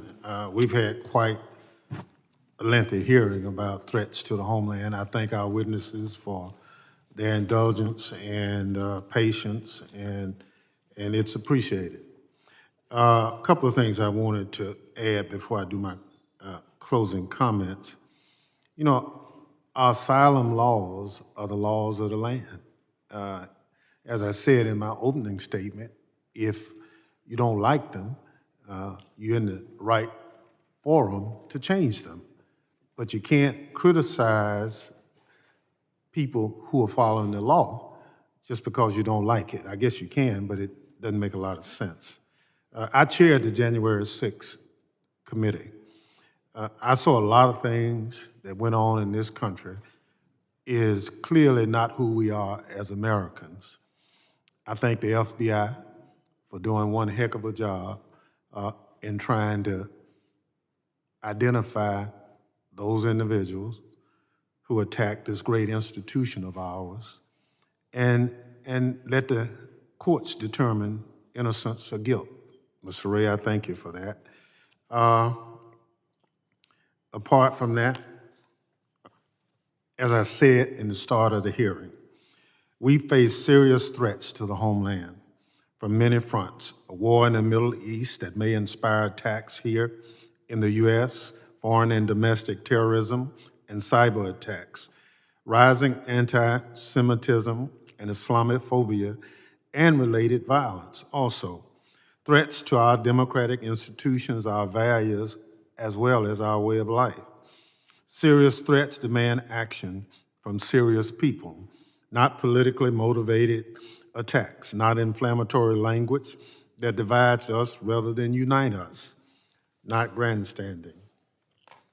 What is perhaps most troubling is the way my colleagues have twisted facts.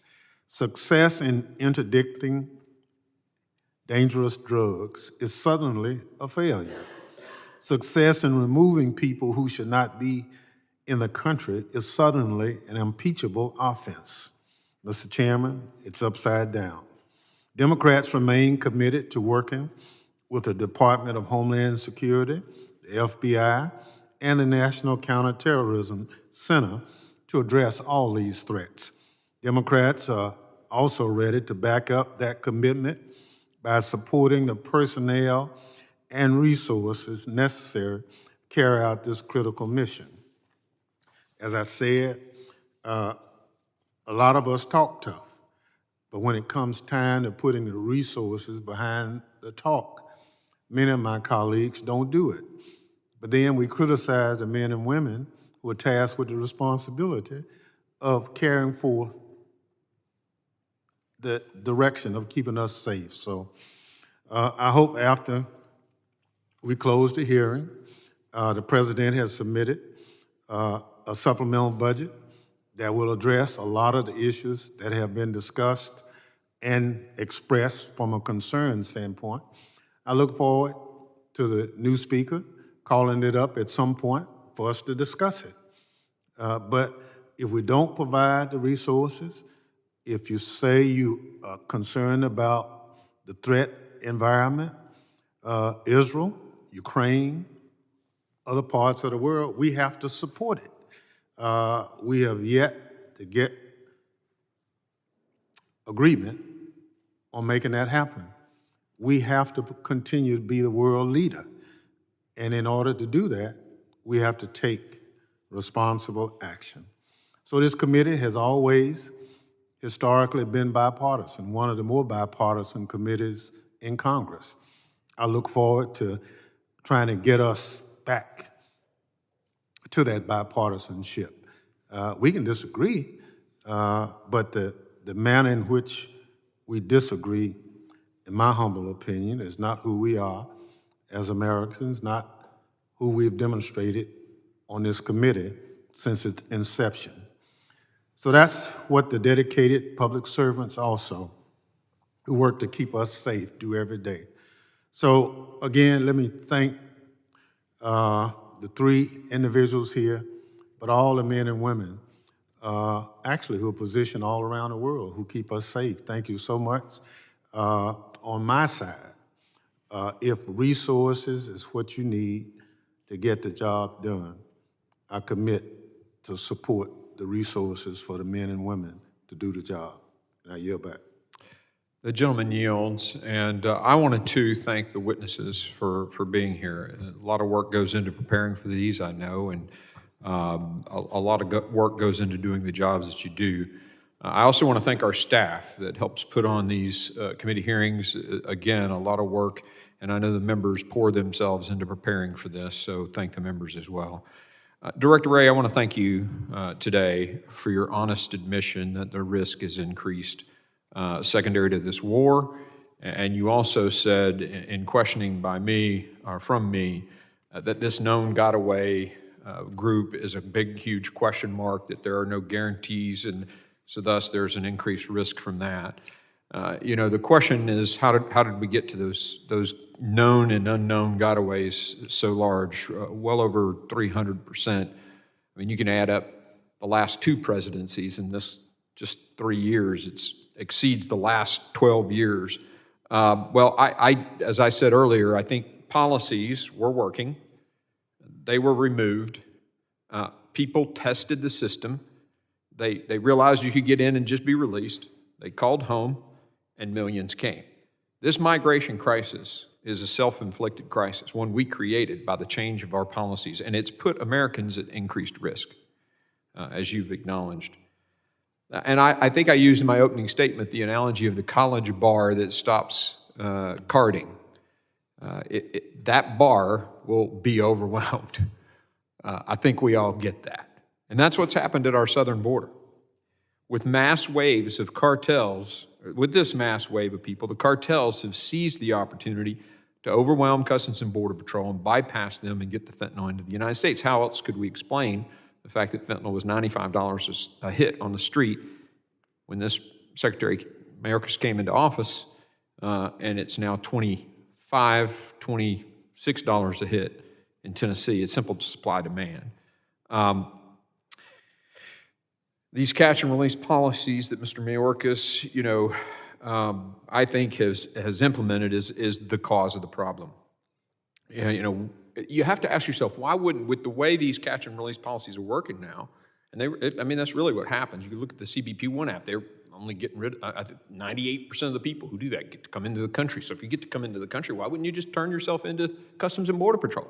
Why would somebody even go around Customs and Border Patrol now? Because you're going to come in, get parole, and get into the country.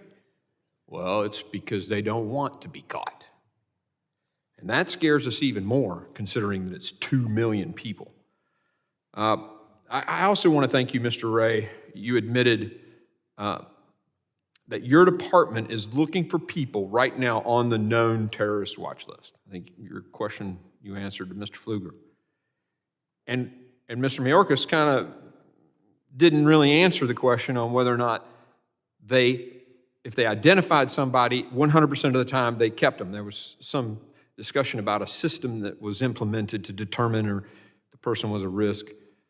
We know, because we talked to the Customs and Border Patrol agents, that there is no policy that if they're caught on a terrorist watch list, that they're immediately detained in 100% of the cases. So these policies not to do that, which make no sense to us, have put Americans at risk. And interestingly enough, your agents, who are now having to find these individuals somewhere in our country, those decisions, those policies not only put the American citizens at risk, they put your agents at risk because they're out there now having to find these individuals.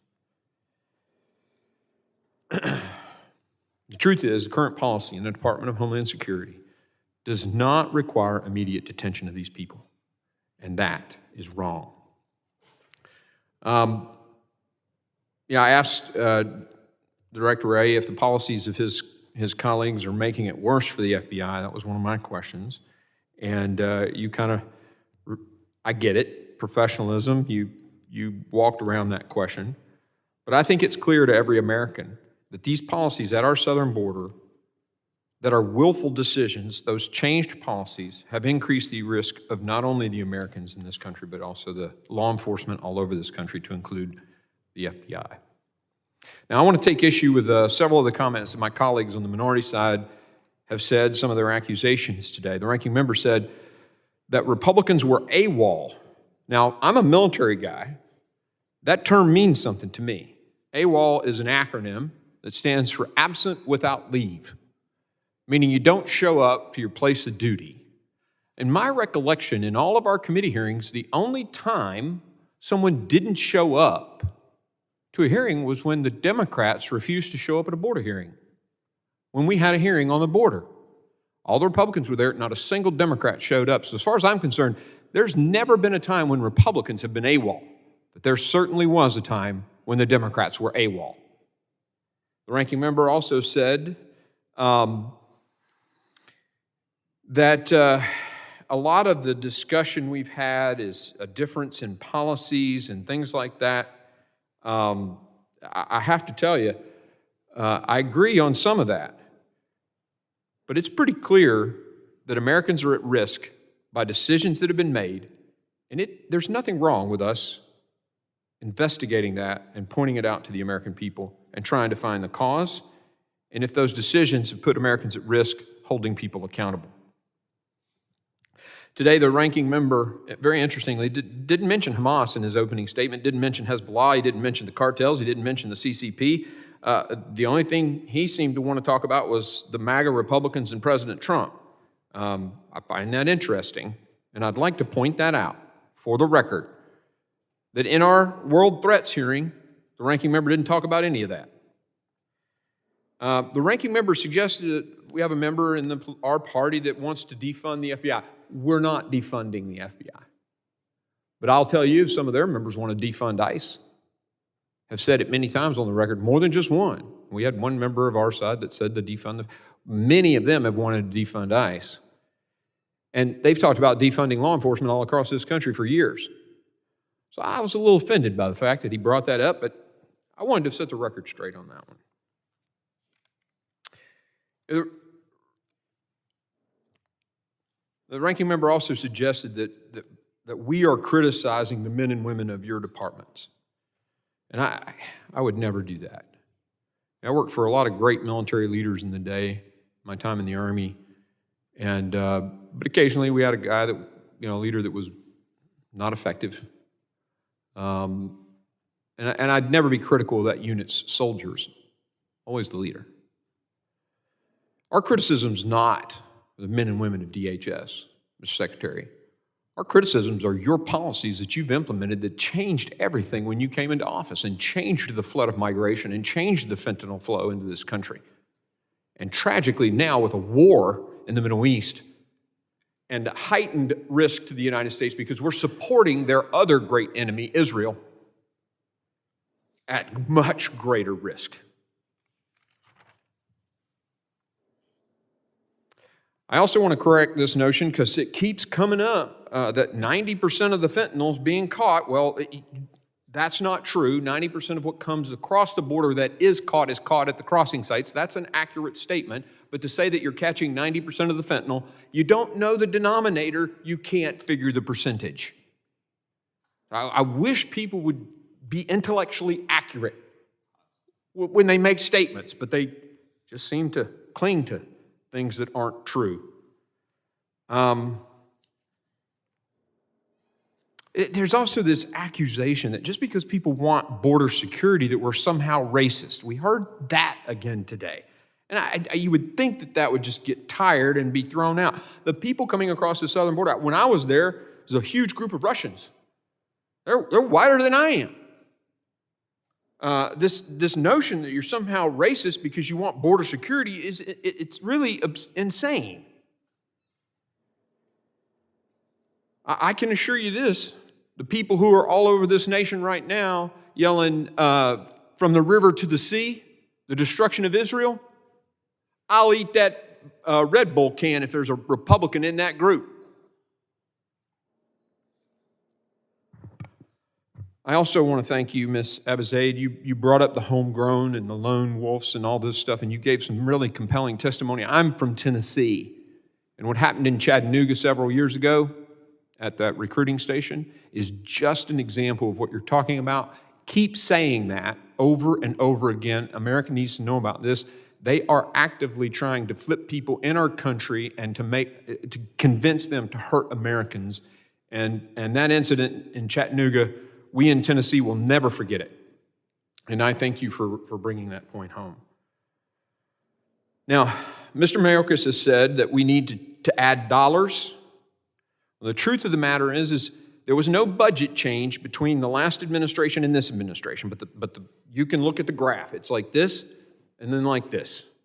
It ain't about dollars, although we're not against. If you look in H.R. 2, we put more dollars into that. Technology, pay for Border Patrol people, despite what some people have said.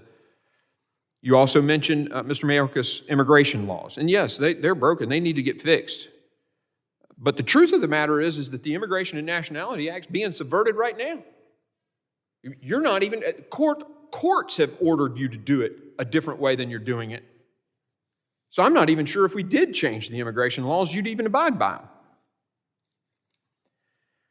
The ranking member mentioned that the asylum laws, we need to change that.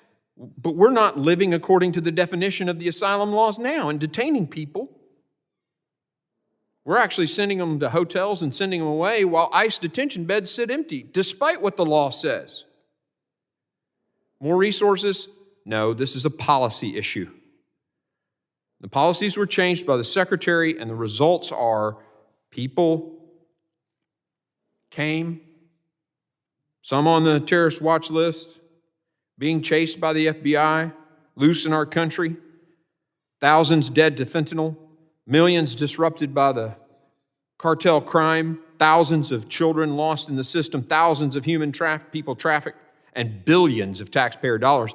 The New York mayor, who happens to be a Democrat, says it's going to cost his city $12 billion. Right out of the taxpayer dollar, not at their choice. They didn't vote on this. You just moved the policies out of the way. Here, let me write the check, because that's what Mr. Mayorkas wants us to do. And now, as I said, with the conflict in Israel, we are faced with an open border coupled with a heightened threat as we give assistance to as I said, the only other country or group of people that the terrorists hate more than us, Israel. The abysmal failure to secure our southern border has put every American at risk. Even a baby crawling around on the floor of a VRBO who encounters fentanyl left by the previous renter, dead.